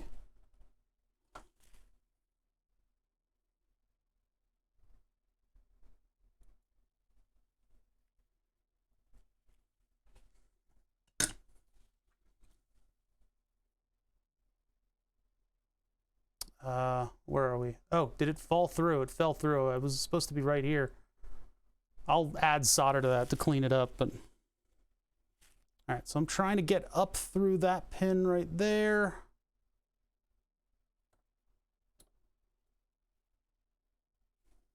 What are you talking about?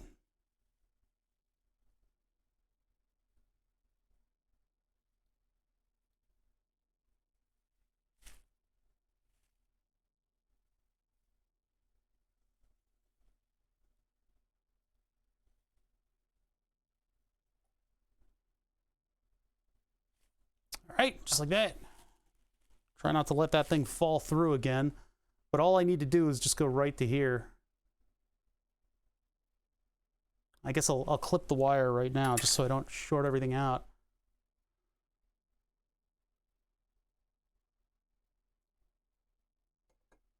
Hands are shaking a little bit.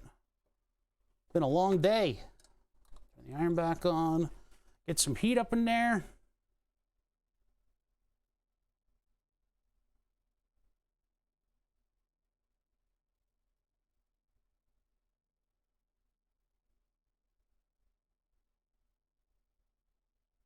Oh, damn it. It's getting all funky on me here. Hold on. I can get this to work. Okay, there we go. That's a little better. All right, white wire. White wire comes in on the exact opposite end. And that'll be our D+. Our D+. That was way too long of a wire. That's all right. I still got to trim all these.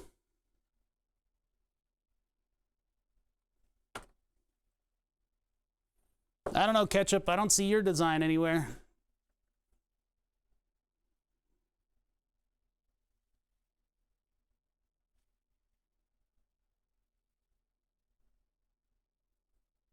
I'll just go across like that. That should be good. I want to put it back in the vise so I can actually see what's going on. Actually observe what I'm doing.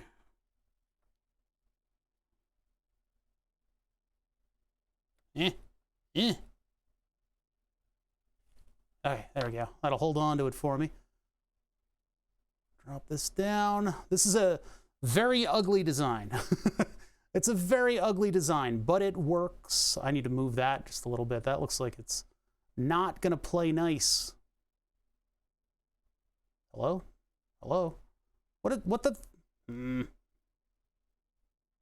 what I'm trying to do is move that wire away because it looks a little too close. But my iron is not cooperating. There we go.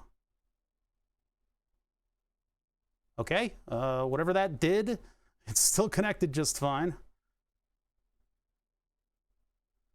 I would have liked to have a little bit more wire on these, but I don't really have much of a choice, do I?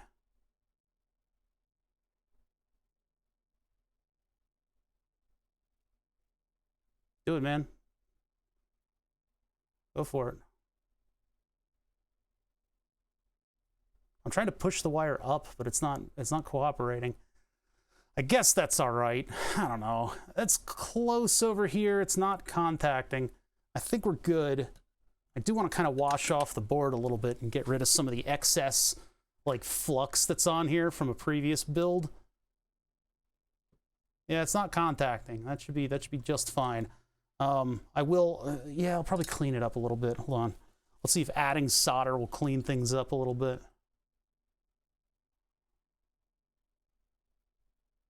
I think the iron's not cooperating with me today.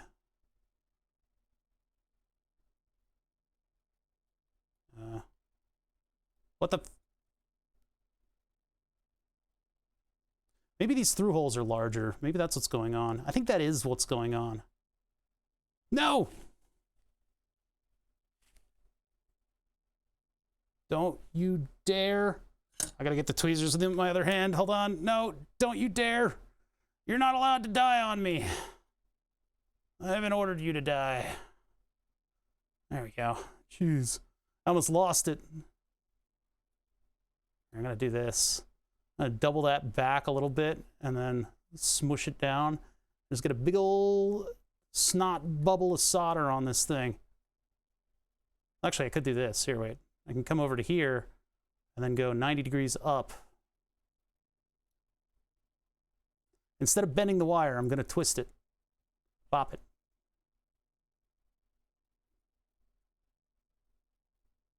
That. A little bit of this, a little bit of that. There we go. Yeah, instead of doing straight in, I wanna see a little bit of the wire, which I couldn't do on this one. I guess I could have done the 90-degree thing on that one too. But I'd like to be able to, I like to be able to observe the board and see where the wires are going.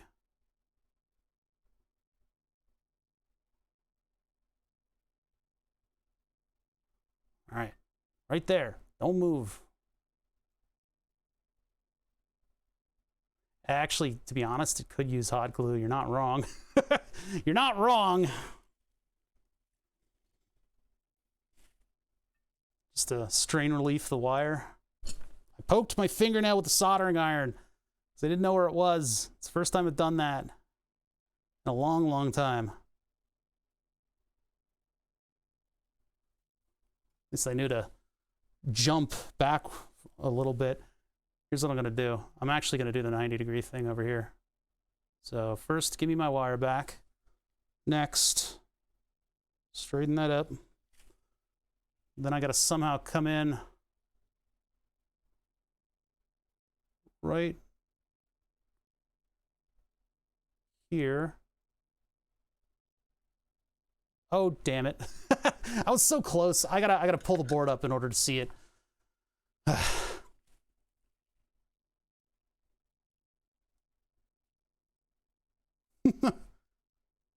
Didn't know how to solder, so you just burnt your fingers. Yeah. Yeah, you gotta be a little,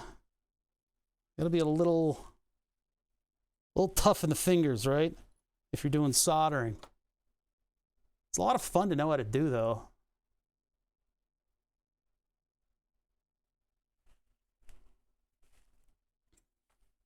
I don't know. I'm not a fan of duct tape because it's like it leaves a sticky residue that I hate. You know, as a kid, I would do a lot of projects and you know, tape them up and make them look good, right? I don't do that anymore. It's kind of, I don't know. It's just like living in the aftermath of somebody who does a lot of projects with duct tape. You learn that it's bad. It's a bad tape. It doesn't really do what it's supposed to. It doesn't really stick to anything. There's been a lot of debates here about what the origin of duct tape is, because there's ducking fabric, and then there's actual ducting, which it's not really meant for.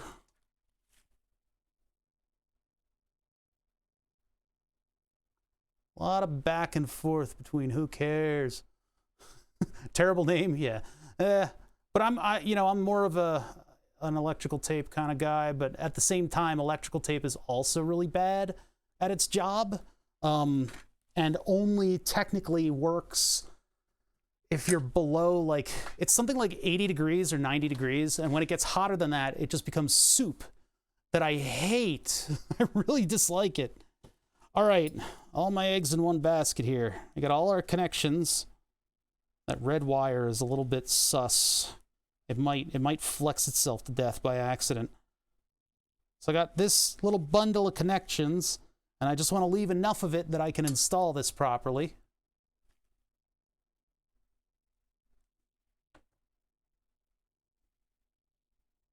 No, what are you talking about? It might be a possibility, something like that. We'll do a quick little inspection. No, there's just a little hair that's hanging over the edge. It may look like it in this, but it's not actually shorting. See that? Although that is now getting close, now that I've heated it up and it's moved a little bit. God damn it.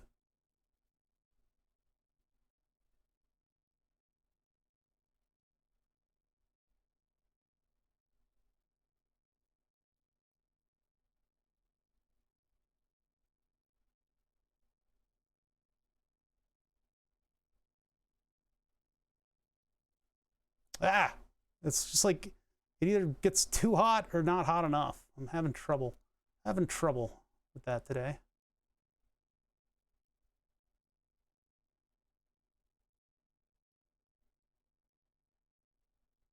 There. Okay. I should probably throw a dollop right here just to hold the wire down now that the jacket is completely turned into soup. Good enough. All right. How's that look? Pretty decent. And that diode can move over a little bit, but I think it's okay. It's not really shorting. It's just kind of a little bit out of place. The 1.5K could use a little jostling, but I don't think I'm going to be able to.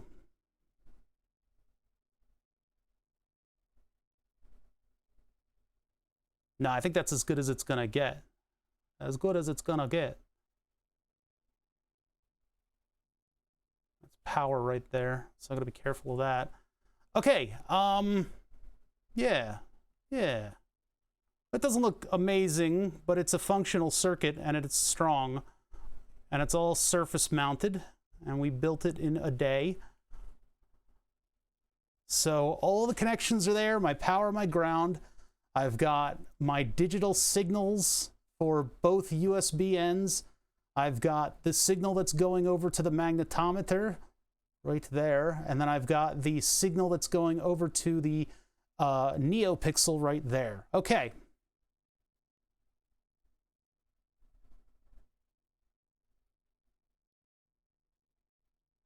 We're good.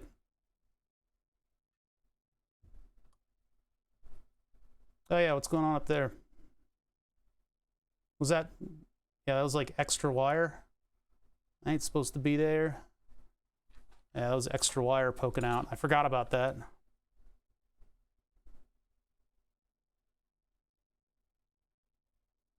Chat will not let me troubleshoot stuff, huh?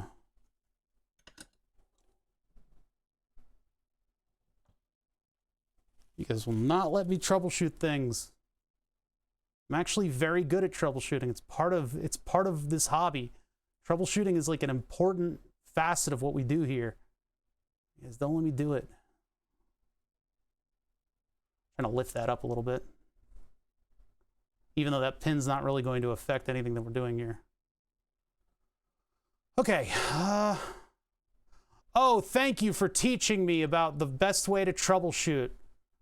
Like, God damn it. I know. That's exactly what I'm trying to focus. That's why I literally said what I just said. Dear God. I do wish these were a little better centered, but I can't really do anything about it. I can't move them at all because then I gotta go to both sides and everything. We'll leave them where they are. They're good there. I got all the connections made. I should be ready to go. You know, it's not amazingly pretty, but it never was supposed to be, you know? And I'll do a little brush off to get rid of that flux on the end. So now I actually have to get this thing out of here. So let's get the bit on the end of the screwdriver. Chat can stop fucking telling me what to do. And I'll plug this thing in, and we'll see that it comes up on the computer. And also, we need to put the magnet on and do all that stuff, so. All right, where's my screwdriver at? There it is. All right, let's put this thing on. Let's do this.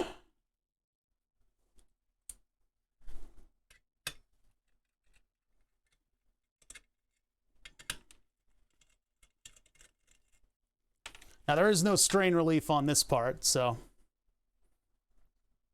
No, this is iFixit, which I like. I like it a lot. It's a good screwdriver set. I had the larger one, the large, like, you know, with all the bits in it. I didn't like it because it split sizes between two drivers. And I like the uniformity of having one driver and a bunch of bits. This is, you know, it doesn't have as many bits as the big set, but honestly, I have not needed any more than this stuff for taking stuff apart. I do have Weir screwdrivers, and those are on the magnet hanger, but, yeah, anyway. This circuit turned out a lot more sloppy than I would have liked. You know, when I'm prototyping stuff on these boards, it's never really amazingly neat, but there's usually a general standard of cleanliness that I go for.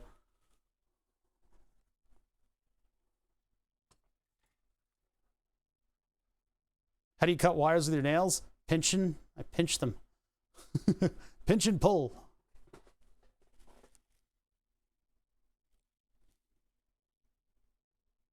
I wouldn't use this set to like work on cars or anything, you know? It's like, it's good for electronics.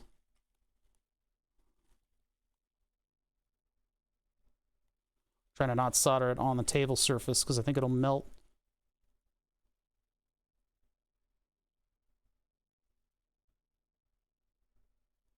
V bush V C C D plus D minus and ground. I guess I probably could have like put the 68 ohm resistors in on this board. I probably could have done this on another PCB too. I could have just taped everything down. Could have done some weird stuff in order to put it together. I mean, honestly, like if I were designing the entire board, I probably could make it just a little bit larger than this board and it would work out. But anyway, bygones being bygones and all that stuff. Who are these bygones? What do they want from us? All right, V-bus. That would be the power pin. Power. And I got to be careful of these not to make them stick out too far, because then they'll short out on the part that I machined on the case. I'll get the flush cutters on them in a minute. D minus is the blue wire with the pull-up resistor. That one goes here. How come that one is so much longer than the other ones? Huh. Thought I cut you guys even.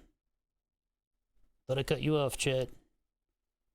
Why is this not cooperating? It's not cooperating at all. Yeah, woulda, coulda, shoulda. That's what today's stream is all about. Woulda, coulda, shoulda. It's me struggling with my regret. I got the spaghetti regretty. Struggling with my regret over not designing a circuit board for this.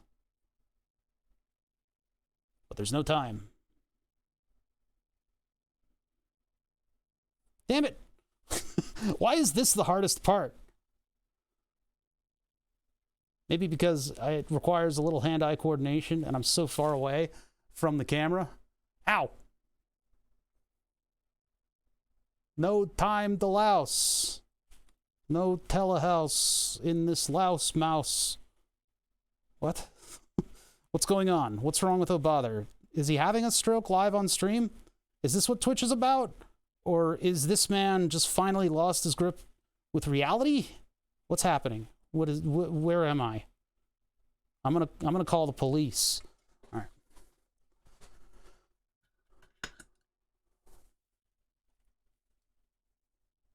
All right, so one of those is sticking out a little bit. I got to trim them back. And actually, good measure, I'm going to put a piece of Captain tape down under this thing. Just for good measure. Hello? There it is.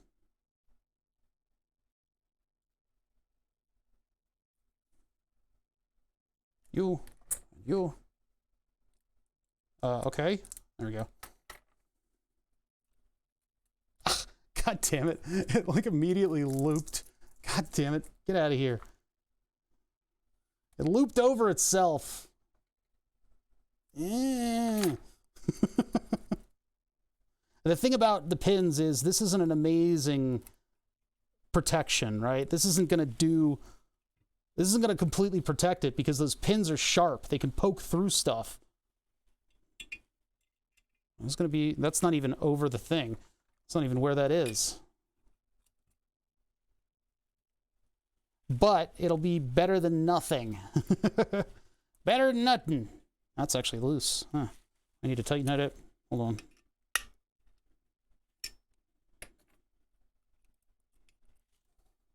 Better than nothing.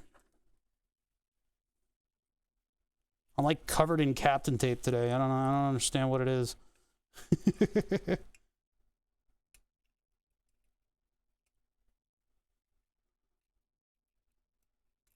All right, you know what? Screw the tape. Fine. Fuck it. It's not cooperating with me. Maybe the knife got really dull. Ugh. Ugh. I'm like covered in tape now. Chad, I'm covered in tape. It sucks. All right, let's just put it together and hope for the best. Actually, no, let's not just put it together and hope for the best. Let me freaking get a layer of tape down there so there's something. I want something between the circuit board and the substrate here. Otherwise, all hell's gonna break loose. Maybe. Maybe not, but... No hot glue. No. No, hot glue rots after a certain amount of time, doesn't it? I don't know. It might be a safe place for like some Celastic or hot glue, but I don't got none. I don't have a good Celastic, and I'm not gonna wait for the hot glue to heat up. We'll just put down a big old patch of Captain.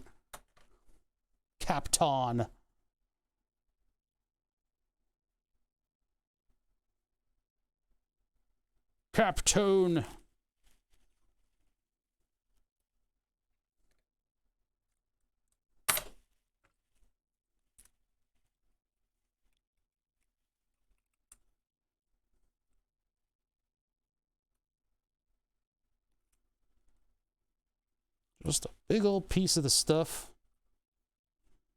Get one right there. Get another big piece. Just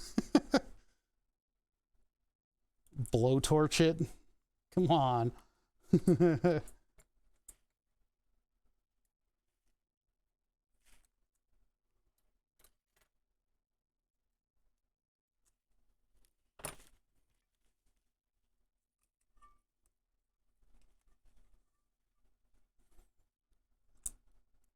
All right, those are stuck down. Now I think it'll listen to the knife.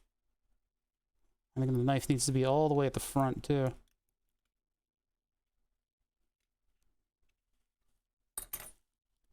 Tweezers? They're there.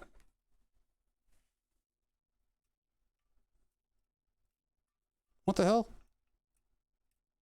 I didn't think it was that dull. I thought I got a good cut. Apparently not. What is up with this thing? I don't want to put a new blade on it right now.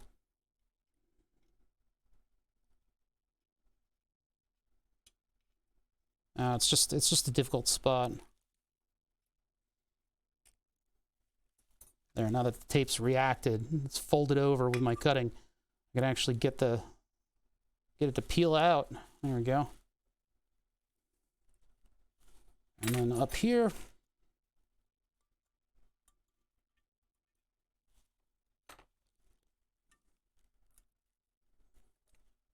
Now it's got a layer of Captain tape on it. That should stay put.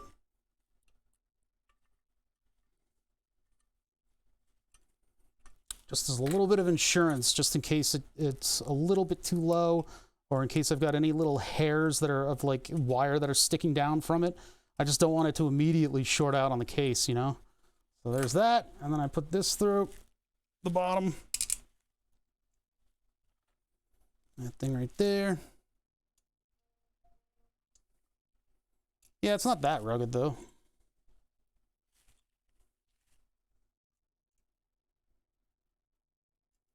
My end mill did a pretty decent job of making a... Well, actually, you know what? The reason that it's not super flat is because the workpiece was moving around in the mill. Oh, that's right. These are notoriously difficult to get started on the threads for some reason. My hand's cramping. Ugh. We're almost there. Just gotta continue assembly. We'll have to find the bolts that I use for the corners, but I think I got plenty of them. I think I have a whole bin full of them. Beer clock. It's 5:40. Of course it's beer clock over here. Oh, you're a West Coaster, huh?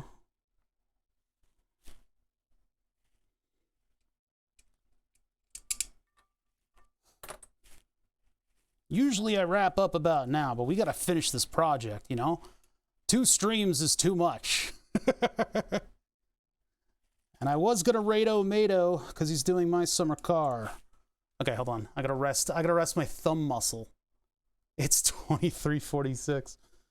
Yeah, it's almost like there are time zones. Time zones aren't real, by the way. Time zones they're not real. The Earth is flat. There's a propeller. There's a propeller in the middle, and that propeller has a couple lamps on it that revolve. That's how it works. Hate to break it to you, chat, but I've been there. I've seen the ice wall. Fucking stoked for Tamto MSC. Yeah. Sounds awesome. I miss a little bit of Tamto when I stream, which is by design.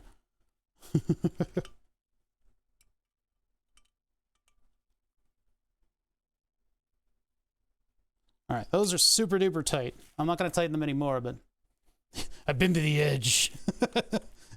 I pissed off the ice wall. They're all lying to you in an extremely elaborate way. And they're all very good at it. I don't know about using these wires in here. I don't think I did. No, I think I did with one of the other ones. I'll give them a little spin, but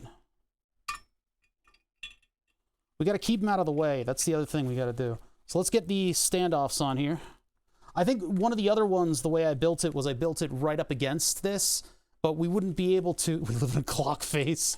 What the fuck did you just call me?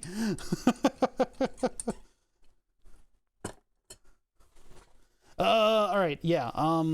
Standoffs and screwdriver I got with a standoff bit on it. So I'm gonna get these in here. And actually, I need to plug them in too, just to make sure that the angle's correct.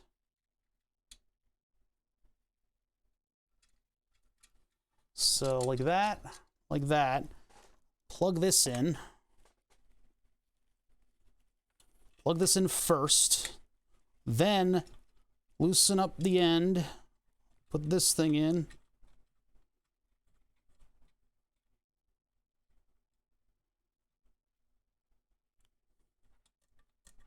Then I can tighten this part. And I just need to make sure that the PCB is happy with that. It is. And now I can tighten down the standoffs. It's just an order of operations thing. Now I can unplug and replug that without worrying. So this stuff I'm going to push around this way so it circles around. Plenty of strain relief there, plenty of wire in case I need to open it up again. Yeah, I think the other one I built like next to the tongue piece of the pedal. But if I am tasked with building any more of these, I'm going to make a PCB, and it's going to take significantly longer for me to build, but it'll be more uniform, and I don't have to worry about anything of it. It's just Octojay and his cohorts have taken a liking to this design, which I'm perfectly happy about.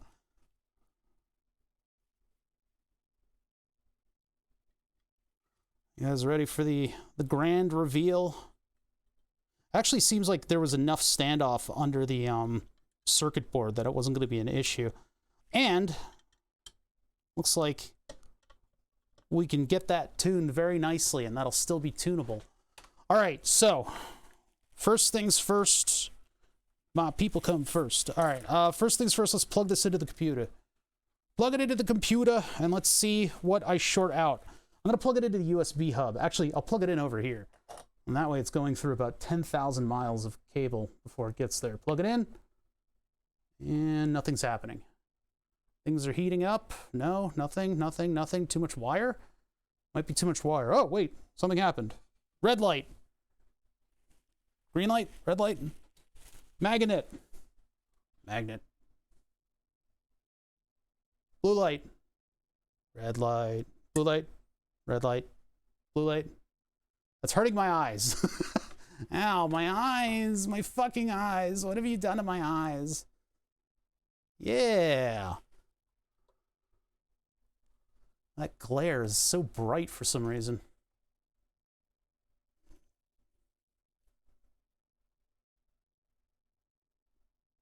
That fade out is intentional. That's part of the charm.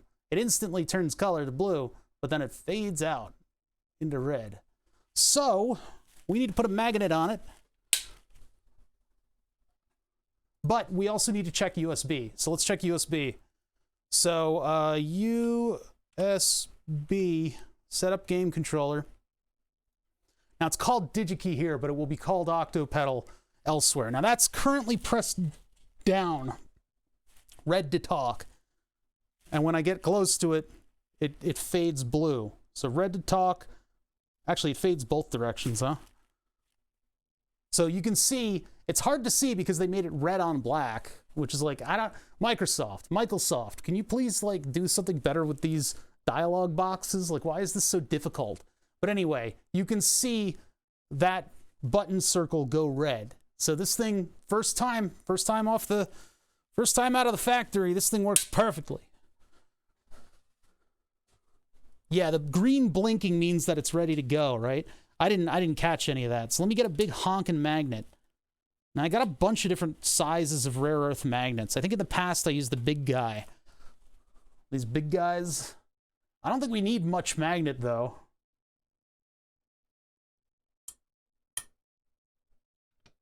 I think that's too much magnet. It's permanently detecting that. Yeah, I think that's a little big. It's a little too much magnetic energy. Magnet. Let's try a slightly smaller one, a little bit less magnet power. Oh, there we go. Now we're not getting all the glare. Bring it over here. You guys don't need to see any of that stuff. So what I can do, and I've only got a limited number of bends, but if I can get that into detection range, fuck. I need to now get it out of detection range. What if I change the poles?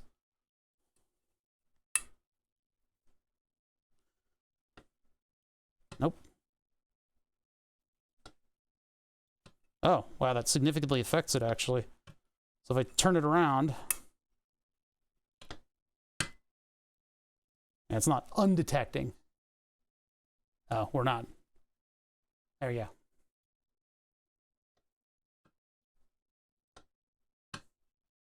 Please undetect. Jeez. Sensitive.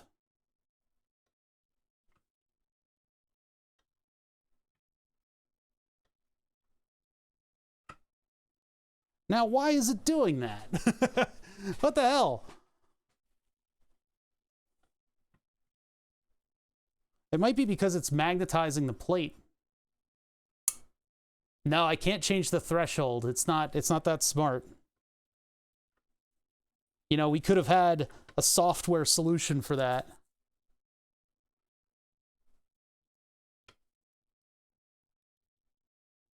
Hello?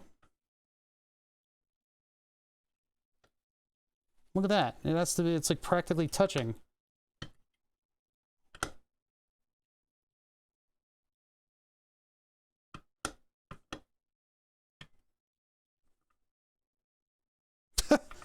Huh. Interesting. If I flip it, it's just always detecting. Yeah, just as soon as it gets near. Can I move this out of the way until it stops? It's right there. Why is it so weirdly sensitive? I don't get it. Look at that. See, it'll like toggle. Stop.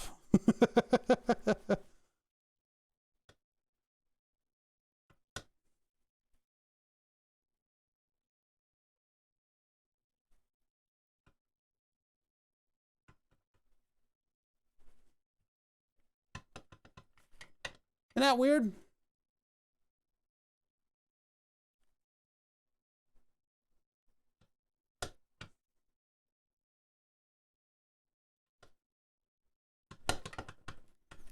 Super duper weird. Oh, I gotta take a sip. All right. All right. We can figure this out. Let's figure this out. So I'm basically just moving it around until I get a good... Wish I had meaningful feedback apart from weird. Yeah, that's all right. It's like, dude, let go.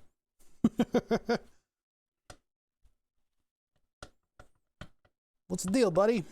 Why are you like this? That's crazy.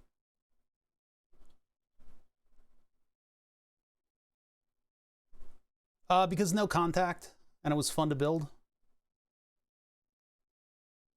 Yeah, maybe let's go to a weaker magnet. I think that was the size that I put in the other versions of this, but I've got smaller, weaker magnets. Ba-da-da-da-da-da. Doo-doo. Doo-doo. Ba-da-da-da-da-da-da-da-da-da-da. Kids in the hall.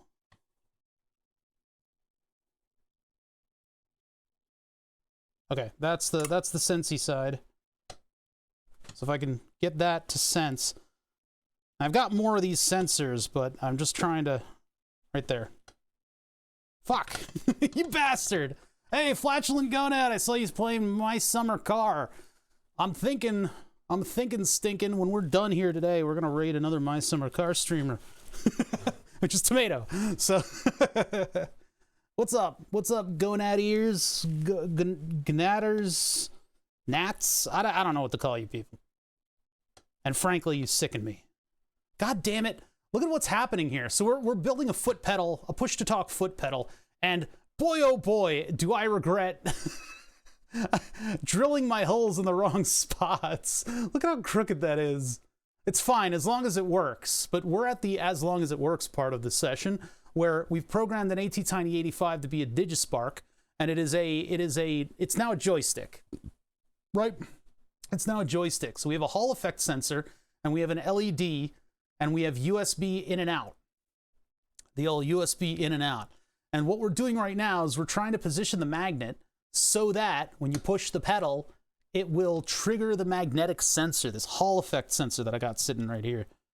The problem is, it appears to have gone into toggle mode, because, like, I need to move it real close, right? Move it real close, and then it doesn't undo. It does have a front and a back, and we're currently in the front. See, like, I can't get it to trigger back here.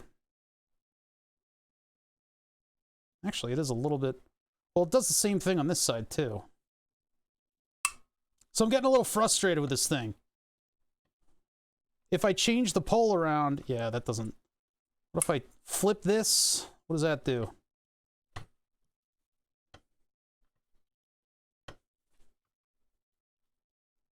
Yeah, see, if I flip it, it just doesn't... It won't have any of it. Yeah, I'll be able to change the toggle. I can reflash the software on it, and I can change the toggle over to the other end. The way the other pedal worked was I had the circuit board under this thing, and when the magnet moves away, it'll trigger the Hall sensor. We're doing the opposite here because of the placement of everything. I could maybe put the Hall sensor below where it is right now. I'm just struggling to, like, make this work at all right now. Hold on. Which is the sensitive side? Yeah, there it is. I don't understand that. Hey, Adam! Thank you for the 7 months. Hey, I really appreciate that. Thank you for subbing. You guys are awesome. Isn't that weird?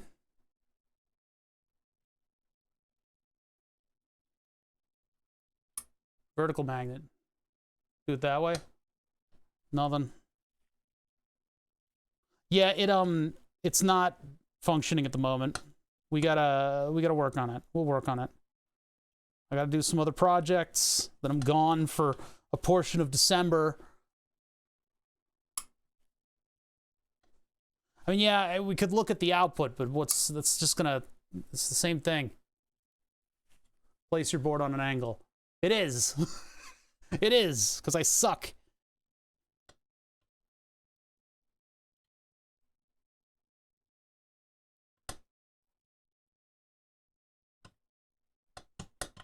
It's like the maximum distance I can get out of the thing. See, right there, that's the threshold, huh? But it's like trigger or... It doesn't undo. What the fuck?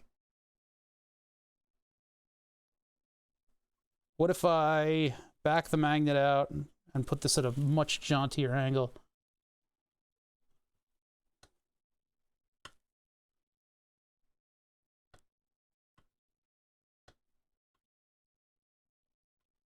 I don't ask for much. Functioning magnets. Maybe for my inputs to untrigger. What a piece of junk. Yeah. Yep. Yep.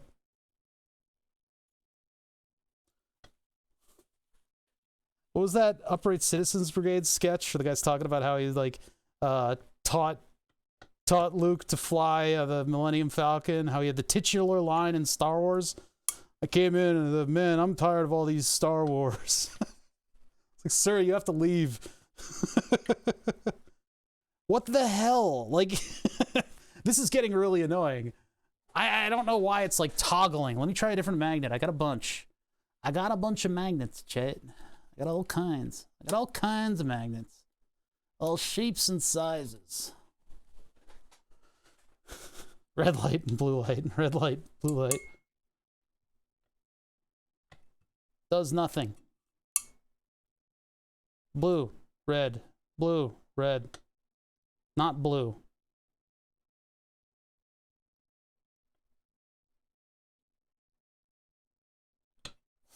And then it toggles. And then it toggles.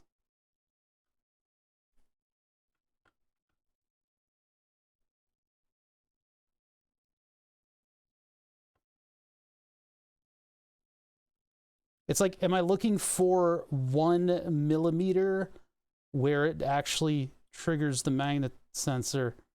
But then it invariably will do that. Oh, that's going to start breaking. I've moved it too much. Too much.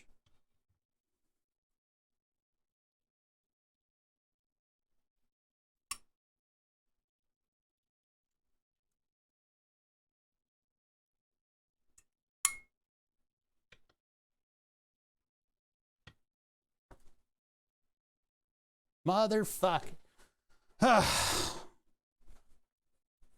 What if I uncouple the magnet from what's below? I think in the previous one we had it in range and then it went out of range. So let me just try something here. So what if I put a little blue tape down to insulate it?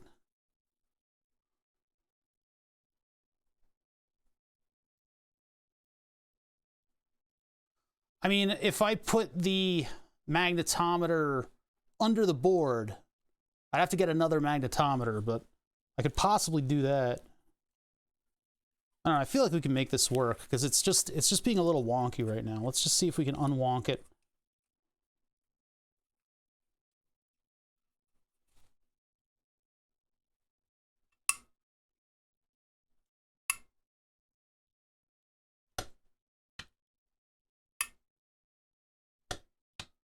Nope.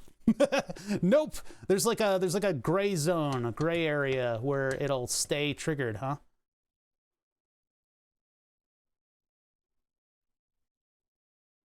If I put the magnet on the underside, it means that it's not going to be like easily serviceable, but I can try. Oop, well, that's on the underside, but I don't know where now. I can't get to it. Ugh, and those are like really hard to unscrew. Hold on. What do we got? Do I have like a hook? Use like I actually can't get to it.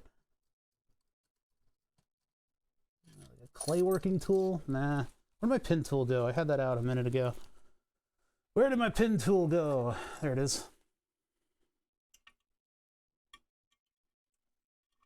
You can't really perceive it.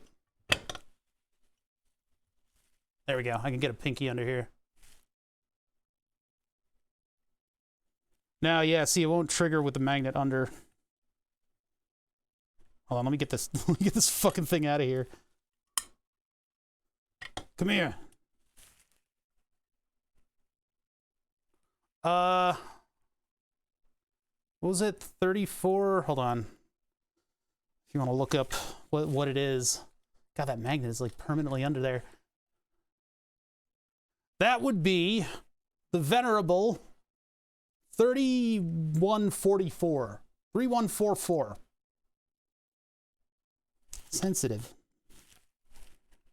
All right, hold on. I gotta get this magnet out of here. There we go. Oh, I got it. Jeez. Okay. Got it back. Now, let's not do the underside thing again.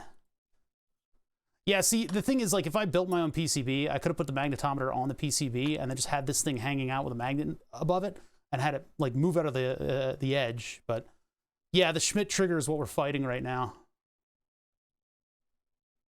It wants much more significant movement.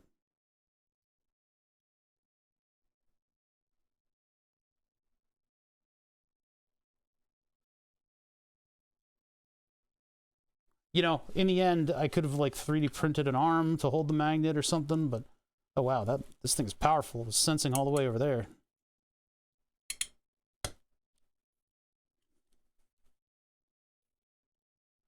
Ba-na-na-na-na-na. Do-do. Do-do. Do-do-do-do-do-do. Do-do-do-do-do-do-do.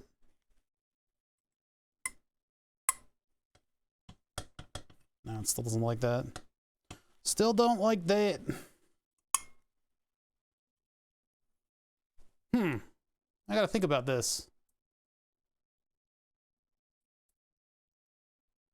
Yeah, I mean, I think this is the way we did it before.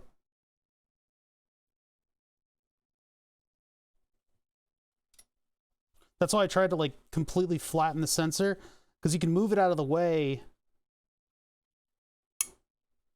by having it go above. There we go. That's what it is. We're moving the magnet to the back of the sensor.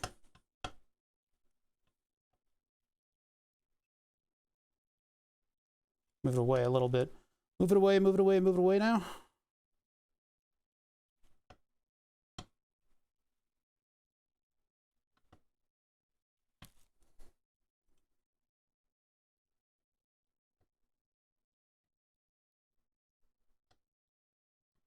There we go. That, not reliable. A little closer. I just don't want them to hit each other, you know? Stop hitting yourself. Stop hitting yourself. Oh yeah. Uh-huh. So I thought. See that movement right there? I need that not to happen. I need that not to affect it. I don't think I can't dial it out. So I need it to properly trigger, first of all. What's going on here? Hello? What? Where's my red light? Might need a more powerful magnet, in fact. Okay, let's go to the big guy. Where'd I put the big guy? I think I put it away. Here. I have a little thing of magnets that are just out of the, Everybody's got ideas. Everybody's got ideas. I'll be all right. Hold on. I don't want to add, too much hardware to this thing, you know? All right, big guy.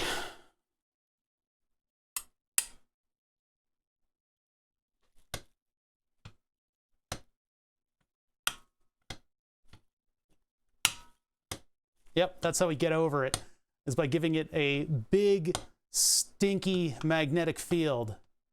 So now this thing can rattle around all it wants. So yeah, that's how we're gonna do it. So what we're doing basically is we're putting the magnet in the path of the magnet sensor, the Hall effect sensor. When it's down, when it's up, it actually passes behind the magnet sensor, and that doesn't detect. So I'm gonna mark this with a cycle.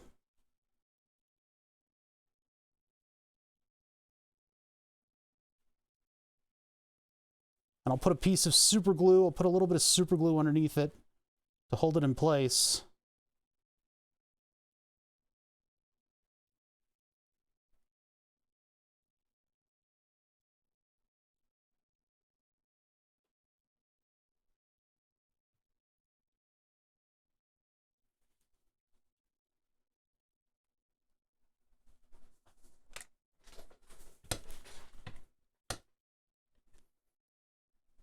No hot glue. No, no, no, no, no.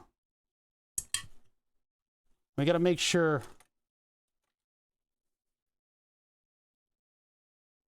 This isn't really going to stick around. I guess it might. But yeah, I got to make sure that the right pole is marked here. And then we can take a dollop of super glue, not hot glue. Yeah, this side towards enemy. The old claymore. Give the old claymore. I haven't had enough clay. I need more. A little super glue. A little bit of love. Oh, of course. No, you stupid. Why did that move and then not move at all? It's like the super glue like immediately set. There we go. Jeez. What an ass. I guess getting smushed flat caused it to like instantly adhere. I've never seen that before. The thin interface of super glue. All right, so let's hit it with the inverted code. The thing about these units is that you can just, if you've got the same Arduino environment that I have, you can actually change the behavior of it on your own. So one day Octojay is going to be like, I wanted to do something different, and I'll have to I'll have to accommodate. Loctite pressure, yeah. Super glue, I thought super glue is exposure to oxygen, so I don't know why it set so quickly when the magnet just clicked in. Also probably means there's going to be liquid super glue in the middle of that thing. Cool. All right, let's, I gotta be in a position to unplug this. So I'm going to load it up with software. What we need to do is unplug it. Then I need to hit upload. And it's gonna do its thing. Beep, boop, bop. Computer music. Digispark, all that stuff. And then I gotta plug it in. And it looks for that initial driver setup so that I can load. Okay, hold on. Nope, that initialized as the, oh, it's done. Okay. So now it goes red when you press the pedal. Look at that.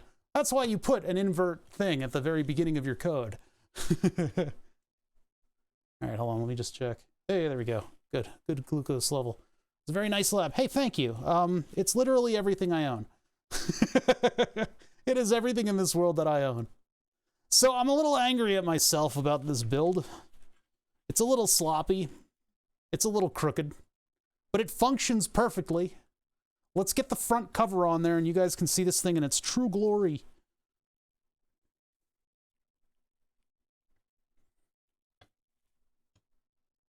But it works. It's functional, you know? We got all the stuff we needed to get in there. Now we just got to put a cover on it. I'm going to unplug it for the cover. Oh, we got to do one more thing. I need to do UV glue on the eyes. The eyes! Let's do the eyes real quick.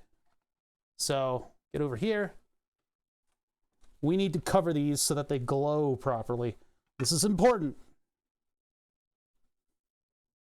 And of course, I'll take a knife over the 3D print and clean it up before shipping it out.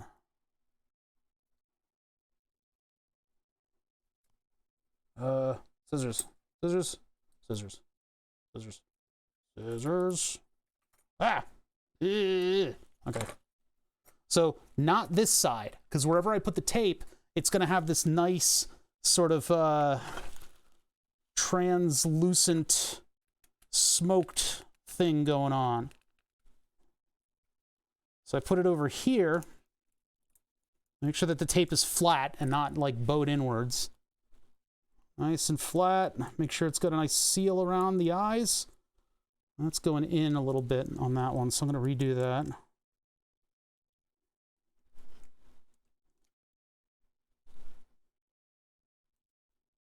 Make sure that no stuff can get out. Nice and flat. And then the surface, the adhesive on the tape, is going to give it a sort of a milky look. So let's get UV epoxy. What am I? Oh, I'm dragging my microphone. Yeah, it's push to talk for like Discord and stuff. Push to talk foot pedal. Foot pedal. I don't know if I have UV in the syringe at the moment. Do I? Well, I should. It's probably all solidified. That's the problem. The syringes are clear, and this stuff is kind of sensitive. Nah, it doesn't look like I do. All right, let me furnish a syringe. You can buy syringe tips for like super cheap. These are like really, really nice to use.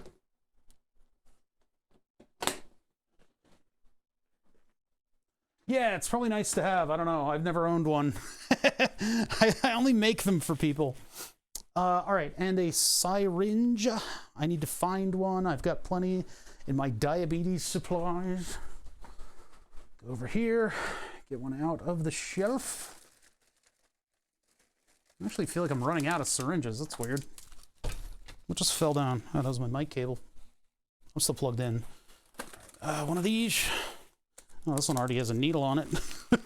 Gotta get rid of that.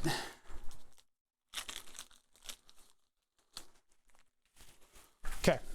Syringe. Good applicator. I need like a lure lock adapter so I can fill these up properly. Actually, that's as close as it gets, huh?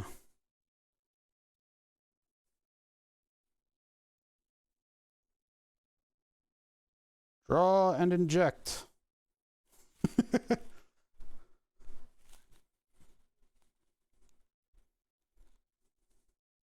That's a really good system, actually. That works really well. As long as this cap stays on and doesn't leak. I'll leave this out like there. Okay. All right. I can fill this thing.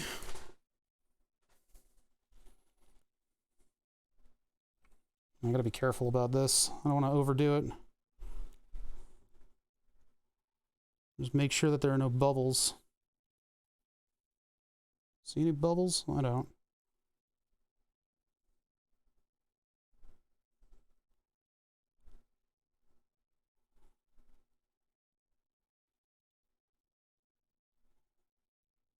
Hot butter ice cream.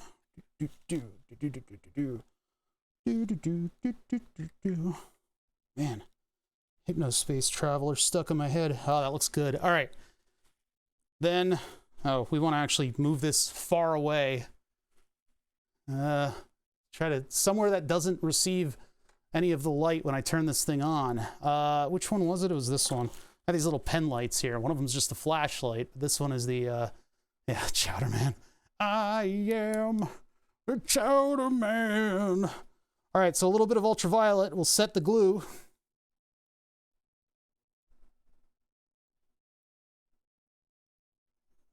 Bob's your uncle. I should probably give it a little longer. Well, this is a fair bit of UV light, but I do want it to set completely.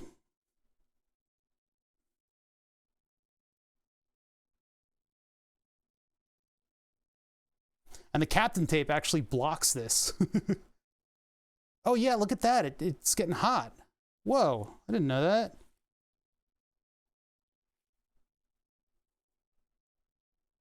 Huh. I did not know that. Isn't that cool? Yeah, I didn't know it was exothermic. I thought it was just like a structure thing, but yeah, apparently it gets hot. Live and learn, huh? The heat eyes are staring upon you. The Octopedal! That is metal as shit. Look at that. Damn.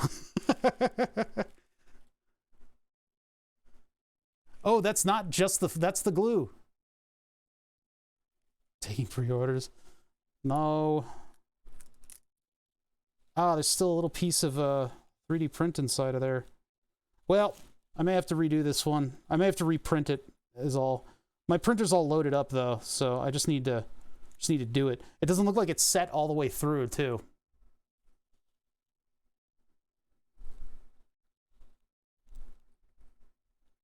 All right, well, I'll reprint this cover and get it right, but because those are less than, I think, you know what? I think I used blue tape on this.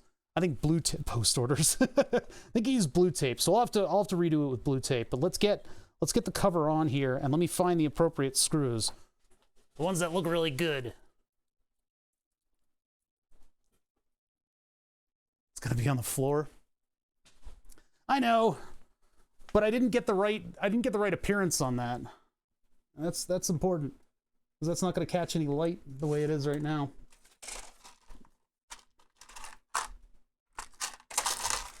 It affects how I look in the end, you know? All right, I'm looking for those bolts. Where did I put them? Are these they? Oh no, these are not them. I gotta find what I did with those specific bolts that I used. Where did I get them from? I think I have them in a drawer, you know? So I'm looking through my drawers. See what I got.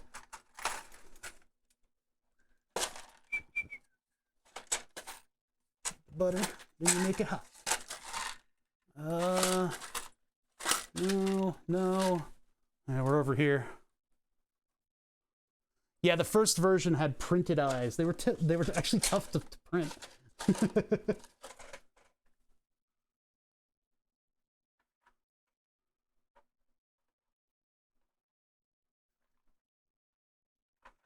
Yeah, we got it working. Oh, here they are. We got it working. The way that we got it working was by basically having it... Actually, are these the wrong thread size? Oh, these aren't them at all. These aren't what I thought they were. What the hell did I use?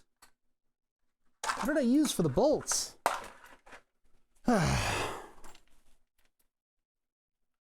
Yeah, basically what we did is we had the magnet starts in the field of the sensor and then moves out like that. So the magnet actually ends up behind the sensor, and that's what made it work. All right, I gotta find wherever I've got this size of bolt. It's not small, so I don't know. I thought I had more of them. It's gotta be this big. Oh, you guys can barely see. It's gotta be this big. I know I have them, but I had black hex bolts that fit the bill. That's all springs. You guys even see what I'm doing, or am I in the way? No, I'm not in the way. All right.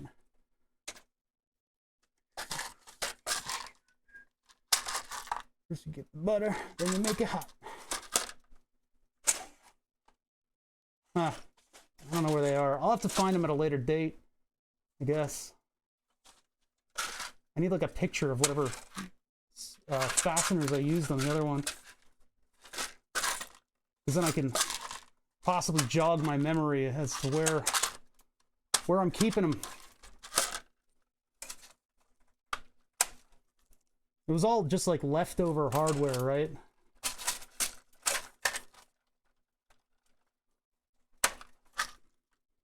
Yeah, those look like the right thing, but they're not. And these over there are not quite the right thing either.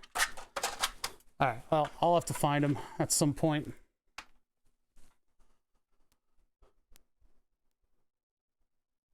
Yeah, the black bolts are necessary.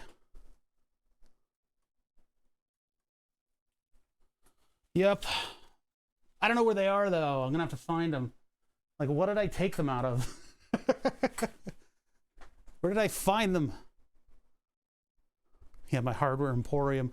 I got all the wrong stuff in all the right places. Welcome to my hardware emporium. You're on your own. Wait, do I have a thing of...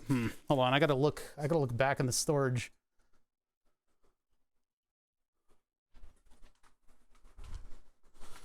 I'll look all the way over here. I have a bunch of screw kits. I think I have one that's just the right... yeah, that's this one. But I seem to be out of all the fasteners in it. Oh, but I got a backup. There we go, perfect. Okay, now I know where the bolts are. I got them, I got them, I got them. I got them, I got them. First you take the butter, then you make it hot. Sorry, it's... that game is so weird and good and iconic. Hypno Space Traveler. There's really nothing like it. All right, there's the bolt. Those are the size. I'm just going to do finger tight on this. It doesn't need to be tight. But you guys will see what this thing looks like in the end. Yeah, I don't need the pick. I got it. I know. I should probably get it as well. I don't even have the game. I just watched another streamer play it. But it's so weird. It's like only $10, right?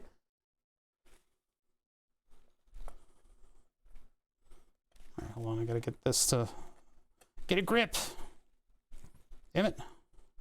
One thing I could do is put like Scotch tape on the back or some other type of diffusion thing, but it needs to not be visible through the front. So what is going on here? Hold on.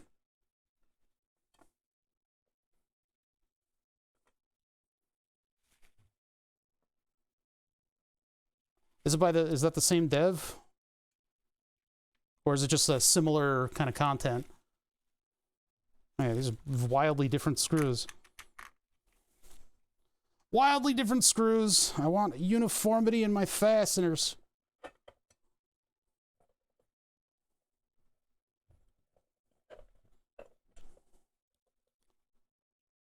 Different dev, equally strange. House. Huh. Yeah, I want to do like weirder stuff on Saturdays, so I gotta start shopping games, I guess. There we go. There's just like a little bit of like schmutz that I gotta get through to get these to turn properly. Oh, that's feeling bad, but I think it's going in all right. Get a big hex key on this thing. Just because I can't hand drive these down. I need a little bit more torque. I need torques. And then we'll see how it looks, because it looks real crispy in the dark. Which is a line from Hackers, the movie. I think. Ow. Ah!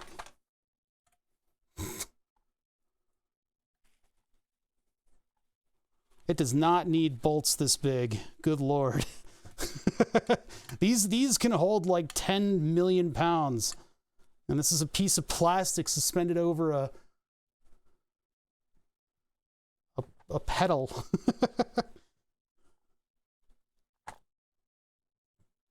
All right. Octopedal 2000. This is designed to sit under a desk. Plug it in. We get a little flash of green. And then it goes blue. Doot, doot, doot. Blue. So yeah, with these, giving these a little bit of a like a masking makes them look a lot cooler. Because yeah, like this, they're just transmitting the light and you can't really see. But 15 pounds, geez, price went up.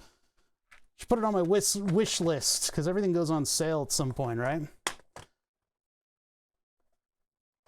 The bolts look good with the orange, yeah. So if I press the pedal, it goes red. And if there's a little less light around, you can see that everything goes red. Let me turn off the light over here.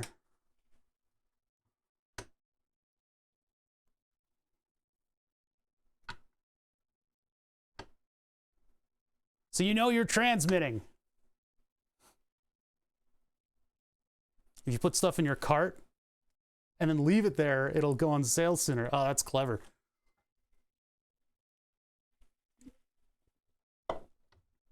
Yeah, I didn't know they had that metric. I should take a little sandpaper and do a number on these to kind of like smudge them. Actually, they feel greasy. I think they need a little more UV time. Oh my God, look at how quickly that gets hot. Whoa. That's cool. So I guess it triggers a reaction more than anything else. Man, UV glue is awesome. See, I can't use like super glue on this because it'll melt the PETG.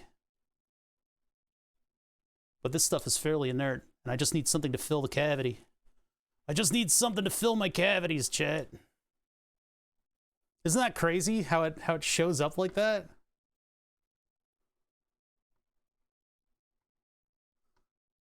Octopedal 2000.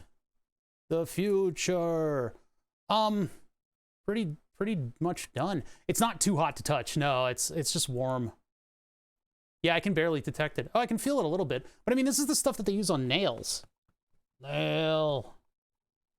I'm gonna try to put fingerprints on it until it dulls. It seems like I can't deposit a texture on there. Yeah, if I reprint this and do it again, I gotta remember to use masking tape, because this will leave a texture.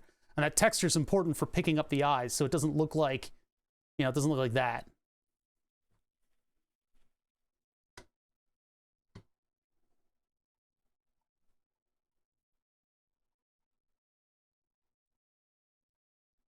I see, yeah. Thin sections get more surface area to bleed off the heat. Because yeah, when these are properly like textured, then you get the effect of the eyes being the only thing that's glowing. But I mean, if this is sitting under a desk, it's just this little blue thing, and when you push on it, there it goes. That's the cool part about the Octopedal. The presentation is everything. You got the orange and the black screws going through, which is a look that Octojay is in love with. I don't disagree, because you've got kind of the two-tone selection here. You've got the industrialness of the gray foot pedal, so you know you don't need to treat it with reverence. And then you got the color change when you're transmitting, so you know that you've definitely pressed the pedal. Good stuff. Good stuff. Yeah, you can see where a big booger in the PETG occurred by looking at the red.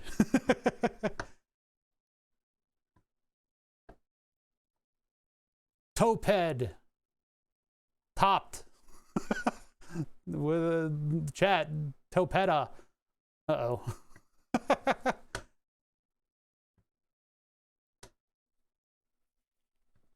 The pedal only was like, I think 30-ish. I don't know. Octojay bought the parts.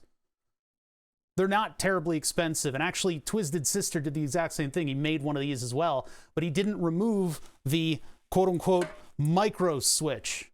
This is more of a macro switch, if we're honest. But these things, this is already in there, and it makes this sort of resonating click inside of there. All he did was he took a Pro Mini or an Arduino Pro or whatever. He just hooked it up to 2 of the pins of the switch and used that. I like it on magnets because now there's no contact to wear out.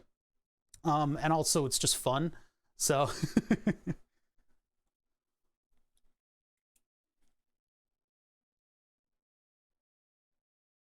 I think that's set. It's getting a little hotter, actually. Looks like I am still setting the glue. Jeez, look at that. Ha! Look at how that heats up. This is not a hot lamp, by the way.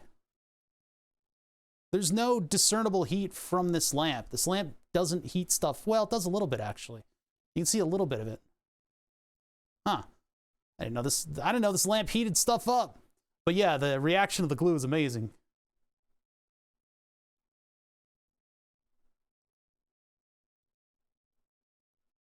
Huh. All right, I'm just trying to set this a little bit more. Now this will just set in air too. This will just set in the air. Bit my tongue a little bit there. You know, maybe I can take like a little piece of sandpaper and just rough these up.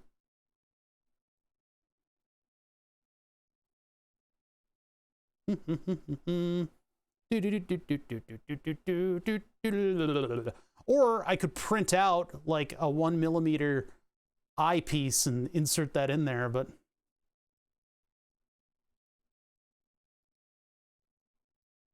yeah, no, it's cast aluminum. It's definitely the way it cuts on the mill.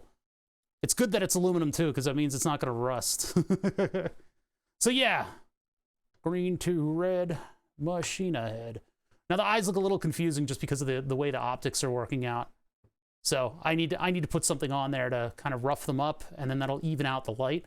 But the cool part is that, you know, orange is technically a shade of brown. It's got a lot of reds in it. So the blue is actually reflecting off of the orange filament, whereas the red transmits through it a whole lot more. That's the beauty of this design.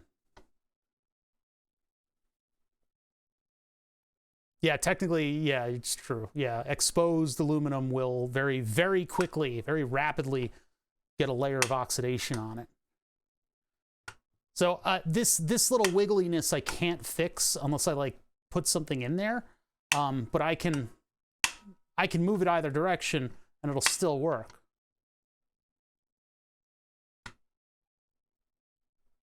Yeah, brown is a shade of orange.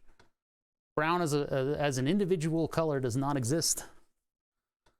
But anyway, this is done. Except for, you know, the little touches before I mail it off.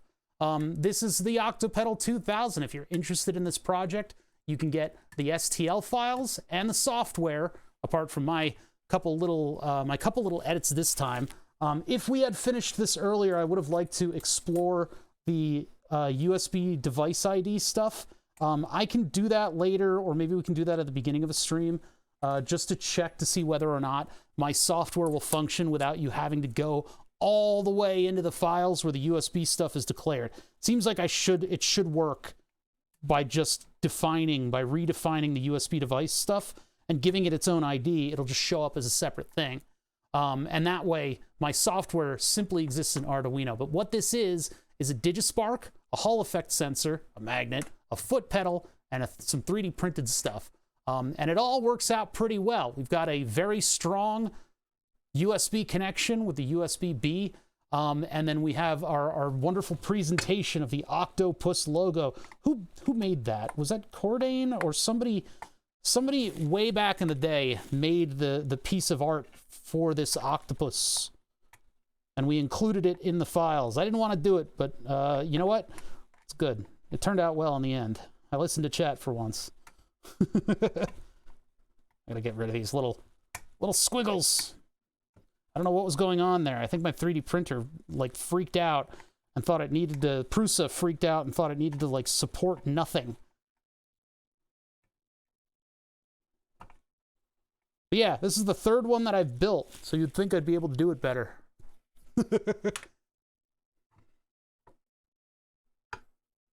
What I don't like is this booger that's under the surface right there.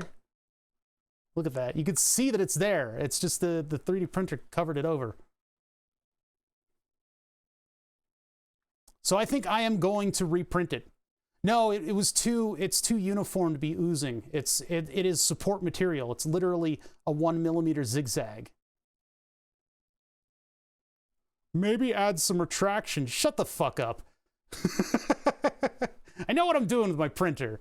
It was the thing actually creating that.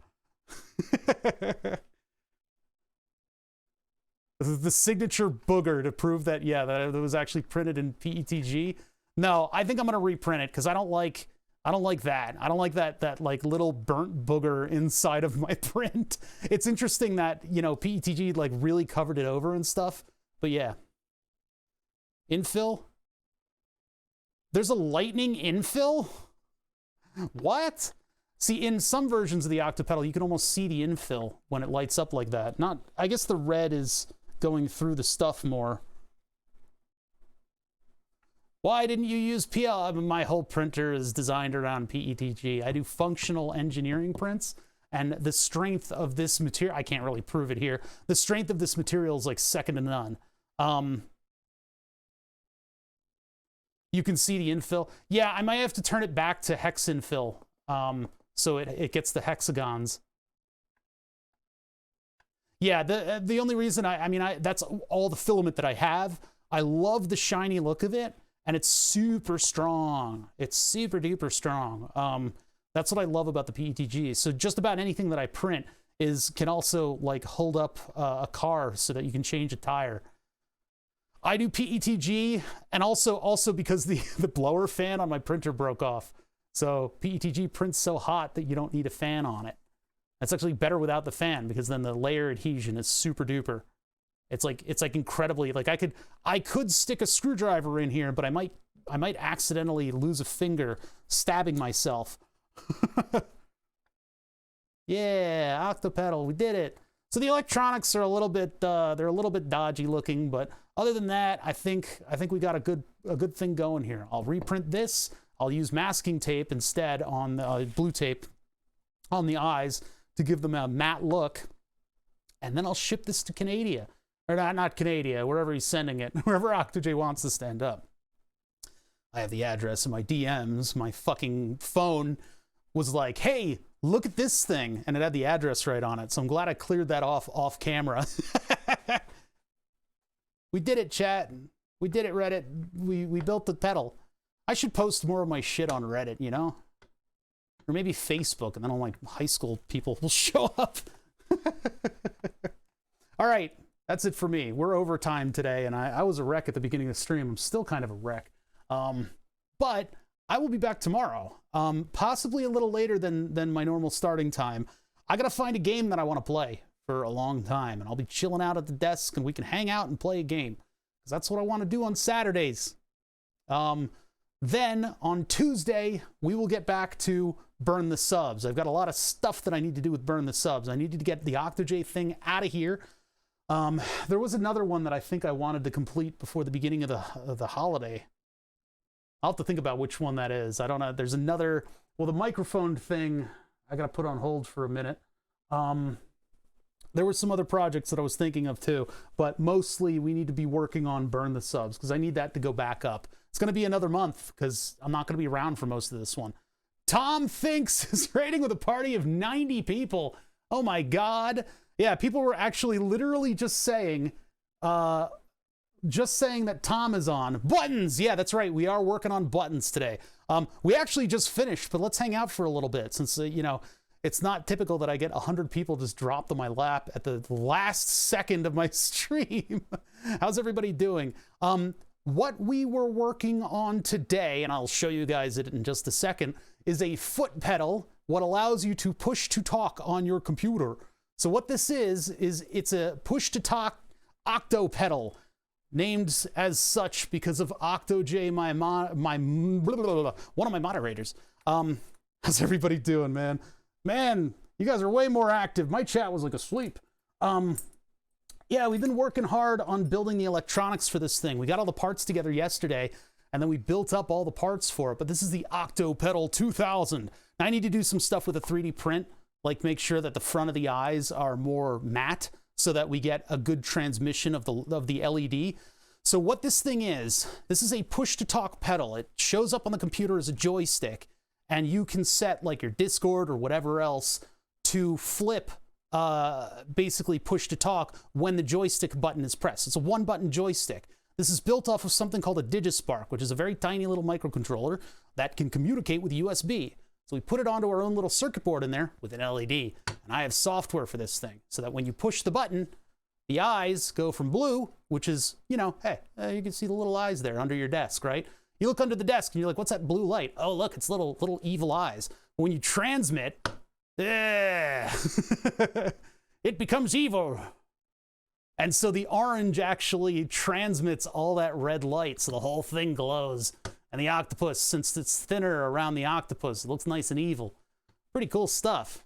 Well, welcome to my stream. Oh, hey, Pyro, thank you for gifting a sub too. Tom Thinks. Tom, thank you for the raid. I'm a mess today, but this is my shop. This is what I do on Twitch. I do electronics projects with you guys, and we try to come up with cool stuff. And generally, people try to backseat my engineering, and I end up yelling at them. But this is where I do my stuff. We build electronics, and I try to teach as I go a little bit. Technically, it's educational. That's what license I have for the 3D CAD software that I use. In addition to just doing electronic-y kind of stuff here, we also do some interactive stuff. So over here, and this is the thing that I'm currently working on. We've had 2 versions of this thing already, but the names of people who subscribe to my stream end up on this plank of wood. The previous boards were just a very simple plank of wood. This one is a beautiful live edge board. Look at this. Oh,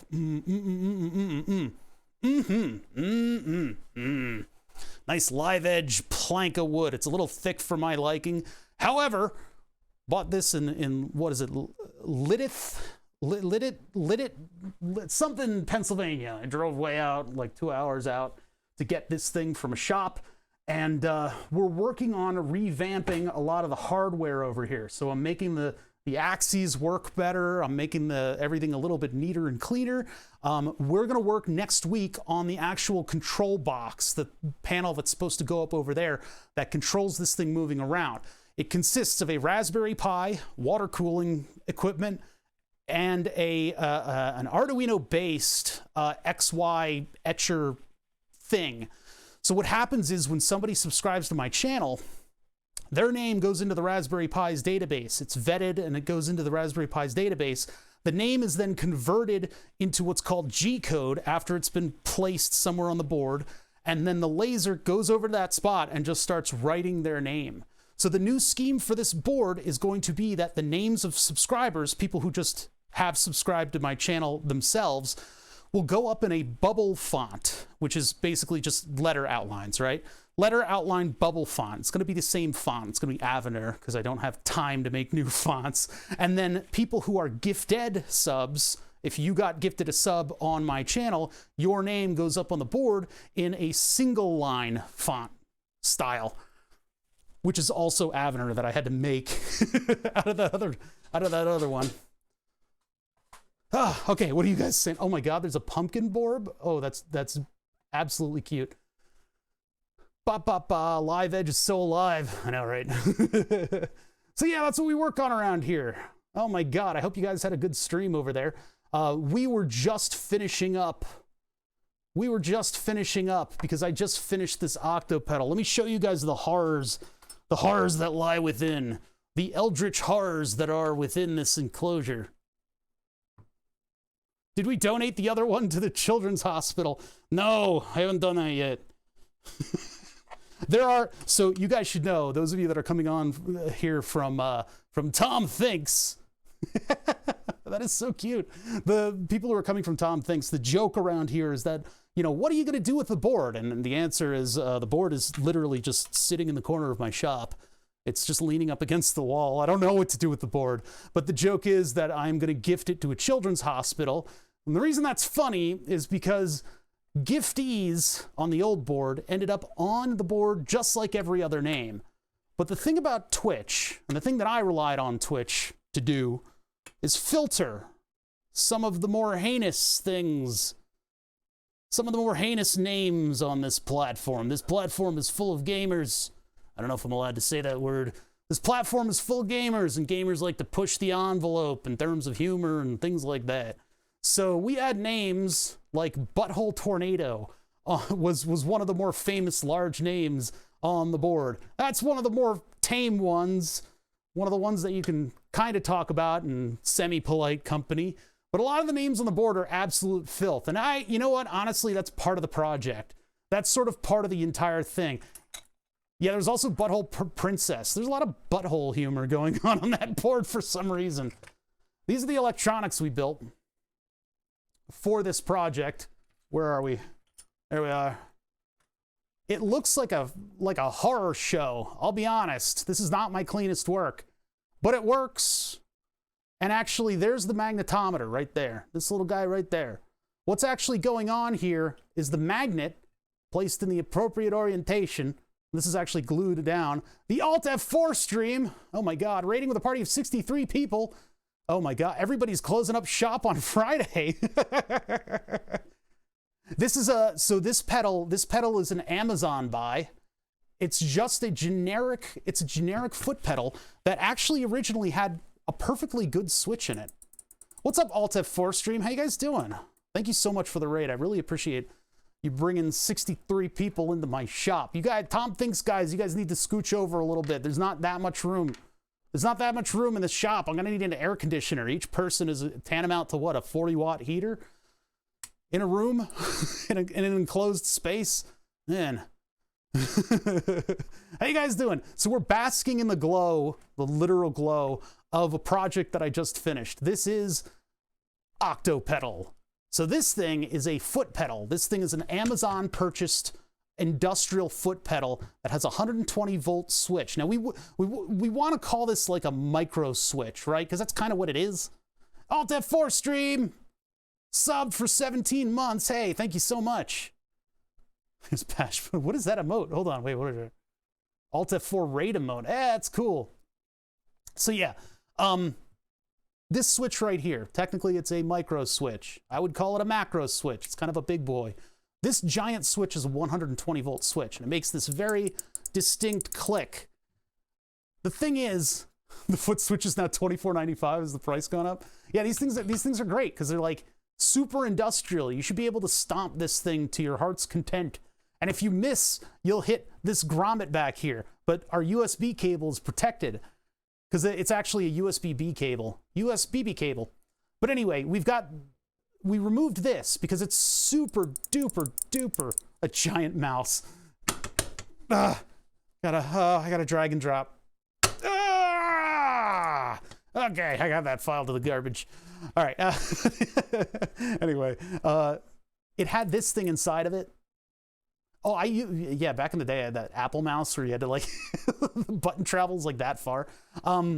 We removed this because it's loud. Really very loud. I mean, obviously, stomping the pedal is loud too, but I wanted to remove this because it's more fun with a magnet sensor. And what we did is we put a little magnetometer in here with a microcontroller. And the microcontroller is actually,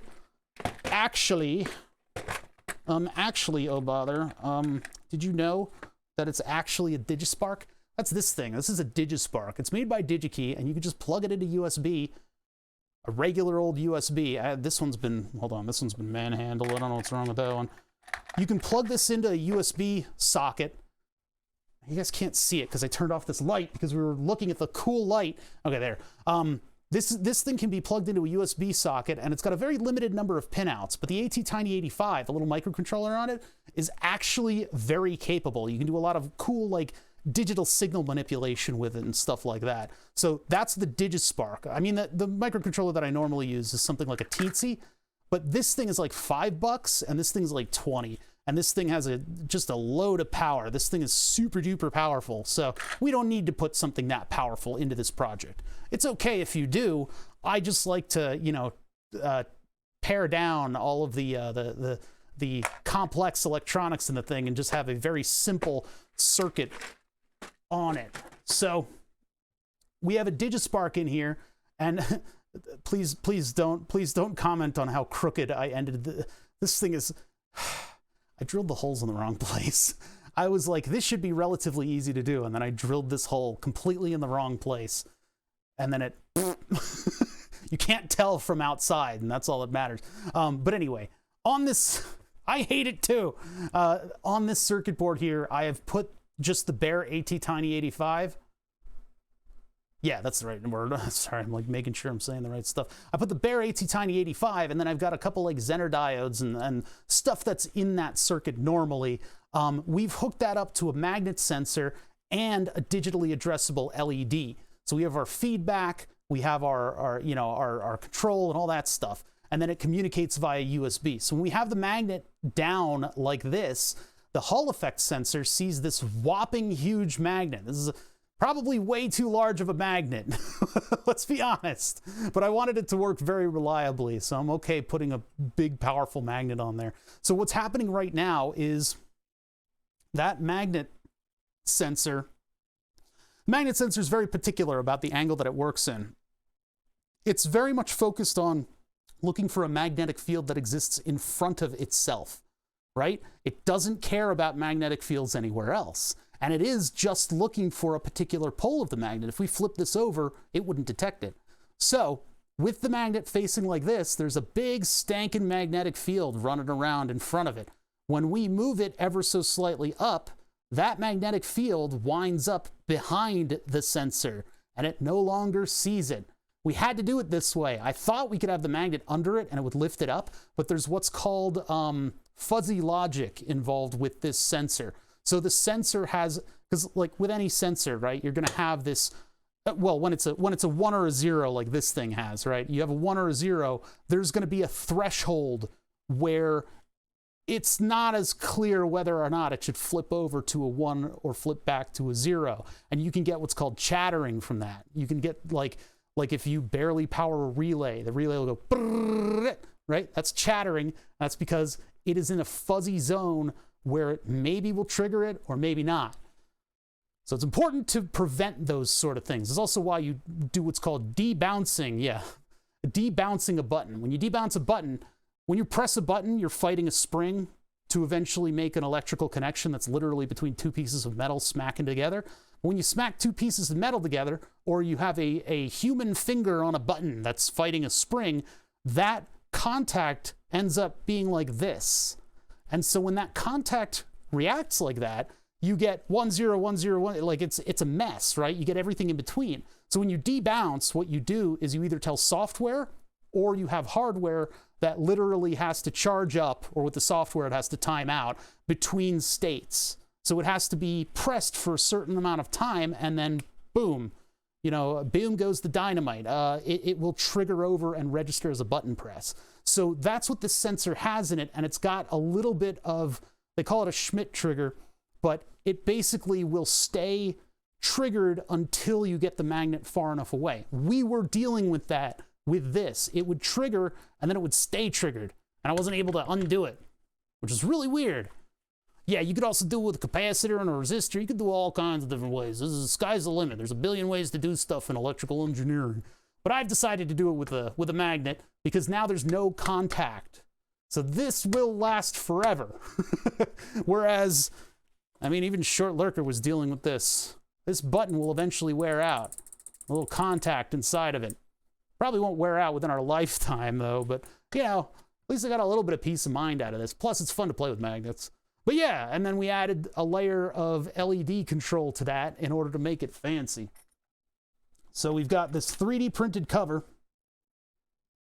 And if I take a little piece of sandpaper to the back of this thing, do I have sandpaper? I got a file. I could do this. Yeah, forever TM. If I could just add a little bit of a matte surface to this. Because I'm going to reprint this, so I don't mind partially messing around with it. This is ultraviolet glue inside of the eye sockets here. Don't put UV glue in your eye sockets, kids. Ah! Sent that flying. Look, this is going to make a measurable difference in the quality of the light that we get out of the eyeballs of this thing. So check this out. So I 3D printed this orange cover. This is PETG, which is incredibly strong stuff. It's soda bottle plastic, right? So deposited layer by layer. This design comes from Fusion 360. I made a square, and then I made a slightly different square, and then I made some little chamfers, and yeah, Bob's your uncle, right? You make something that looks kind of cool and futuristic, and then we embossed this text onto there. Did you have to do any mods to print PETG? I had to unmod. I accidentally broke the fan off of my printer, and that's what made me able to do PETG. My printer's a bit of a Frankenstein, though. I actually did a 120-volt bed, and I've got a 24-volt heater on the hot end, which means it gets up the temperature a lot better and faster. But yeah, I don't know. PETG likes to print hot. So that's the filament that I use. I love how shiny it is. It's got a nice sheen to it. And then we replaced the bolts with these the black hardware that really sets it off. It gives it a good look. Yeah, the belt printers, those aren't new. I did see a GIF of them printing a dragon, or some guy printing a dragon on a belt printer, which looked pretty cool. It was just one continuous print with filament that changed color as it went. But it's really crazy because you're printing on like an angle. Yeah, that ain't new, but the dragon print was pretty cool. You can do stuff like print swords on those, which is crazy. Control P. I now have a sword. Limited use case? A little bit, but actually belt printers were really good at the beginning of COVID to print face masks, because you can do continuous processes on a belt printer. You can have it continually printing. So if you need to manufacture something, you can make a whole bin of them in like a million years. Takes a while, but boop.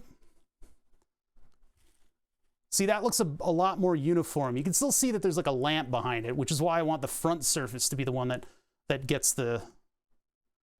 you can still tell there's a lamp. Usually in optics like this, you'd have like a sheet of diffusion stuff on there, but I'm doing my best. I'm doing my best with what I have. So this is Octopedal. So when you press this button, you're pushing to talk. So it goes from blue, we'll block a little light here, to red. And you can see through the thing. But yeah, we literally just finished this, and then Tom raids, and then Alt F4 raids. So we're just basking in how cool our project is. And this thing actually shows up on USB. Now, if you're interested in this project, if you want to do something like this, check out my GitHub. You can just use the git command, and you can check out all the software and the STL files. I don't think I included a schematic. It's pretty straightforward. I think maybe I did include the schematic. I'm not sure. Yeah, there it is. There it is. You can check that out if you feel like it. Because I'm not, you know, I'm building him for Octojay, but he moderates my channel. He's earned it. If you want a really easy way to do it, Arduino Pro Micro. Yeah, you could just shove an Arduino into one of these pedals. It comes with this yellow cover. So everything you need is already in the pedal. You can just build the pedal. Well, not everything you need. You could have a pedal in your favorite microcontroller. You can just wang jangle the whole thing together and it'll be awesome. But I went the extra mile. I wanted to use magnets for stuff. I wanted to play with Hall effect sensors. Yeah. And if I really wanted to, it would be kind of cool to do translucent orange for the octopus and then the text. That'd be kind of cool. Because that would show up nicely. Although the blue would get through it. So, but yeah, I'm gonna reprint this. I'm gonna use a hexagonal infill, which is gonna be visible through the cover. I think it might not be. But anyway, I'll use a hex infill. I'll use masking, like actual blue tape on the eyes, which will make it diffuse a little bit better. And then that'll be that. I'll ship that out. Do I take commissions? No, not at the current, not presently. I'm not going to be around from the 13th until the end of the month, so I can't really take on projects. Next week on Tuesday, we're going to be working on Burn the Subs. Tomorrow, I'm going to be playing games. I don't know when I'll start, but I'll find some weird game that we can play on stream.